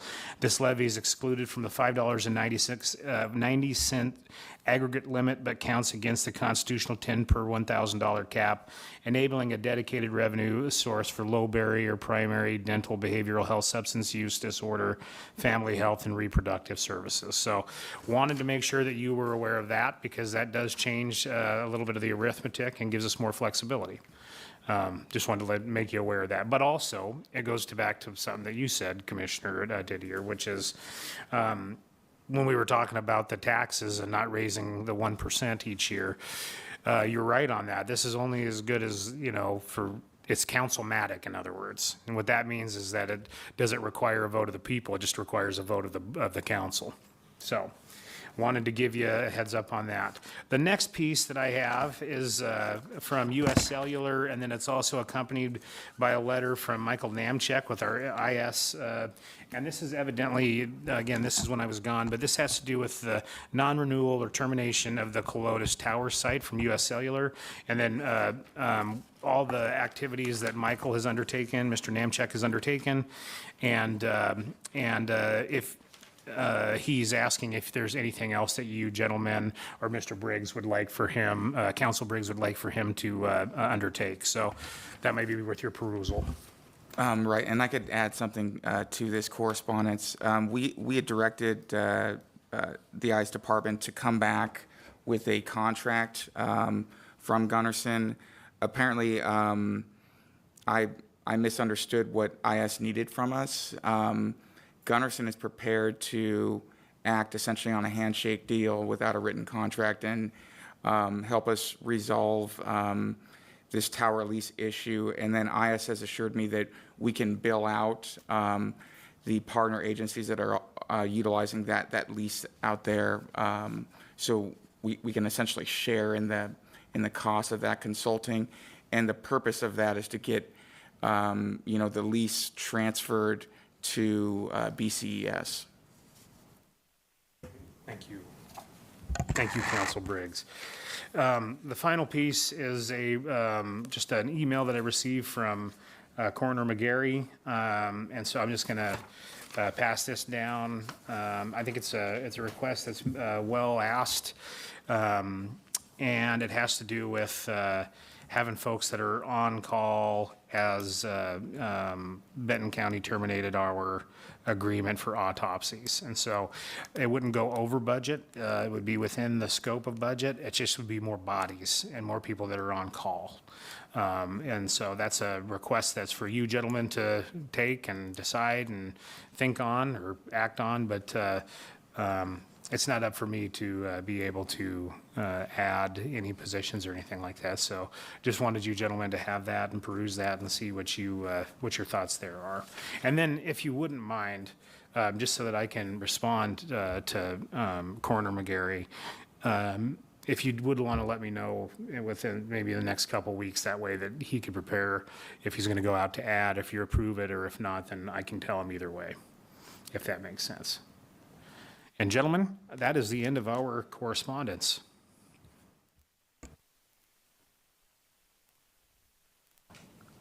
Thank you. Takes us to our second public comment period. Is there anybody in the room for public comment? Please come to the podium, and you would have 3 minutes. Marcy Torres with Franklin County. I wanted to share with you, Jerry Davis was prosecuted by his colleagues. His attorney, Megan Whitmire, asked for a lower sentence. Judge didn't agree. Judge has retired since the sentencing, and he served the lower sentence anyway. There was another case where a woman committed the same crime, wasn't an attorney, and Jacqueline Stam sentenced her to 20 plus years in jail. Gilberto Mendoza was supposed to go to federal prison, and he is currently in Franklin County, was prosecuted by his friends, and his case was presided over with Norma Rodriguez, Bronson Brown, and Dave Peterson. That's a conflict of interest. Dan Catherines, I have been looking at the CJC complaints that had previously been filed.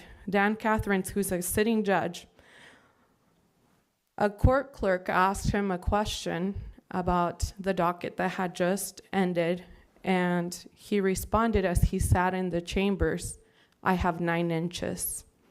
So they filed a CJC complaint. These are the people that are representing this community, by the way. Sounds like they've gotten away with a lot more than they should. It's disgusting.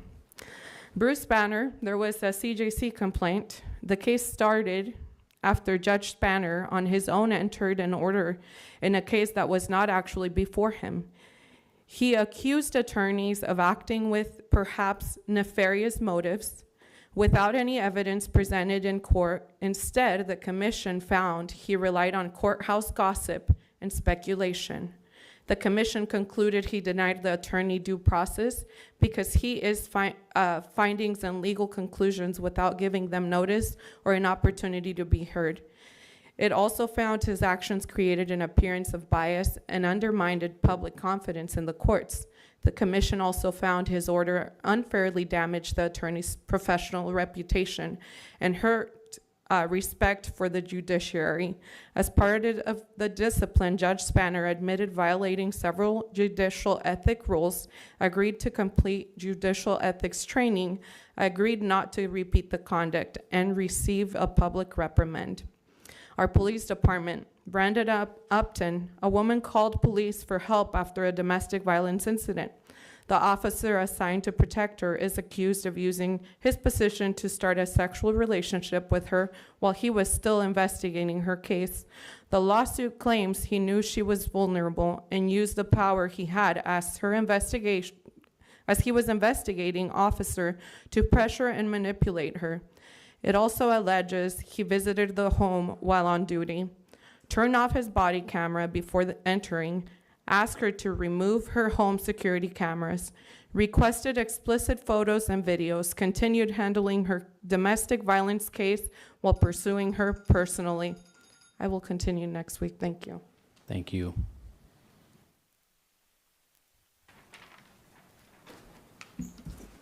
So Brian Thornhill, Franklin County. So I'll give you guys a chance to put your money where your mouth is. Because you guys just talked about transparency, right?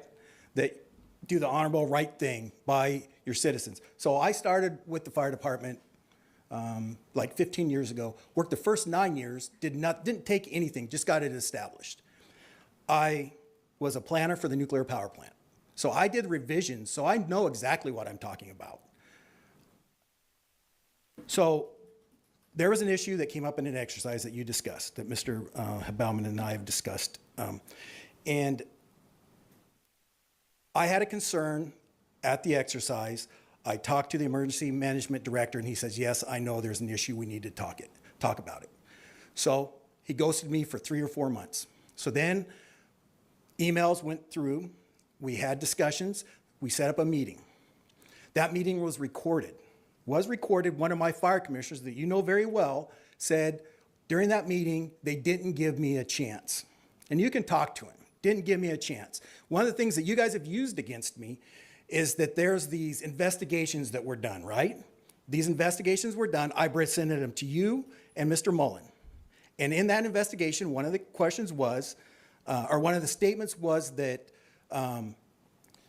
Fire District 5, before it was established, had all these other fire agencies come and respond. And we know that's a false statement. All my commissioners said it, so I asked Mr. Didier, will you confirm that? Before Fire District 5 was established, did other fire agencies come out? The other thing that came out was that Franklin County Emergency Management had, per their charter, had authority over Fire District 5. This was an investigation you guys used against me. Franklin County Prosecuting Attorney's Office came against it and said, no, they do not. So you guys are holding those two statements against me. The third one, the other issue I want to bring up is Mr. Baumann keeps talking about this other investigation where these FBI agents flew down here and everything. So if that, and so I asked for a public records request to find out what you're talking about. Never received it. So I don't think that's correct. You're aware of that now. Multiple, and you guys are supposed to handle that public, the prosecutor's office. I asked for public in writing, and they haven't done it, haven't returned them. So if that was on, if that investigation was based off of the tunnel collapse, so a real exercise event happened, a real event. Fire District 5 was not dispatched how we would normally be done. They had a failure in the system. So I made a concern about that. I never received, nobody contacted me about this investigation, but evidently I believe that's what the investigation, they had a failure. So I can prove they had a failure, so you're using that against me, that I had a legitimate concern that there was a failure for notifying Fire District 5 in response to a true emergency. And you're saying, I should apologize, I'm not saying that was what exactly happened because I don't know because I didn't get the public records request. Thank you. Thank you for your So if you wouldn't mind comments. answering that question, Mr. Didier, I'd appreciate it. Is there anybody further for public comment? Yes, first, Mr. Briggs, I'm not the one who witnessed it. Somebody told me that was there, and it was someone who was a pastor, so I took their word. So I apologize if that was incorrect. But I do believe that because of the conflict with Nikki Torres, that we should have had an outside counsel. But I want to clarify, the first thing Nikki's attorney asked me was, are you an attorney? And I said, no, I'm not. I'm here in support of Mr. Weiss. So what was witnessed here was false. I've never gotten a law degree. I've never claimed I had a law degree at all. So not an attorney, wasn't there to be an attorney, was there to be a friend and actually someone as an advocate for him because he does have PTSD. And I take care of my mother-in-law. She is a paraplegic, and I understand that there are certain accommodations for people with disabilities, but we weren't given any. I just want to point that out. So the other thing is that in the stalking laws, I kind of wanted to read this a little bit because there's a lot of misunderstanding about what stalking is.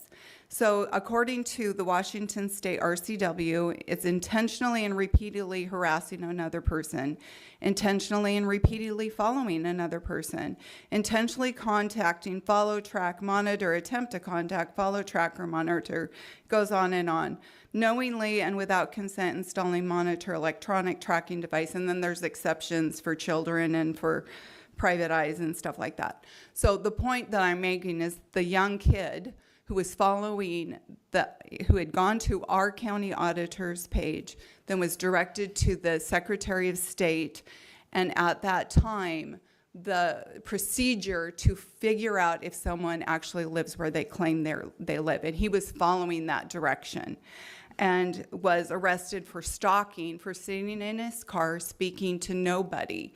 And in fact, it was Torres's daughter who came and knocked on the window and said, "You need to leave," and he said, "Okay," and did.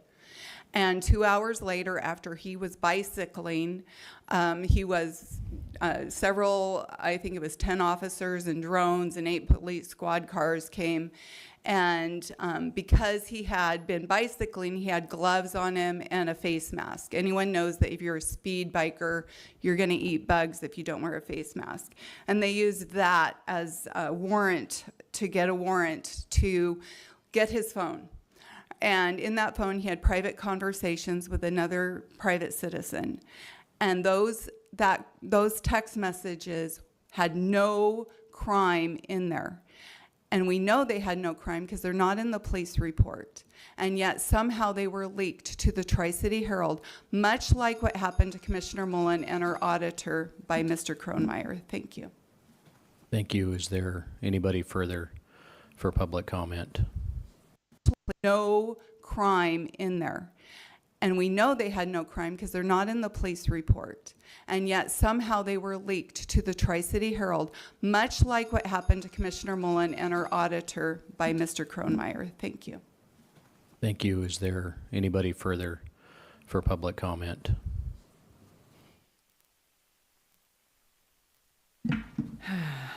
Anyway, yes, you do want to create a coalition of counties. That's what we've been proposing. And I will read that article, Article 1, Section 10, subsection 3, no state shall, without the consent of Congress, lay any duty of tonnage, keep troops or ships of war in time of peace, enter into any agreement or compact with another state, like Hawaii, California, Oregon, with a medical alliance, or with a foreign power, which is where Canada and this whole compact, this Climate Commitment Act is made. I would submit that you would go to the DOJ or someone and say, we still have a lingering unconstitutional compact between Washington State that was done under the auspices of prior administrations that didn't do anything illegally, drilling you for all of your personal information on your land. They do the same thing with what's called Medicare. That's why they want Medicare for all. I don't have Medicare. Yet when I go to a doctor's office, I'm asked if I have guns in my house, and it's a surveillance tool. That's what the Obama administration and the Biden administration did. They created everything that we interact with as citizens as a surveillance system, and that's what you're under, okay? So I would suggest that with the help of USDA contacts, that we start addressing that Climate Commitment Act as unconstitutional. And it finishes up, unless actually invaded, or the foreign power to engage in war unless actually invaded or in such imminent danger as would not admit delay. I will tell you that I was here in the courthouse and I saw 6 families lined up getting passports for their babies because of the horrible decision of the Supreme Court, and that's an opinion. That is not lawful. Because under Section 9, it says the privilege of the writ of habeas corpus shall not be suspended unless when case of rebellion or invasion of public safety require it. When Washington State gets invaded by over 1 million people and they're not naturalizing, you can't get a job at McDonald's if you don't speak Spanish. And then when you pull up and you say, I want to make an order, they say, use app, because they don't speak English. And then I may be connecting the dots wrong, but McDonald's in Ireland is hiring the aliens, not the citizens. I kind of think the same thing's happening here. So you start with a protected First Amendment petition under Amendment 1 of the U.S. Constitution and under Article 1, Section 4 of the Washington State Constitution. So the Nick Browns and those people that give McKinstry sole requirement for all the green energy stuff that we have to put on our properties like Capo, and that's not looked at, you ought to talk to your legislators, because the counties organize the state. Then the legislators were elected to represent us. And somehow it seems very archetypical that the governor and the legislative branch are dictating to what the people want. Thank you. Thank you. Is there anybody further for public comment?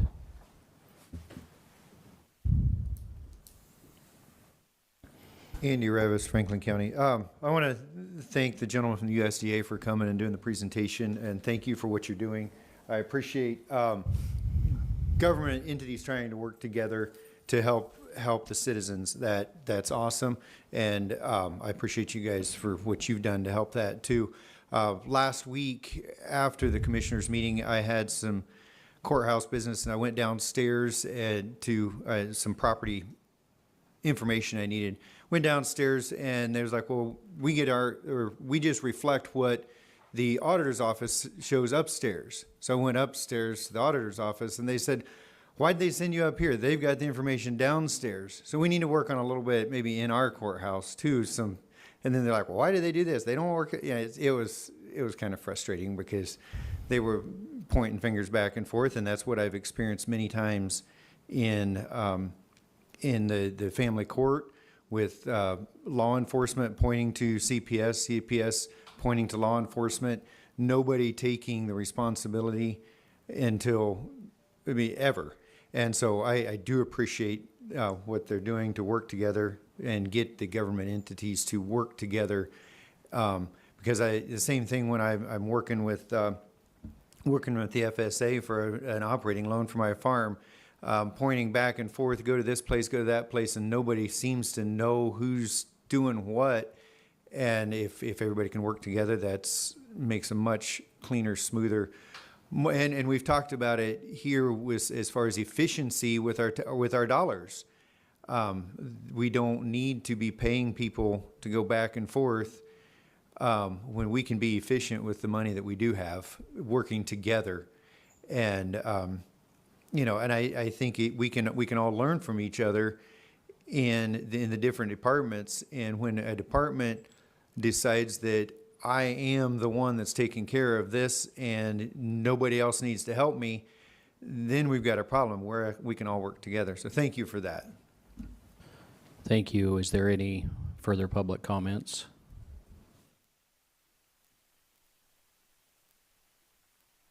Marie Redout again from Benton County. I guess a couple things. When we come here and present information, we're trying very hard to do the accurate information that we're presenting on actual reports that we've read or that we've witnessed personally. We're not speaking on something that somebody else said to make an accusation against another person. So if I'm not seeing what happens myself, I'm not going to come out and say that Mr. Briggs did a high five unless I witnessed it personally. That's not good integrity, and that's not what we're trying to do. I want public comment to remain accurate. I want it to remain something that you can listen to us and understand that we're not going to give you a bunch of baloney information. Okay. The other thing is, I haven't heard about a ski mask or face mask or gloves. That was not in the police report. So I'm not sure how a 21-year-old man is going to say that that's what he wears for biking. I've never seen a biker wear that. That's interesting information, firsthand information that's not in a police report. Interesting. Also, that would not be something that I would be able to comment on because I can't read it for myself or see it anywhere other than a statement here. I think that the integrity that needs to be presented when we're talking to people about other people is just that. It needs to be on us to be upright and honest and have some integrity with what we're saying.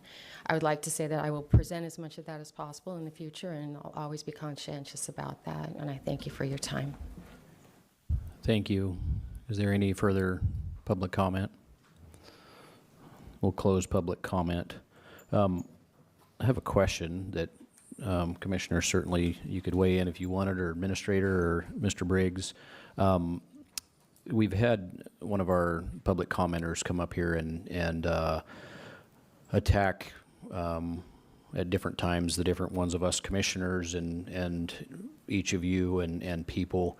My question is a proper process or procedure. Mr. Thornhill has been doing similar to we've seen him do today. He's been doing it for more than a dozen years. And when I came into office as a commissioner, I took it very seriously, the accusations that he made, and I studied for dozens and dozens and dozens of hours. I read volumes and volumes of information. I read emails until I would fall asleep at night, trying to dig in and understand and having a background on the issue. And what I found the issue to be is he didn't agree with everyone else. Do we just need to simply take it? And he has made today, he made a blatantly false information about a misguided statement about something that I have said in the past. And so could you weigh in on that of do we just have to simply take it when we are lied about or there's blatant false information provided?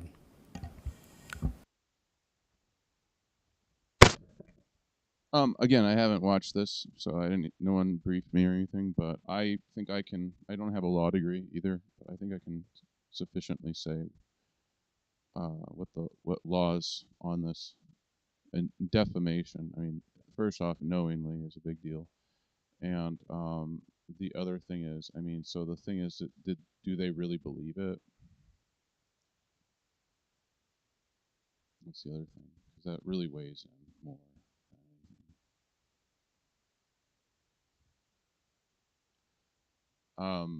Because they have a right to believe anything, even if it's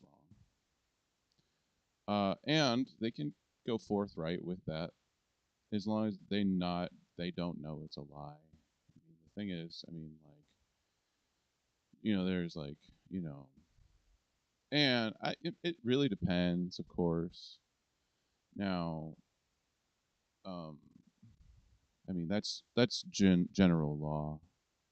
That's like what we would consider common law these days. So that's pretty much it. I mean, so to answer your question though, like what protections do you have? Well, I mean, not really much of any. You actually have less because you're a public figure. That's how it really works. So, other than that, I mean, can people lie? Yeah, I mean, think about it. But I mean, how much protection do they have? How much do they believe it? You see what I'm saying? And how much of it's right? And how much of it actually, if it's wrong, how much did it actually impact you? You would have to, like, in today's courtrooms, they're trying to make that standard burden, the burden. They try to make it a little steeper for us peasants, but for you elitists, I think they could probably make some exceptions to some rules, like maybe like what's her name, Nikki Torres or whatever. See what I'm saying? Just like Nikki Torres, eventually, just like Nikki Torres.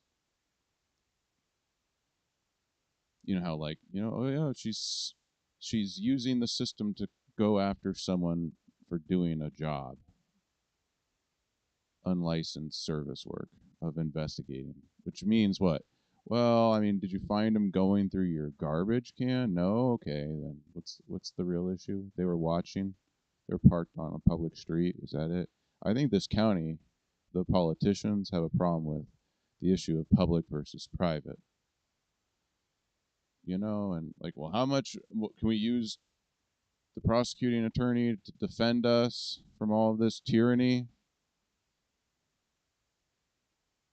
What tyranny? You mean the taxes you want us to pay? Because the thing is, I mean, people keep coming in saying, hey, there's a fucking pedophile problem in our county. The courthouse, all sorts of shit. You wouldn't know anything about that, would you? And they're all quiet and tight-lipped. Thank you for... And it's just, wow. I mean, was it statutory rape? That's what I got to ask. See what I'm saying? Is that how they got you? They said, oh no, you're going to run. You're going to run for elections. You're going to keep running. Because people will rip you apart if they find out you're the father of this child over here, because that child is this, that would mean this, and oh my goodness, and the ages, and all this stuff. Maybe, might be, not always, but there's something to that. In fact, that's why it's still legal in almost every state to marry a minor. And they'll even make exceptions for some of that. We should probably put that in the next constitution, that's against the law. because there's nothing that's ever, no one's, societies have not benefited overall, mostly. So maybe we just say, hey, you know what? If you're into little girls and shit, get the fuck out of here. Take your money and shove it up your asshole. Right? You know, if you're a foreign investor or whatever the fuck. So I'll tell you what, there should be a law. You don't hear an anarchist saying that very often.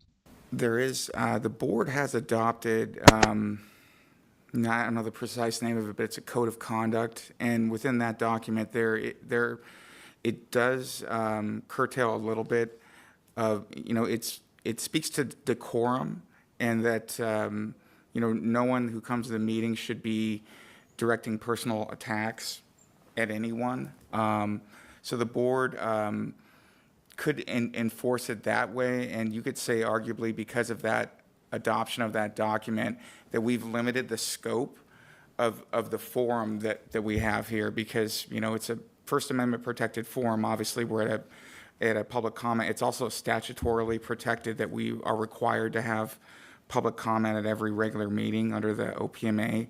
But the board can restrict that public comment. A lot of agencies will restrict it to items that are on the agenda, for example. So they do have that authority, and I think we've already exercised that to a certain extent in terms of limiting, what, like not personalizing attacks. We shouldn't be getting up here and, engaging in ad hominem type of attacks, attack against the person rather than attacking, the policy. Because I think, debate about public policy is very important. And although I'm not a commissioner and I'm not the one that has the right to restrict that, I would encourage the public to come in and offer their 2 cents. I think that's why the board has 2 public comment periods too, so that the public can weigh in on actions that it just took.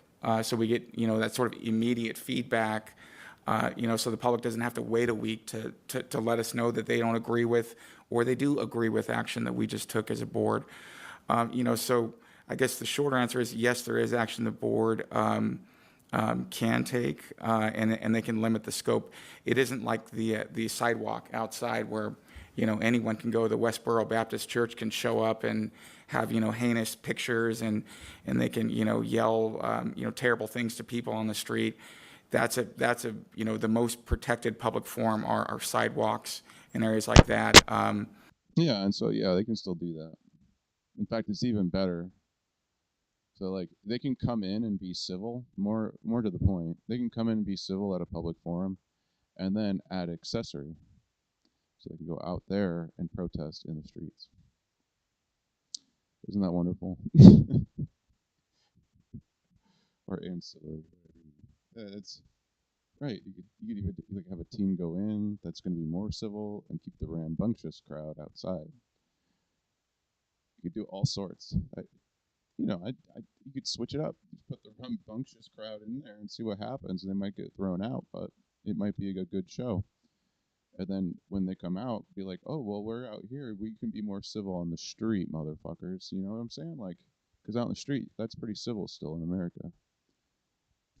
Here, it can be restricted, and it's just really on the board how it would like to pursue that. But yeah, I do think in terms of what you said about Mr. Thornhill, it does kind of boil down to just a miscommunication. I think on one level, we're all agreeing on the same thing. I spoke with Sean Davis about it. I reviewed the materials that Mr. Thornhill has presented to me, and I took it seriously too. And Mr. Thornhill and I kind of have a similar background because he does, hazard, material response as a firefighter, and that was actually in my wheelhouse in the National Guard. I was trained by firefighters on how to respond to large-scale chemical spills that might result from a terrorist attack, and so I'm familiar with that.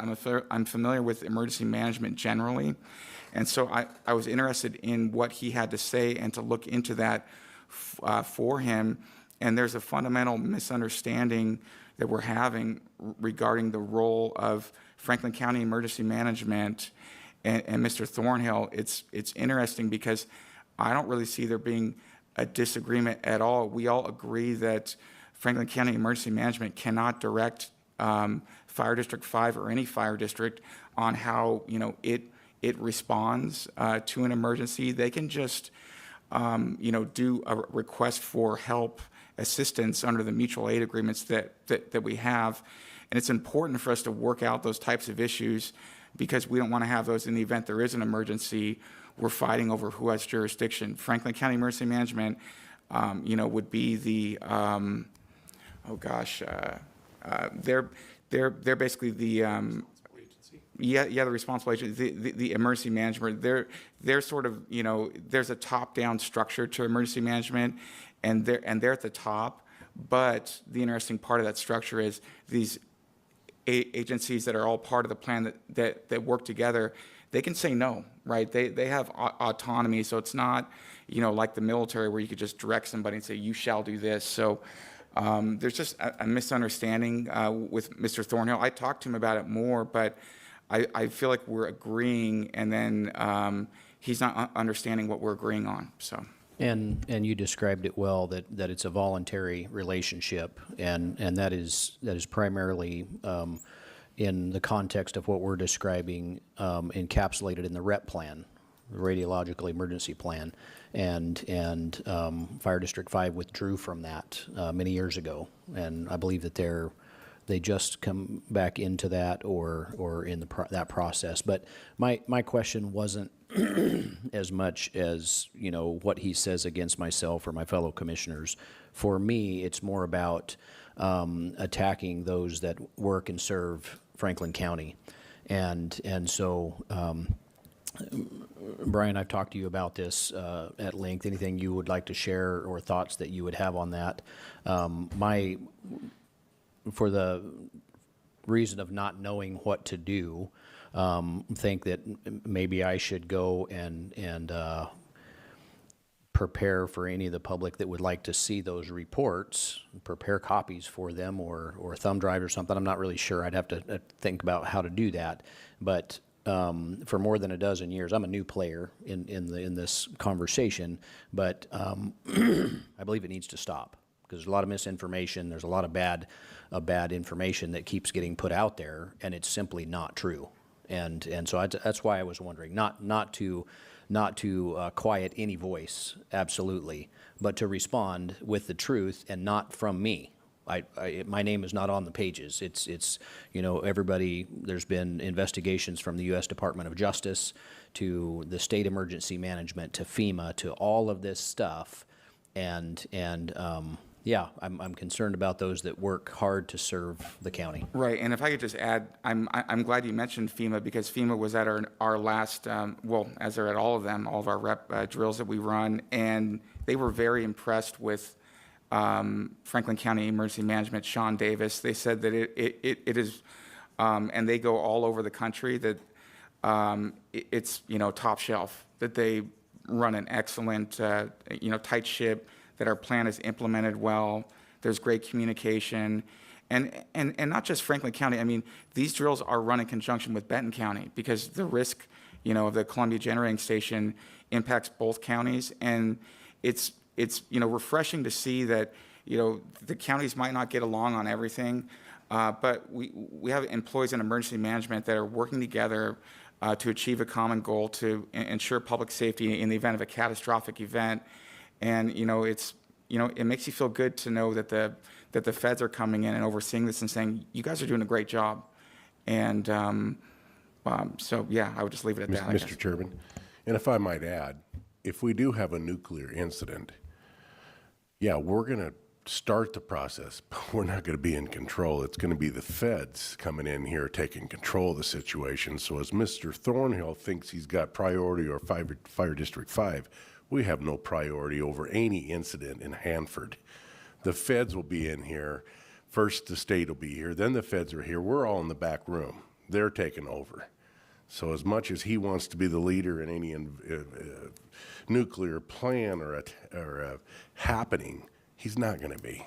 Right. Yeah, it would be a question of who the incident commander would be over that. And so when you're talking about multiple counties, you're right. It could be a federal entity that becomes, but you still have that voluntary relationship. They can't commandeer agencies, and I don't think anyone was ever saying that. It may have just been a misunderstanding, but you're right, Commissioner Baumann. This issue seemed like it was put to bed by FEMA 10 years ago, and it was put to bed in 2012, then 14, then 15, then 17, then 18, then 19, then 22, 24. When I came in, it came up again, 25, now 26, and there's no answer that I can provide or anybody else. I'm not providing answers. I wasn't a part of it, but I mean, there's been investigations, like full-blown investigations done by FEMA, and FEMA came to the conclusion that it was an unfounded issue, and so, yeah, please.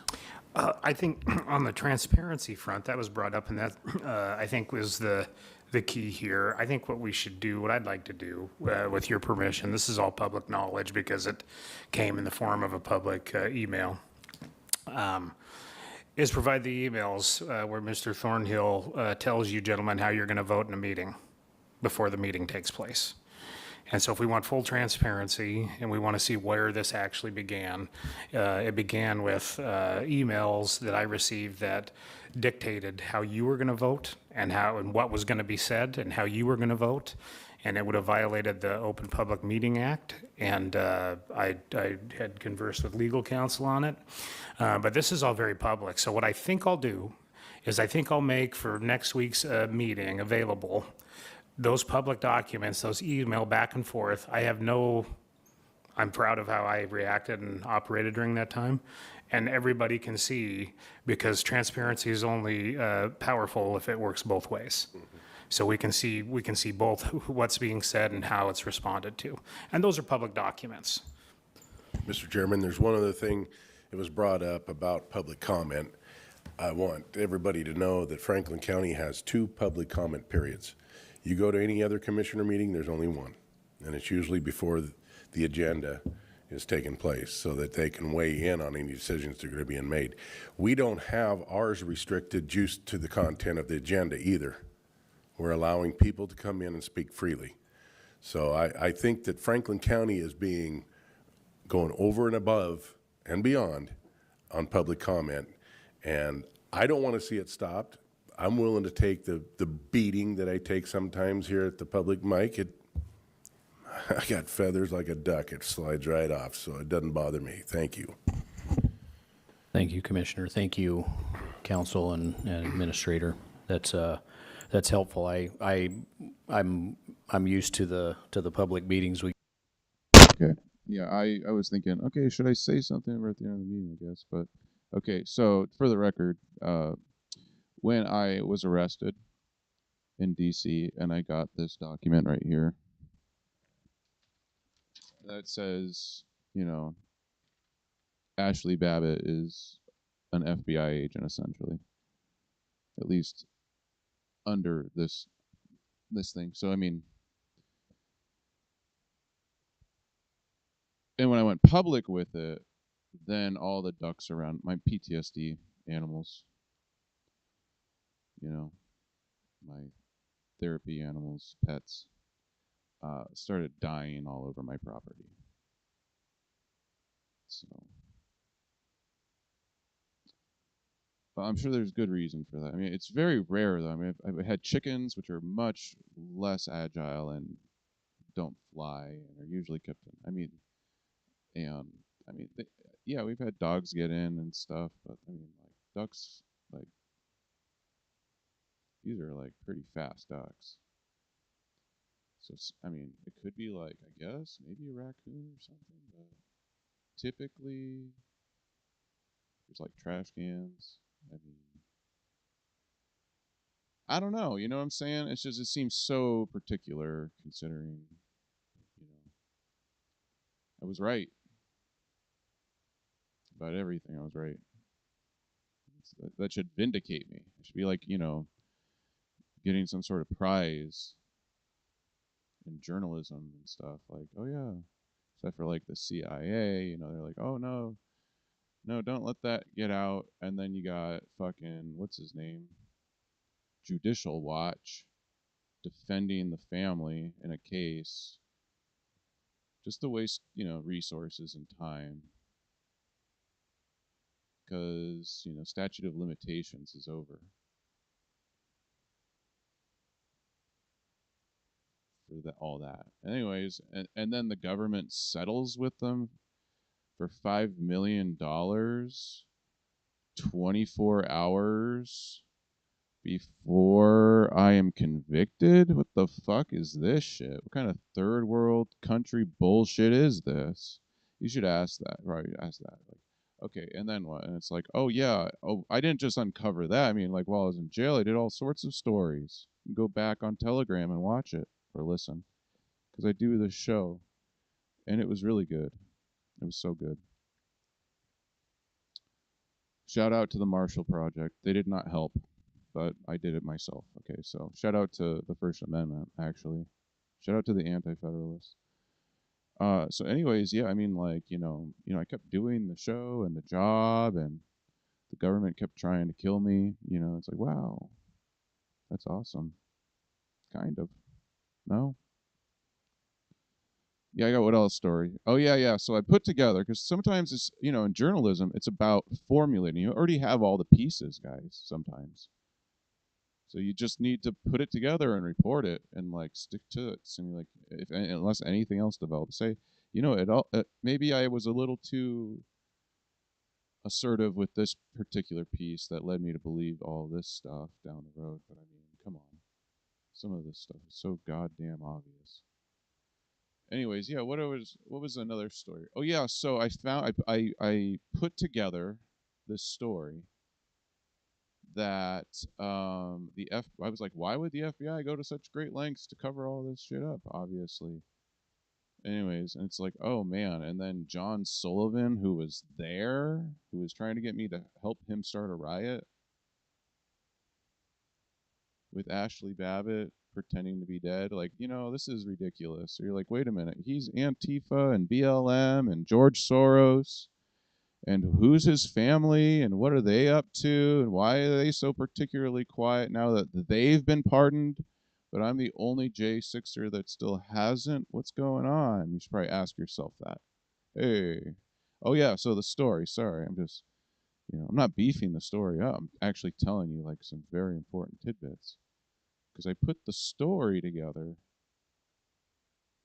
that the FBI was actually trying, and I did this from jail, so consider this, like, just using some statistical approaches and things like that, you can say, yeah, there's, with beyond a shadow of a doubt is better. If it is taken to court, you want to beyond that. You, as a professional in America, if you can kind of just balance your ethics and all the morals and stuff across the laws and things like that, but typically, especially in journalism, even international, it's just your credibility is as high as your standards.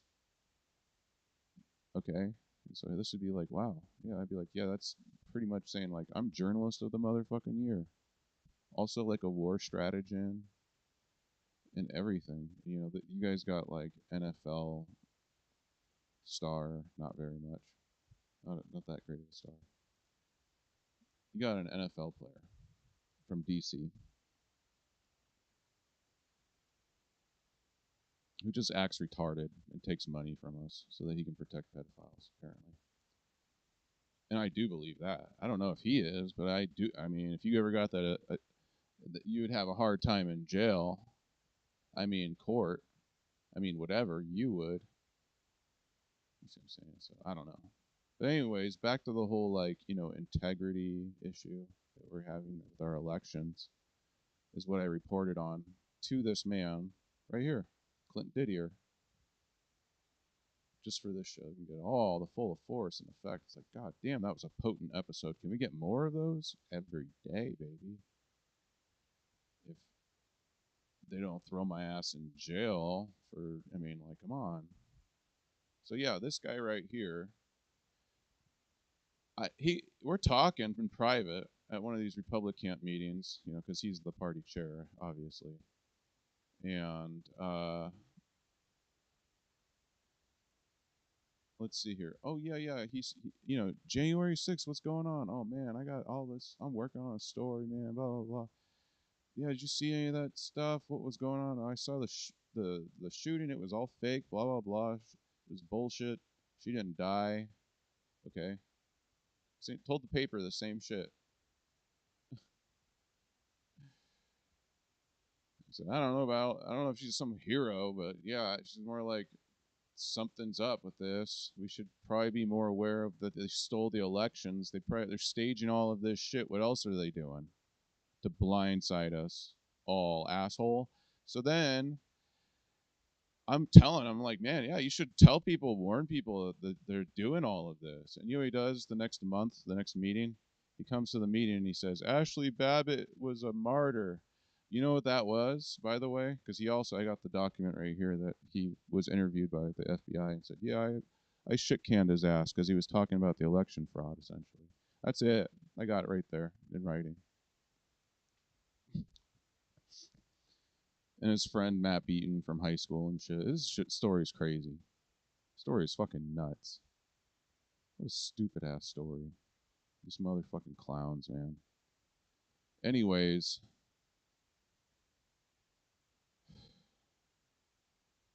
where are we now with this fucking crap? Oh yeah. So I'm in jail and I'm like, wait a minute, it all makes sense now. Because I'm reading this discovery and I'm like, so they had this program. Because I've been tracking some of this shit for a very long time. What the DOJ did with the militias and everything like that. By putting pedophiles in and shit and then letting them out of jail. All sorts of nonsense.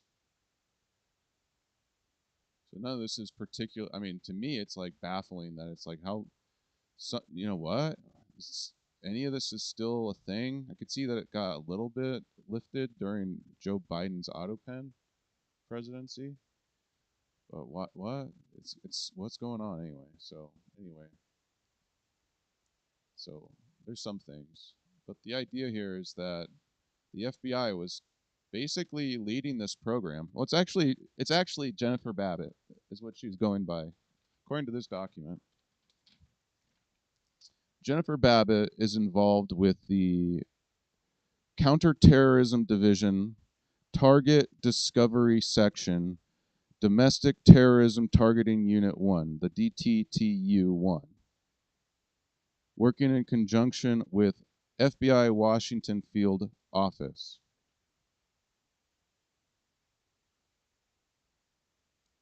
Okay. Launched the entire investigation. There's a problem. Jennifer Babbitt, I had the federal government investigate Jennifer Babbitt, and they came back with 0 records that Jennifer Babbitt's even a real person. And we can go back and look up all of the varied aliases of Ashley Babbitt. There's a lot, okay? But Ashley Babbitt was using this staged scene at the U.S. fucking Capitol, USA Capitol, on January 6th to go after journalist, me, okay? That's what it says right there. When they launched an investigation in conjunction with the civil suit concerning Officer Jeffrey Smith's alleged death. And we have no evidence. I have none. Can anyone show me any evidence? We have a lot of questions, a lot of stories, but no one. When I start asking, can someone show me any evidence? Go look at this case. They are running from this case. You could ask why. If they got all this money, is our U.S. court system just some big forced financial money laundering operation and human trafficking thing? Because it's starting to look exceptionally very much so like that, where human capital, which doesn't mean much, relates to a society that's totally fucked, okay? Because our justice system is not very practical. It doesn't really do the trick. There's something wrong with our elections. What the fuck? We're a slave state still? I was taught in elementary school that that's illegal. Well, no, it's legal when you get framed.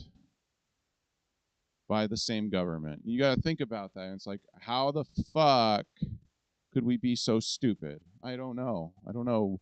But maybe it was a runaway government, and it wasn't our job to keep it ever. It was their job to legitimize themselves at any point in time.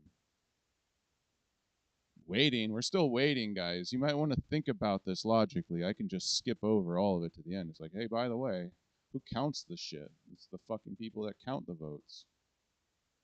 Where's the auditor? I don't know. We're still waiting. We're a minute away from the ending of this episode.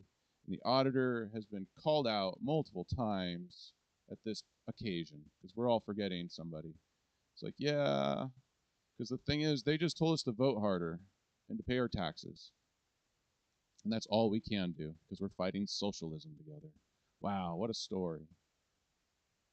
But here's the real one. So Ashley Babbitt, a.k.a.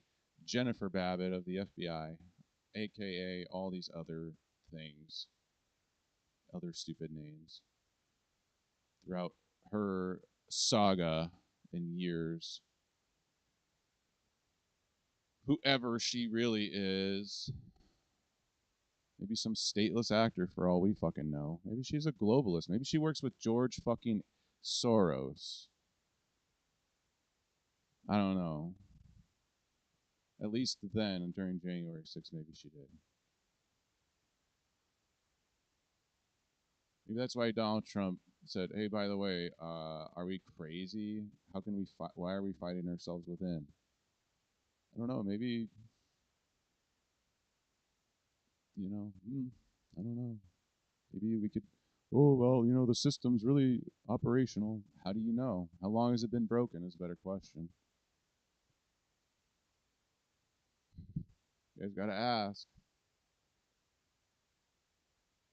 These are deep philosophical things. It's covered a lot of shit. It's just like, yeah, here's a better question. Why is the CIA operating on U.S. soil when they're not legally capable of doing such? What was their intentions? We now know. It's now known. I'm going to get to the thing, this major discovery, but it's now known. I'm going to just get how this led me to all these other things. This is more juicier, by the way. It is now known that the CIA was working on January 6th around D.C., especially around the well-placed, non-viable, completely fake pipe bombs that the DNC that started the evacuation for January 6th. We now know that. That is now a matter of fact. There is no denying anything I just said. You can go look up every little detail. Everyone's published that. There's not a lot to deny, but the CIA was just caught dumping some of the election integrity stuff on the White House. It's crazy, isn't it? It's fucking nuts. And, I'm doing this with my eyes closed. And, the thing is, it's so bad. But we should be asking, why did they defend Ashley Babbitt? The story, the character, the agenda. And I have all of those answers, and they will be answered. I guarantee you, America and world, they will be answered, as long as I am breathing.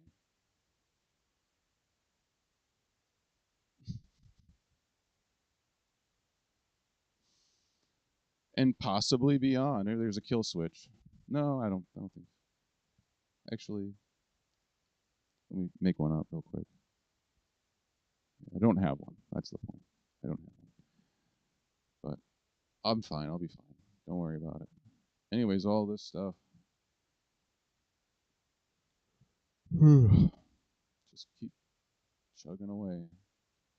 Yeah, I mean, there's so many questions, but the real one was why, with all of this information, so much exorbitant amount of information, so much. Why did Israel bomb themselves on the Gaza Strip while I was locked away?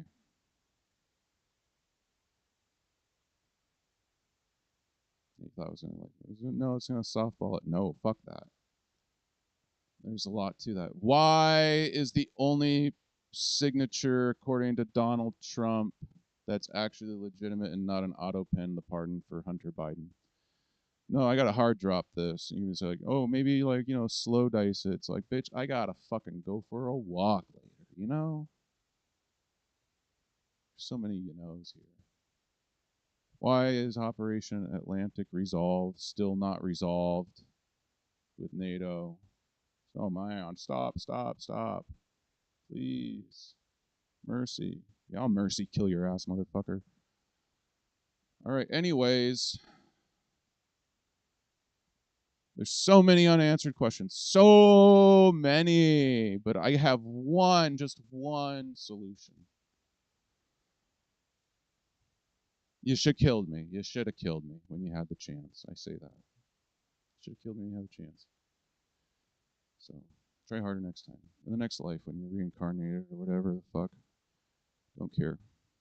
Better insurance policies. All around. I could do a mic drop. I'll just drop kick your ass off my goddamn planet. Alright, let's see where we're at. Oh yeah. Clint, why did you tell them that Ashley Babbitt died a martyr when you knew you were discrediting me and my actual eyewitness testimony? And why were you trying to tell other people what I saw? You spent an awful lot of time trying to convince me what I saw.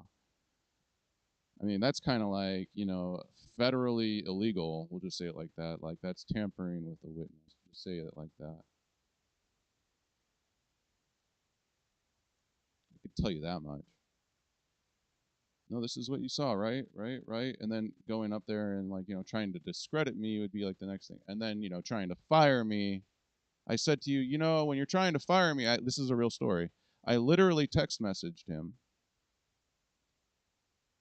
And I said, you might want to consult with your lawyers before you go ahead and do what you're doing. Because I knew what he was doing. It says it right here. That's him saying, yeah, I know what I did.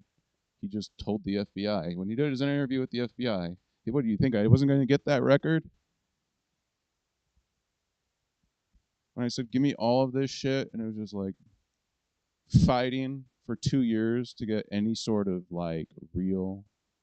Guess what? When they're left with very few juicy tidbits, you can only imagine what the fucking other side of it is. But I went and did an investigation from the whole. I had other people do stuff too. But the idea is that it was related to me. Besides the whole, federal government tattling on itself. Yeah, Ashley Babbitt's not a real person. I mean, Jennifer.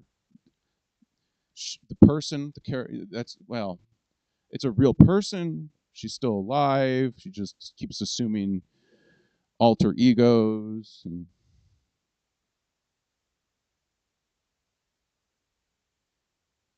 not too paired well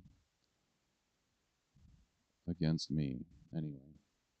The person that caught her from the get-go, okay, now she's got a story to stall. It's bad. And then this guy, Clint Didier, and I really wish LaWanda would stop fucking being such a psychophantic piece of shit sometimes. I really would. Sorry, LaWanda, I love you to death.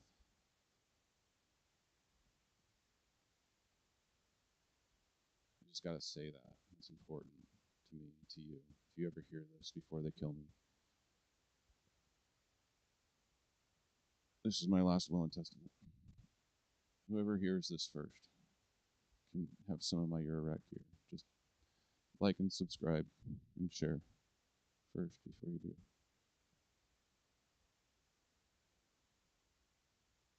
I had to. I'm using all the fucking clickbaity shit. Hold on. You don't usually get this opportunity. So let me just. What's that fucking loser? O'Keefe. So trying to beat upscale everybody. Anyone can do this. Come on. Got a juicy story.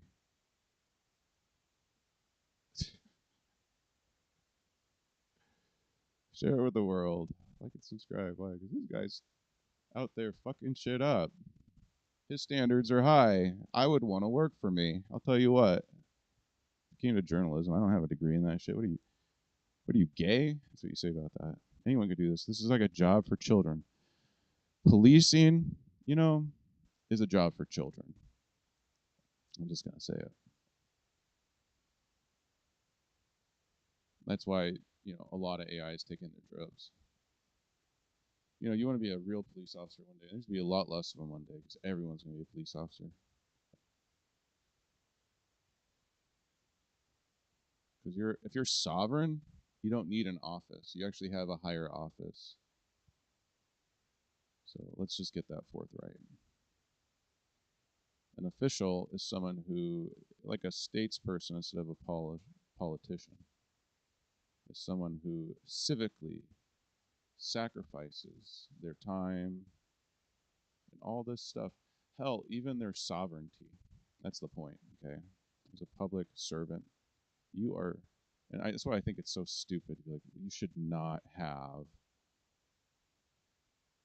public employees. No, just officials only. Stop with the government. I work for the government. No, you don't. The fuck you do. I mean, what are you? Are you an official? I mean, like, you should have contracts for everything. You'll see what I mean. You want your government to be actually reliable and have integrity. And if everyone's competing against each other and you're all following the same rules, and elections are fair and free, then then you can put the people that whatever are actually supposed to make sense. It's supposed to make sense. From an anarchist, you're like, oh, I thought you were supposed to smash things. Why do I own it? Anyway, I won't get off on that tangent. But the idea here is that like when your servant is supposed to be like oh, I'm sacrificing my time, money, attention. It's just a thing that we do that we feel called to do because we want to see a better world. And term limits on every motherfucker. Maybe except judges. Except that when you're called, like like for example, like the Supreme Court should be like, well, the judges came together and saw that there was a real reason to just nominate, kind of like how the Pope works, like, hey, we're going to have this thing, we're sending these people. Is there corruption? Yeah, there gets corruption. Is it bad? Yeah. Should there be an eject button put on it? Yeah. Just an absolute, like, purge sometimes, like a kill switch between things where, okay, now what? All right, this forces a constitutional convention when there's constitutional crises. Can the people force a constitutional convention with crises? Yeah, but can the government? Apparently you guys should be very careful about that. Because they did COVID, remember that. So, and the only one that really had standing at that point in time was then President Donald Trump. But by then it was like, no, you're not president anymore. And Supreme Court just said, ha ha ha ha ha, hardly. We have a life term. And it's like, not after what I'm about ready to do to you. And anyone in the media can do that if they have enough integrity to expose dirtbags. I think Trump's doing a pretty good job right now with Amy Barron Cohen, or whatever the hell her name is. Anyway.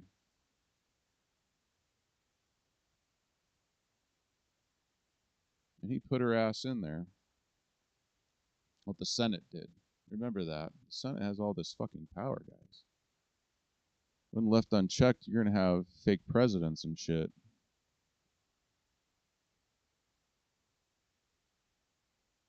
Anyway, you might want to pay attention. Just some words to the wise. If you ever listen, pay heed. A warning. A true, actual, factual one. Not just some, well, penalize, put a lien on your property. I think when you're gone,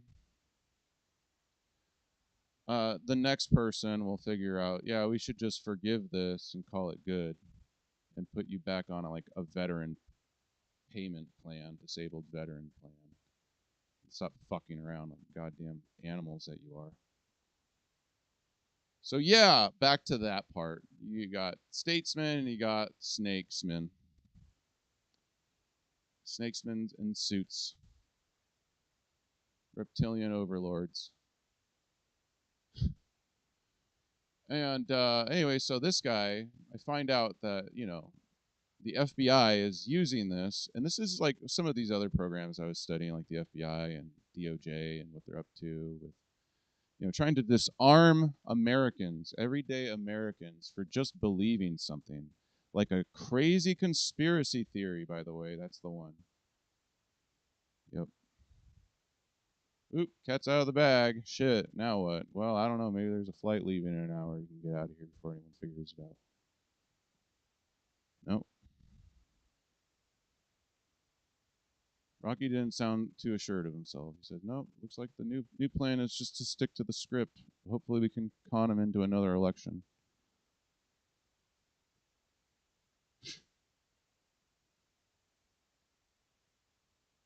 Running cover, this, that. It's bad, guys. Anyways, so yeah, there was a coup in America over and over and over and over. It's the CIA.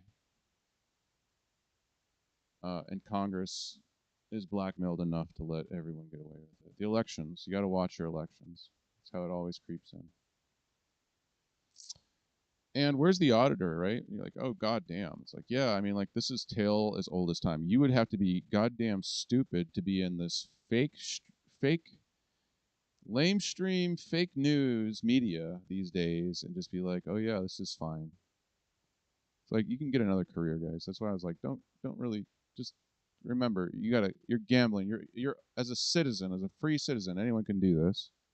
Anyone as not a free citizen. I was actually saying, some of these Frenchmen and newsies in DC have more rights than I do as an American, I guess, because they want to print fucking bullshit stories.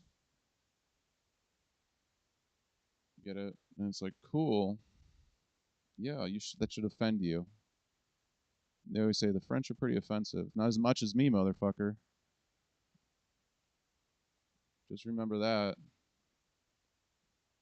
America's got you fucking beat by a landslide victory. And that's 3 elections in a row.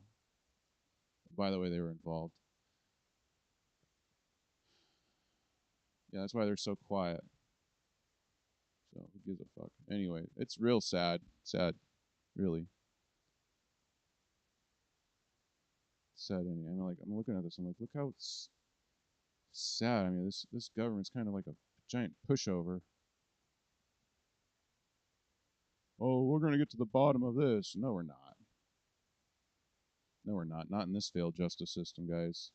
I just want to be not a believer, but a realist. This is the state of reality. How many times I got to start my own country? It's always called the state of reality, and it's bad. You guys are going to have to copy that when I'm dead. Someone's going to steal all my shit. And say, I came up with all these great ideas. Because we buried them in communist, filthy propaganda with globalist people that hate you. Anyways, and that make you hate you. Anyways, that's the reality. So, I don't hate me. I love me. I'm pretty sure everyone loves me too. I know everyone loves me. Even though if you Google my name, it's like, oh man, people just stop listening to the fake news. It's like, well, within 10 seconds, I could probably figure out if you're a pedophile these days. I mean, did you drive a car in that was keyed, smashed windows, stabbed out tire, and spray painted pedo on every side? See what I'm saying? Because that's what justice is like here in America right now. And it's fastly becoming like everywhere because the courts are all failed. I've been warning people. I'm like, guys, when I was in D.C. before I was arrested, I was like, guys, the courts are shut down here, basically. They're just making shit up with the fake news, and we're all supposed to believe it. And they just tell us, I mean, like, this is the very definition. I hope you guys got enough ammunition, because the time I'm getting out of here, kicked off Freedom Corner because Ashley Babbitt's mom doesn't like me giving interviews. That Ashley Babbitt's not dead. From the government. I got kicked off the Freedom Corner by the government. And then arrested thereafter. So you say, what? I mean, did you? No, Taylor, that was because you tried to kill Obama. No, that didn't happen. You tried to blow up NIST. No, that didn't happen. Right, because it was just a terroristic threat and the FBI swooped in just like in the TV shows, right? No. Or like in real life, they broke into my van, my news van, without a warrant for 4 misdemeanors. Because any real person, and now they look fucking stupid. It's like, yeah, of course. But you look stupider, everyone for believing it. You have to be goddamn stupid to believe any of this shit at this fucking point in time. Did you just watch that? I mean, my eyes are closed, but is anyone watching that? There's a reason why no one's watching this right now. I mean, this is the story of a lifetime, right? Why is no one able to see this? I mean, you started out with Israel. Jesus Christ, Taylor. Yeah, and Jesus isn't real either. And neither was Socrates. I'm starting to doubt a bunch of people. If you like that kind of content, you can watch my show on Rumble. I mean, where Ermina came out, and I was like, Ermina, my only question in this interview is, did you try to make me think you were AI? And she says, no. I was like, all right, that's the end of the interview. All right, now let's just eat. I'll take care of you for the rest of the trip. And I did. Promises made, promises kept.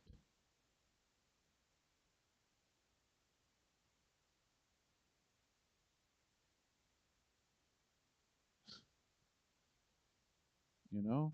Like, what the fuck? Yeah, shit happens. It's crazy. You didn't even watch it. You go all the way back. You got to go back, guys. You got to go back. You got to go back all the way. You got to go all the way back. You have to go all the way back, guys. You got to go back to day 1. That's end of the road news. There was a first part, only a first part. There was supposed to be only one part, and this is part 8, which means I'm almost through the Ocho. How are you guys holding up? Ermina, how you holding up? You hanging in there? Rocky, how you holding up? Rocky Mullen, Commissioner.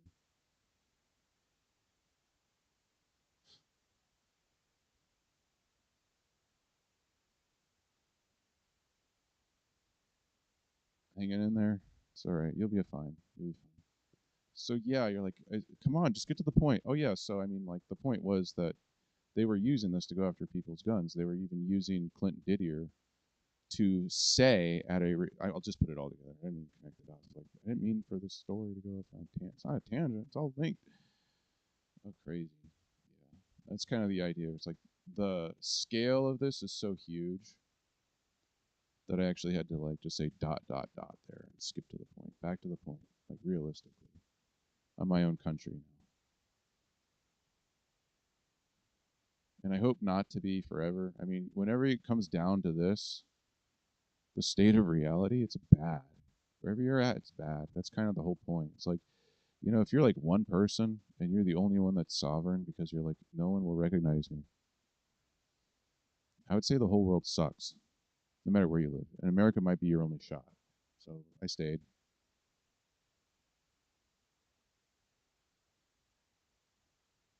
And that's not an act. I mean, like, I was just like, those are more like the notes. But this is back in 2021, okay? So I just want you to be like, wait, you stayed? I thought you meant like, I thought you were meaning like, you're gonna like run away to Canada or some shit. Shut the fuck up, bitch. I asked for you to fucking run away. I'm not leaving. It's not me who sucks. Why should I leave? You should leave. You suck. All right. Now we got that out of the way. This is back in 2021. And I was all like, no, I'm going to fucking win. I'm going to fight and win. It's just, people don't know how to fight. So I was like, okay, let me teach you. They're like, why? Because they're all weak and stuff. And I was like, okay, well, I'll show you how it's done. Watch. I'm going to go to the hole, and I'm going to beat the entire world from the whole. That should empower everyone, the entire planet, not just Americans. It should be like, oh my God, yeah, a real made in fucking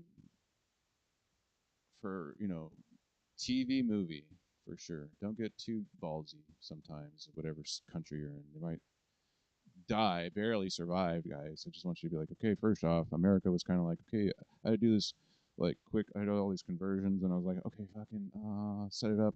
Oh, I hope I didn't miss any steps. I know I did. Oh, fuck. Oh, god damn it. This is okay. Let me just. Okay, I gotta get it right. Okay, this is. I'm okay. Okay, if everything's descending at this rate, when you hear me talking like this, people should be like, oh my god. Yeah, when rates are like, oh, how real bad is it? It's like, well, they're all lying to us about goddamn We get everything. upon occasion and Literally everything. Always. Like, just get to the point, Taylor. What did Clint Didier do? He ratted me out, essentially. That's what we'd say. He ratted me out to the FBI for protection. Because I was going around telling everyone that the elections were rigged, and the FBI was protecting a lot of people. That's what happened. It's like, wow, it's a lot of this, is, and that. And it's like, yeah, well, it happens. Collusion's a hell of a thing. Because, when the government's like allowed to do it, and then it becomes mainstay, then it's like everyone, then the whole justice system basically inverts. It flips upside down. Because it gets so many lies and so much corruption, and no one wants to get to the bottom of it. It's like, oh, by the way, we were never really truly a government, truly. We just took over your government, and then we replaced it, and then we just did all this shit with your money, and we made it so that we kept you in a perpetual state of war, and you never knew the difference of what peace and war or freedom or slavery meant. In fact, we made slavery legal. You thought we got rid of it. No, we actually made it so we're the only slave owners in America. That's true. That's a true statement. It's true. The federal government didn't make it illegal. They made it illegal for you to have slaves. And in doing so, they said also that the only exception to this rule is the state. The state can do it when they criminalize anything literally and then convict you of it without sometimes evidence. And that should worry you because it's systemic. You say that's a lot of corruption. It's like, yeah, you should probably hold any person to account, anyone, not just your bookie or whatever. Because I sure as shit wouldn't want these guys handling my checkbook.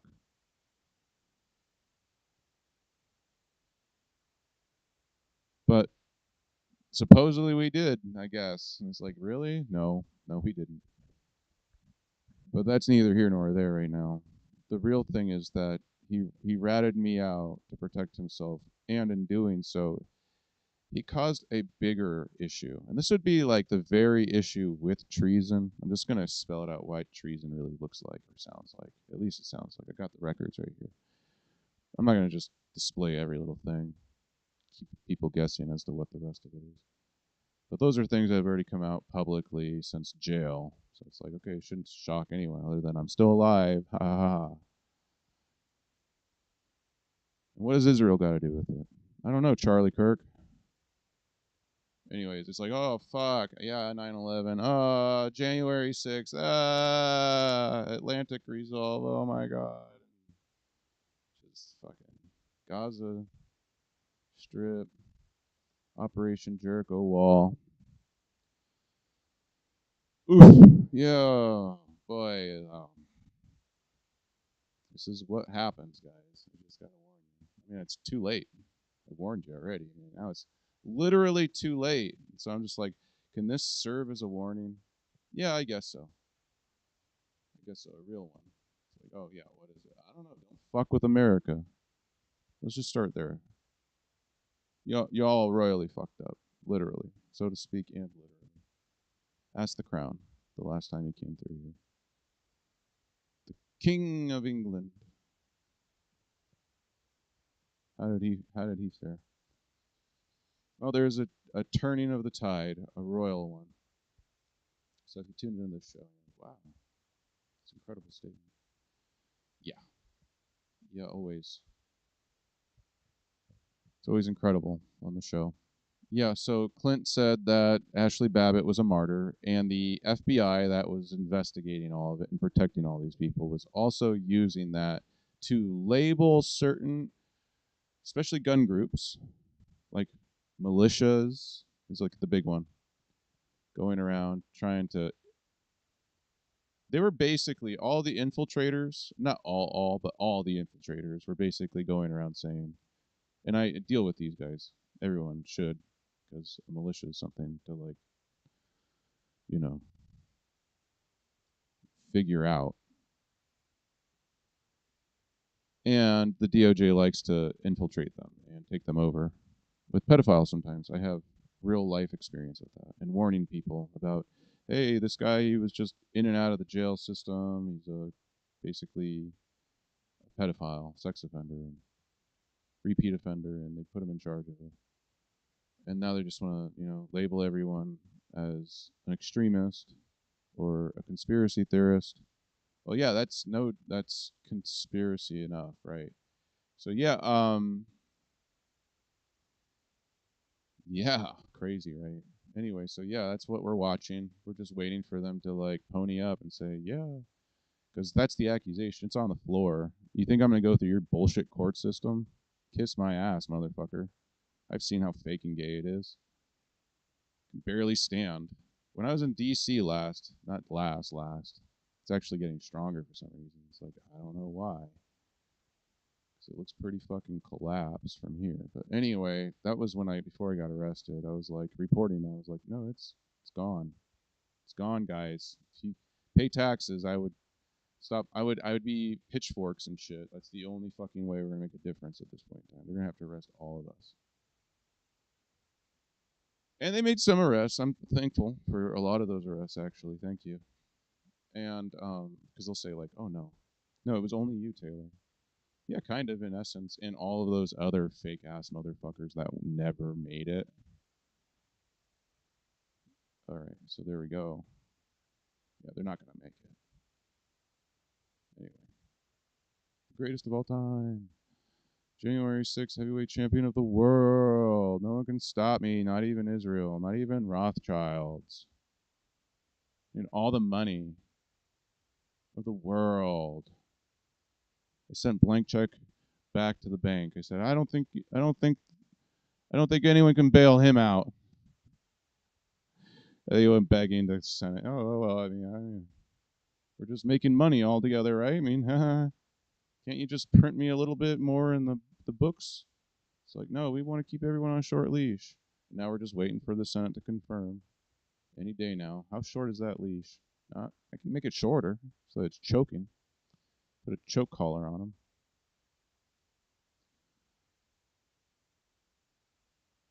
How's that for a filibuster? Fuck. Bust that motherfucker. They're like, open the government up. Nope. It's summer recess. It's going to get real fucking hot. Right, Newhouse? Can't wait to say hello. How's it coming? So here's a Newhouse story. Before I finish up on Didier.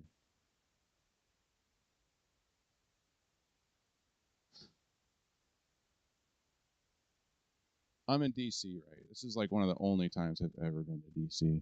In fact, I think this was the first time I was ever in DC, like ever on the ground in DC. I was at the airport a few times, just passing through. I didn't leave. But the first time I was there was for like this parade that Trump was like getting executed by the media for, and it was fine. It was a good time. There's lots of fireworks. It was crazy, man. This is where I bought my news van from this trip. Converted it into this little like bed and breakfast. And I'm not kidding. Like you're like, what? Just go back and watch the damn show. Jesus Christ. I gotta go back. You know, like people watch The Office. Well, your AI is gonna watch me. And it's gonna take little clips and it's gonna shit out little memes and stuff from time to time. Things that are relevant. And you're say, huh, how did he know that? So witty. Because I'm a fucking time traveler.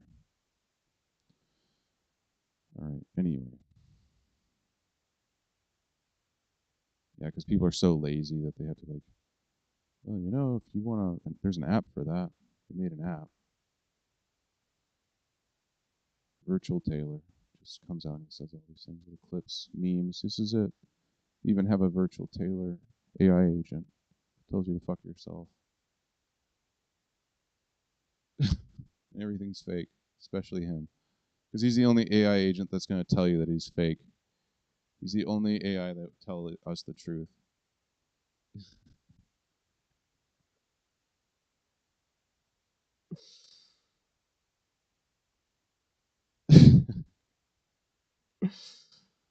Oh God, where was I? A story. So many stories. Just goes off into infinity. Literally, because I solved the equation for the sphere packing problem in optimality, and I can tell you exactly what government you need forever. But I don't want you to have it yet. You practically already have it. So, but you can't keep it. I'm sorry, it's got to go. I mean, you could model off it for the next round, but this one's done. Sucker punch it. It's dead. All right, so yeah, where else were we in this? Oh yeah, someone was like, "Hey, can you just fake your death?" I was like, "I can actually." So look out for that. Watch out for that one because they were like, "That's the only thing that hasn't come true." I was like, "No, it did. It came true. That was Ashley Babbitt." I'm like, oh,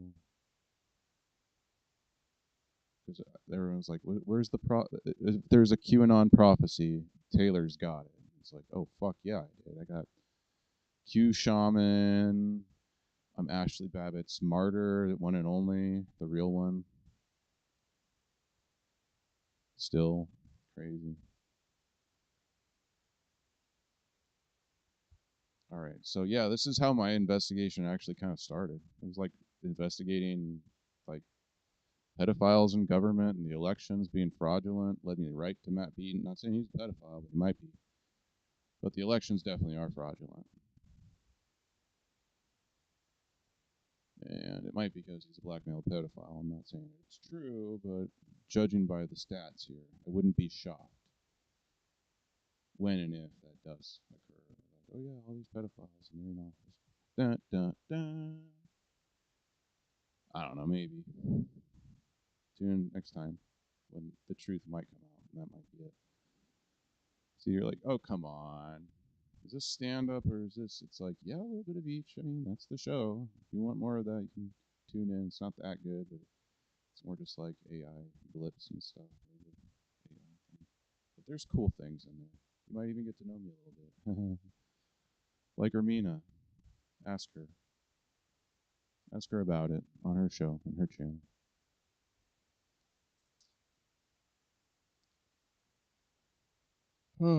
Anyways, where were we? Oh yeah, I mean, I could just. Oh yeah, so new house. We're there, and I'm screaming on the phone. Oh my God, they're trying to fucking kill me. I was new. I was new. So I was used to. I mean, I was used to screaming, saying, "Oh, trying to fucking kill me." But usually it's the mob, and I was like, "Oh my God, it's everybody." So public and private sector. So I was screaming on the phone. Oh my God, get to the van.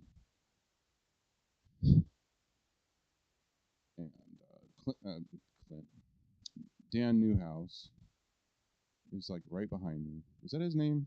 Who cares?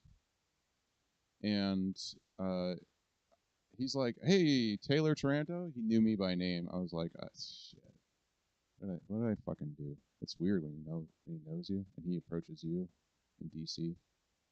Your rep actually wants to talk to you instead of the other way around.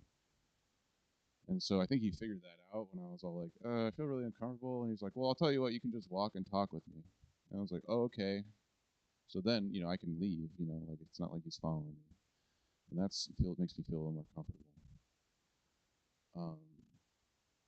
So yeah, I'm talking to him and I was like, "Hey, maybe, not so much what I need or want since you know me and you're walking with me, essentially still, technically. You're still walking with me, no matter who said what. But yeah, you're walking with me. And so and So I cut it short because I was like, I'm not walking with him. He's not walking with me. I just want to get this out there. But I was brief. You see what I'm saying? So I'm walking. He's walking with me, and I'm like, it's not really. I don't really want to like, get personal with this guy because he might be some sort of like, blackmailed sex offender on Epstein's flight logs and shit. Even back then, this was like, a while ago. So this is before like, Epstein was arrested. So I don't know if he had been murdered yet or they snuck him out or whatever. The new story is that we'll never find out based on the things that the government totally controlled. Oh yeah, by the way, I'm alive still.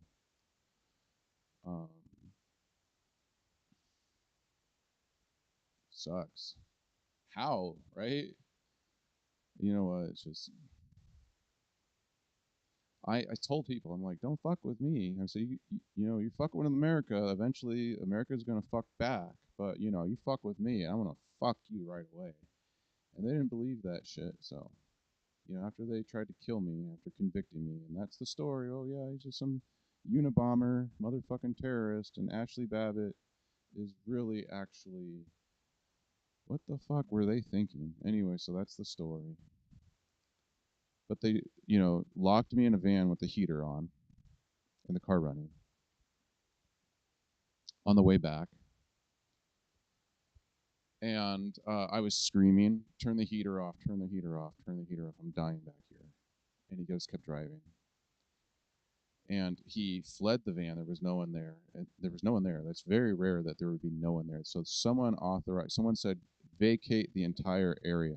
I would imagine they would have a lot, like the warden or somebody of the jail, to be like, no one's going to be there. We can't have any witnesses. You see what I'm saying? That's crazy. Because no one was there. It's very rare that there's no one there. And they leave the car running with the heater on in the middle of the summer. And the guy runs away from the vehicle. This is a real story. Just want everyone to be okay. Yeah, this is pretty news fucking worthy. I don't know what the Tri-City Herald has against you. Well, what does McClatchy or whatever have against me? The CIA. The CIA hates me because I fucked their shit up.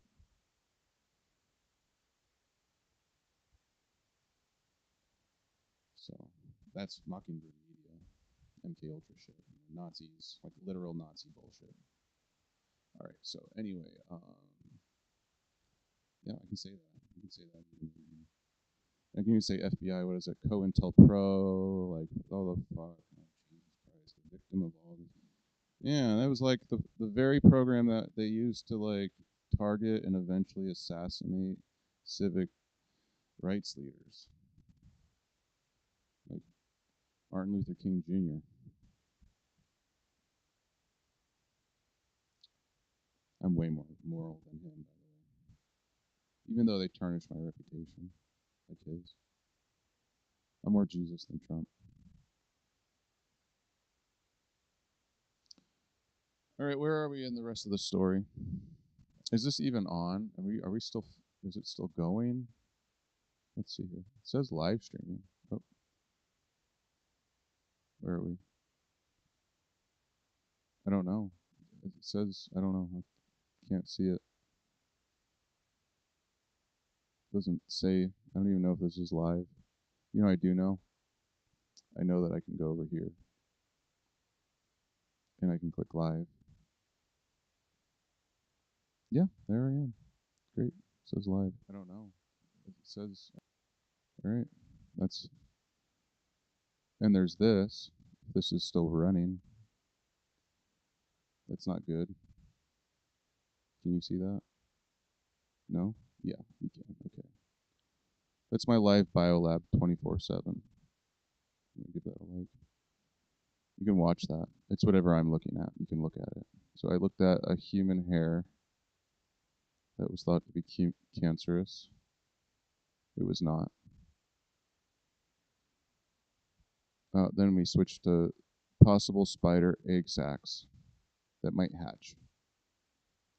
So that's why I was like, this would be cooler because like, yeah, I can just switch it out every once in a while. But what if these like hatch? Well, I don't know. Maybe they hatched. Can't see it. Maybe this live stream took this stream down. I don't know. I have no idea. But I'm glad I'm still live. It's pretty good. It's a good episode, right? Where are we at in the show? Oh, yeah, Clint. So Clint Didier, right. Why would he do that? I don't know, but what do they got on him, obviously?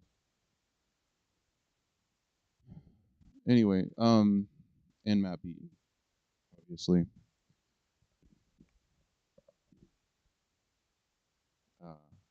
Who I'd be more alarmed about is Matt Beaton, always. But yeah, Clint Didier, who was being, what is the word? He started his own, and as a chairman of the Republican Party, he had his own little shadow government, which he had Matt Beaton speaking into his ear as an advisor or something like that. But he wasn't like, oh, it's not an official position. It's just more like, one of those things where it's like, what are you doing? Trying to run away from, like, escape all sorts of connections. So anyways, I mean, like, we look at all these connections for a reason. Like when I said to Dan Newhouse, I said, hey, Dan, like, can you, the people and I back in Franklin County, we were talking, like, we want term limits. And he went, oh, no, I'm actually good at this job. I actually just got good at it. What are you, crazy? No, you need me. Typical narcissist bullshit. Anyway, so, in Machiavellian. Oof. That's a communist right there, if you ask me. Republican, whatever you want to call him, I don't care. Rhino, I know a lot of people call him Rhino, but I'm like, I don't know, guys. I mean, anyone can be a Republican, but how many are like Republicans when it's for the communist? Like Chinese or something like that. So anyway, like you can look at that and be like, oh, that makes more sense. Yeah, definitely that connection. And yeah. Anyways, I mean, like maybe not directly, but there's definitely that connection. Because Washington State government has also got that same Chinese connection over our government. So I would imagine that's why no one gives a fuck what they have to say either. And our elections are rigged. Okay, and that connection. Okay, so yeah, back to like Beaton. I gotta go back and forth. He's not that much of a problem, but as you can see, it's like, what is it? It's like, okay, traitors. Let's back on the subject of traitors. So we're still there, right? Okay, we're on the subject of traitors, right? Traitors.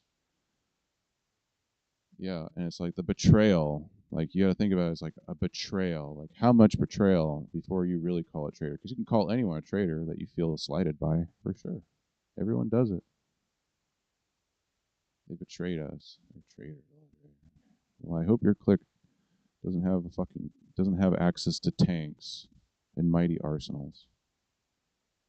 If but the thing is, this is much bigger.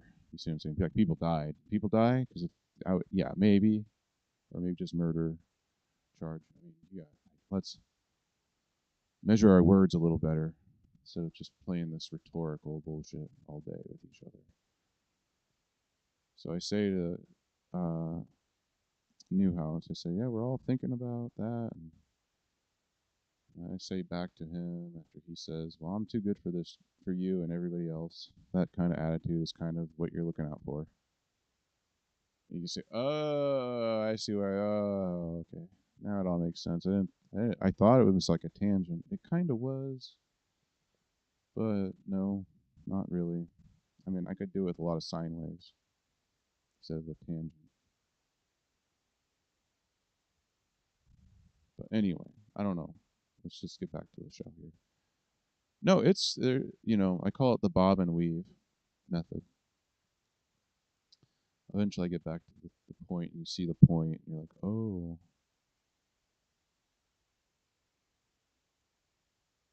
And yeah, I mean, it's just so much of this, though, right? Where it's like, no, we can't possibly leave office. We're so good at it. Believe me. Believe in it. Believe in us. Please. That's the attitude that we're talking about. Peasants.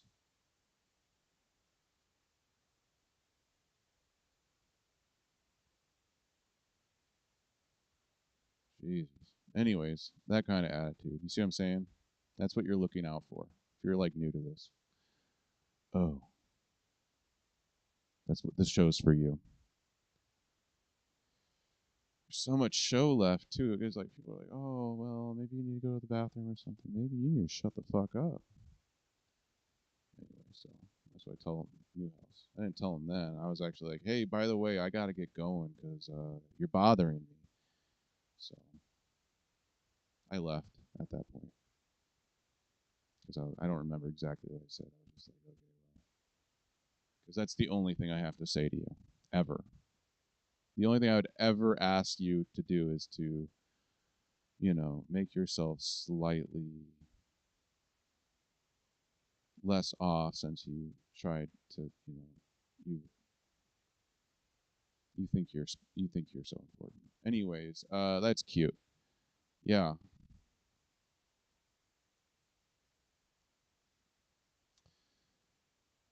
All right. So, that's that story. I mean, I can go back to the Matt Beaton and Newhouse for a while. But why would I beat on Newhouse? I think Newhouse beats on himself pretty hard as is.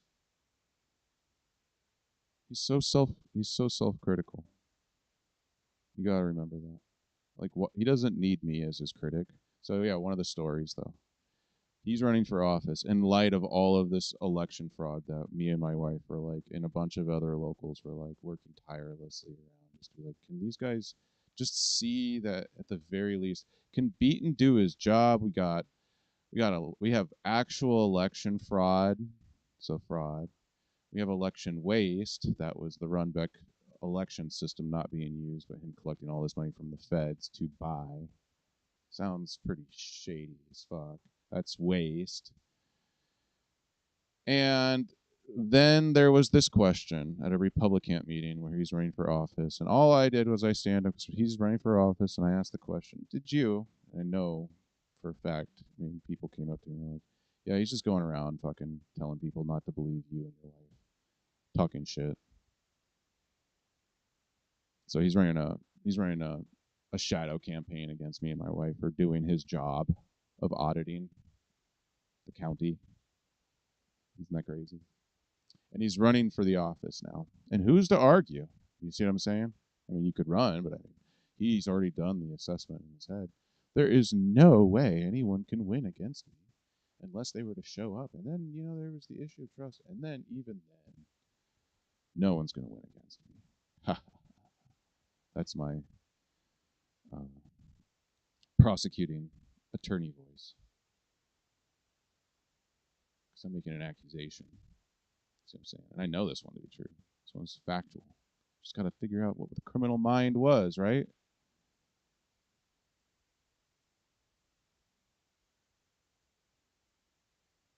Just got to figure it out, right? It's that simple, Mr. Prosecuting Attorney. Like, what was he doing? Here, I'm setting the case up. So I ask him from the audience. I say, Mr. whatever the fuck your name, beat on. We should beat on you because you're a piece of shit. And here I go. I fucking said it. I was like, did you go around telling everyone that me and my wife are just trying to cause issues with the elections or something like that? Oh no. I don't remember my exact question, but I did this publicly. And he just says, oh no. And the answer should have been yes. Yes, I am. Because the people he was lying to, he was looking at everyone else, the people that he was familiar with, and he assessed it in his mind. I'll lie, I'll lose their confidence, I don't care. But the entire board was right behind him. This is the Republicans executive board, was right behind him at the time, gulping for him, going, oh my God, because I told him. Yeah, they told me. It's just like, oh my God. And guess what? He won in a landslide. Of course, probably unopposed as well. because you got to be qualified. Everyone's got to follow the law. They make all these steep laws and credentialing for any of these offices, and you say, well, it's really not that bad. It's like, yeah. Ask what's his name, the assessor, because when I ran for his job, he was like, no, it's not legal. We have to do everything legally. And I said, you don't have to worry about that with me. I'll take the heat, and then this county will fail. I mean, they're going to do it anyways, as you can see now. So I would have been way ahead of the curve, which I always am. And that proves it right there. Because everyone was like, I remember that. That was awesome. You said you were not going to charge anyone taxes. And I'm still not going to. And maybe in your next elections, you might want to run me for that very reason. Because I'm a Republican, not a Republican like the current assessor. I didn't do an interview with that other assessor because I don't really believe in our elections. And therefore, I don't believe in him. So that's sad because he might actually be a real dude. I'm not saying don't go out and meet your neighbors. I would never say that. You should meet your neighbors. Hi, my name's Taylor. I'm a free man.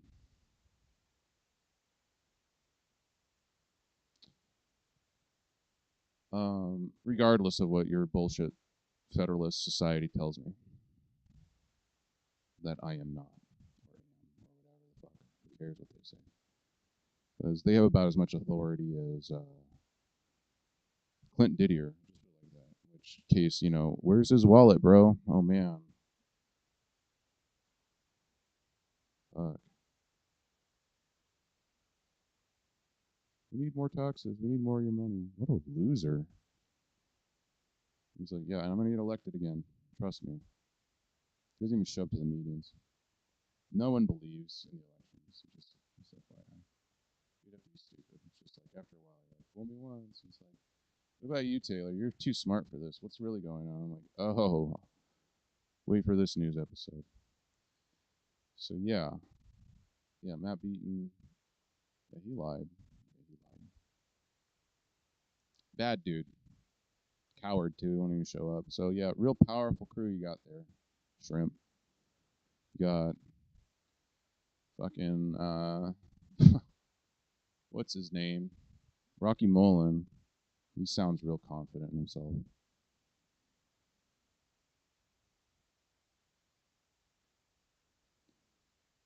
Yep, we'll just have another election, guys. That's all we need these days. Just vote harder no matter what. Just doesn't even matter. Just push it to the elections. Doesn't matter. I won't even show up. I'm not even campaigning for real. They just tell me I got to. And I'm going to win it on name recognition alone. Oh, is that what you want to call it these days? Okay.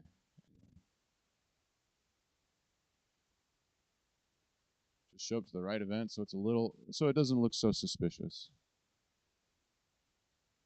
Say the right things, and when that doesn't work, throw the election. Doesn't matter. None of it matters. It's stupid. I've seen it all, guys. I've seen guys that are actually like trying and they still lose, and they're even part of the club. And it's just like, why did you throw your hat in the arena? It's almost like punishment. Just so you're aware, guys, that these guys are like mostly a lot of them. I should say mostly all of them are punished, and that's why they're called leaders, honorable or whatever. It's the reality. If they're elected, that's what we want to call it now. All right, so moving on from Beaton back to Clint for the crescendo here. All right, so Clint is at these meetings saying, yeah, Ashley Babbitt died a hero, a martyr. And Ashley Babbitt, or Jennifer Babbitt, is at the FBI licking her lips saying, yeah, we're going to go after Taylor, essentially, for telling everyone that. Get it? Does it make sense? And that's the conspiracy. And it's like, oh, fuck. It's like, yeah. That's the story. And no one wants to pick it up. I've gone on all these platforms. No one. I went to the Tri-City Herald. They just said, no, he's a conspiracy nut. That's it. Believe every lie we peddle. That's it. That's the story. And so it's like, well, what happens? watch. Just watch, guys. Just watch this shit. Just look. Look with your own eyes. Stop listening to everyone tell you, like, well, yeah, I mean.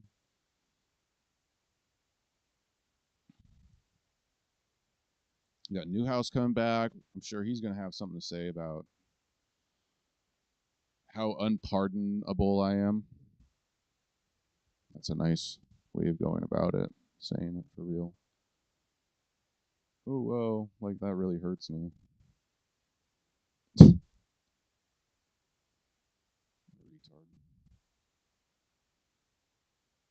I know it hurts him, though.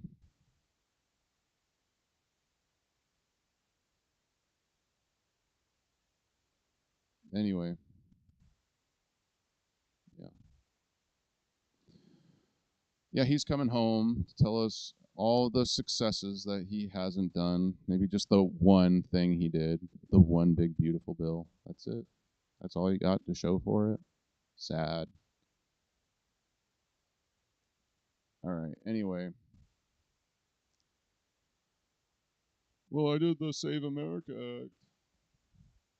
Too little, too late, retard. No one believes you. All right. Anyways, yeah,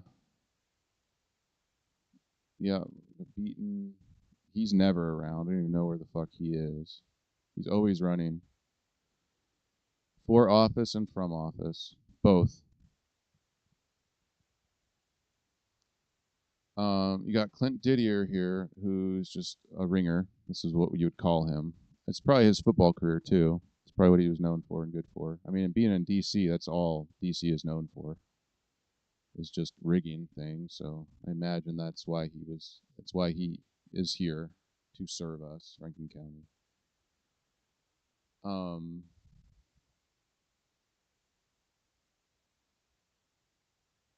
Yeah. Let's see here. Yeah, so yeah.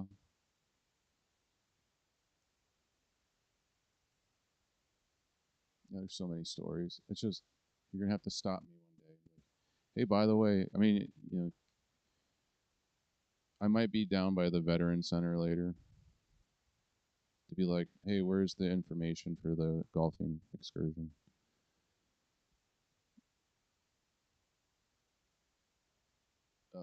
Probably be the only one. What that even means. Okay, anyways, a hole in one. I don't know what that means. I've only gotten those in putt-putt golf.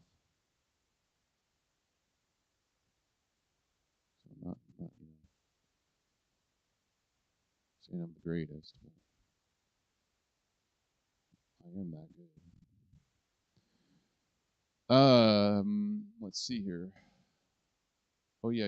So he was selling me out to the feds and you as probably like, terrorist gun owners because you would believe him when you heard that because all the conservative CIA news outlets was parading that shit around all the while when I said, "Oh, by the way, I'm going to use CIA propaganda news outlets from the right because these are all Republicans. Like, I'll figure them out. I'll just share with them what the CIA is saying about them and their antics that they're getting caught in all the while."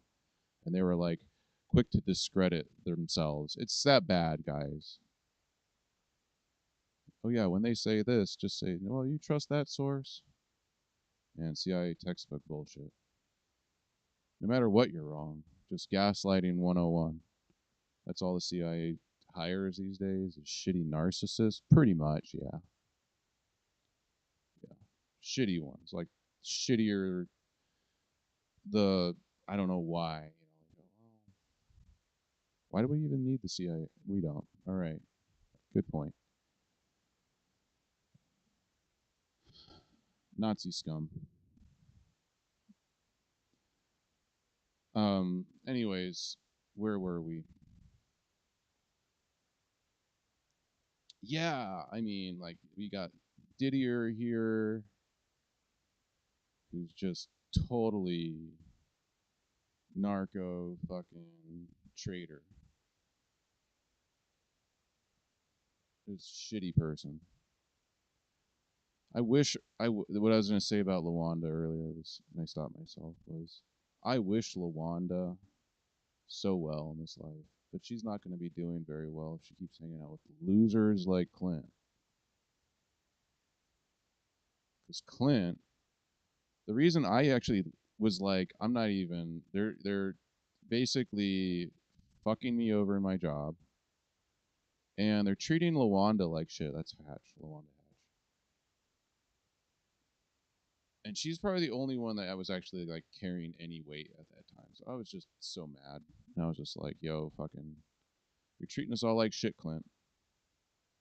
You're running us off, and I got this here proof that says you fired me. So there's really not much you can say about it. That's a lawsuit. So I came right to you and I said, hey, you might want to think about this before you do all of this. And he didn't care. In fact, he went after Lawanda too. So for Lawanda's sake, it's like, look, Lawanda, he's a piece of shit. Stop fucking trying to protect his ass. You don't know what the fuck he did.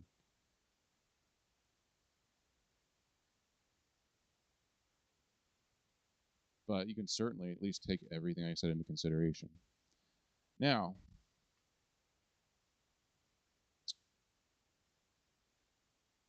where were we? Oh, yeah. Yeah, it was definitely an op with Babbitt. And he got involved in that. The betrayal. Yeah, you got to remember, that cost Trump the elections and stuff. That's what they were doing. It's like, oh, wow. It's like, yeah. It's always about the elections, isn't it? Oh, man. Horrible. Well, it doesn't take a fucking, I just gave you the Cliff Notes version. It's like, yeah, that's bad. It's like, yeah, he was making the Franklin County, essentially, here, let me just put this in, fine, just one little snippet here for you, if you're a little slow still.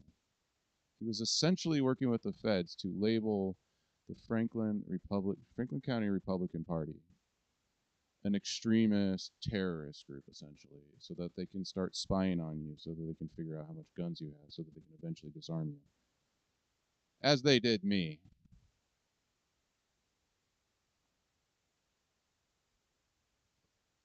If that is not the definition of coup and treason, I don't know what the fuck is, so present the fucking case any day, motherfuckers. Anyways, I'll stick to it. It's my fucking story. And no one can stop me, motherfuckers. No one can. I won't say that I'm okay with it, but I've gotten used to it and know how to handle it. But when I watch somebody else being attacked, I don't like it and want to know if there's a proper process for a response. So thank you for that. I'd be in favor of that. That takes us to executive session. Mr. Counselor, what do we have need for? No. No need for executive session. Any other business, sir? Any other? With no other business, and for the good of this county, this meeting is adjourned.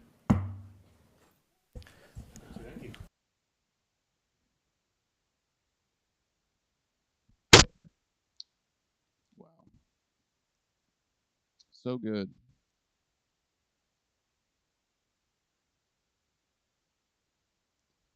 All right. Anyway, where were we? There's so much stuff. I got my CDL. With us from the day they were born, I suspect. They're great patriots, and we love them. And we want to thank UPS, FedEx, and Werner for the job they've done. Thanks as well to the National Commander of AMVETS, Paul Shipley, Chief. Thank you for having us. Oh, Lori, an update. You'll have to watch that. I can't show that on YouTube. They'll take me down. She's part of our news group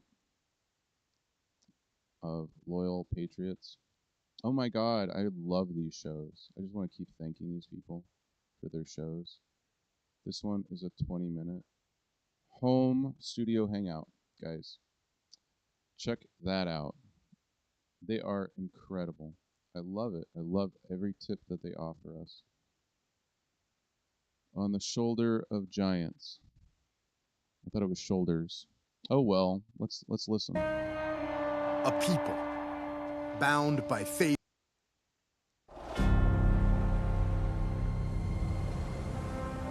America. A people bound by faith, freedom, and opportunity. A nation worth defending. This country owes its prosperity to a long line of warriors, brave enough to stand between the land of the free and its enemies. That relentless warrior ethos What happened? is unwavering.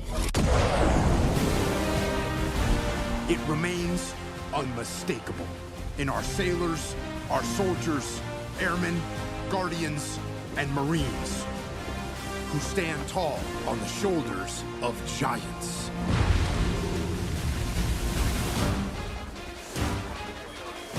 Their service has taught us not to seek war, but to prepare, to fight, and win. Peace through strength.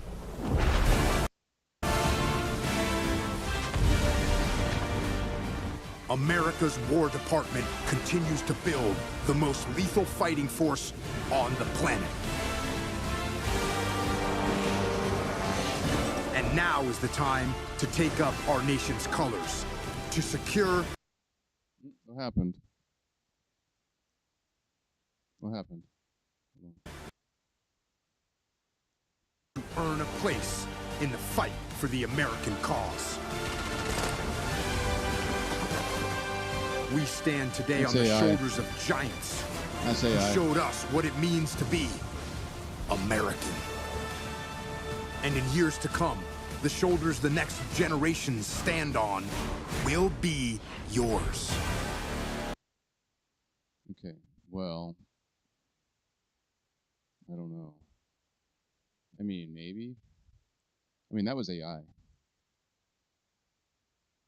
So I'm just looking for anything really.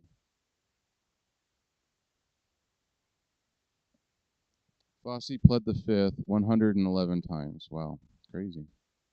Who said that? Well, nothing says honesty like taking the fifth, huh, Doc? What day of the week is it today? On the advice of counsel, I respectfully decline to answer based upon my rights under the Fifth Amendment to the Constitution. What color tie are you wearing? On the advice of counsel. Okay.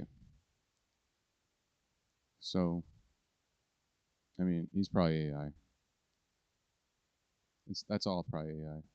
Doesn't even look real. Counsel, I respectfully decline to answer based upon my rights under the Fifth Amendment to the Constitution. What color's the carpet in front of you? On the advice of counsel, I respectfully decline to answer based upon my rights under the Fifth Amendment to the Constitution. What does the Fifth Amendment of the Constitution say? On the advice of counsel, I respectfully decline to answer based upon my rights under the Fifth Amendment of the Constitution. Do you have the dignity to just say you're sorry? On the advice of counsel, I respectfully decline to answer based upon my rights under the Fifth Amendment of the Constitution. Respectfully decline to answer based upon my rights under the Fifth Amendment of the Constitution.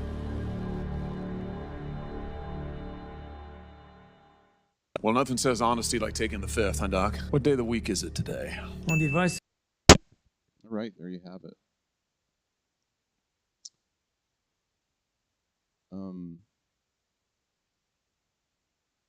There's really not a lot of stuff to watch today. There was the stuff.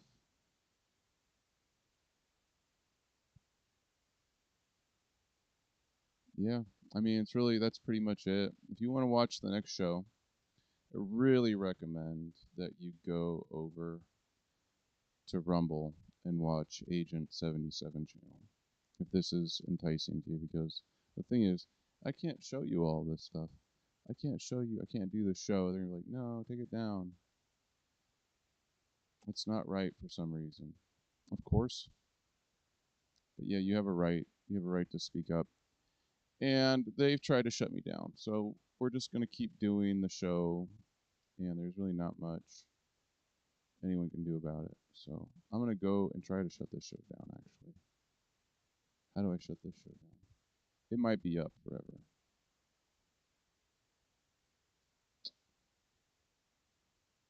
Like, how do I shut this show down?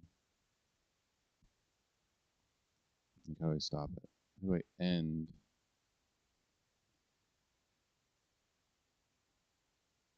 The show? I can go live. I can't end the show. See? No one can stop the show. I can't even. I'm gonna stop it over here so you can't see that. But this show, it's weird. That's weird. Here, I'm just gonna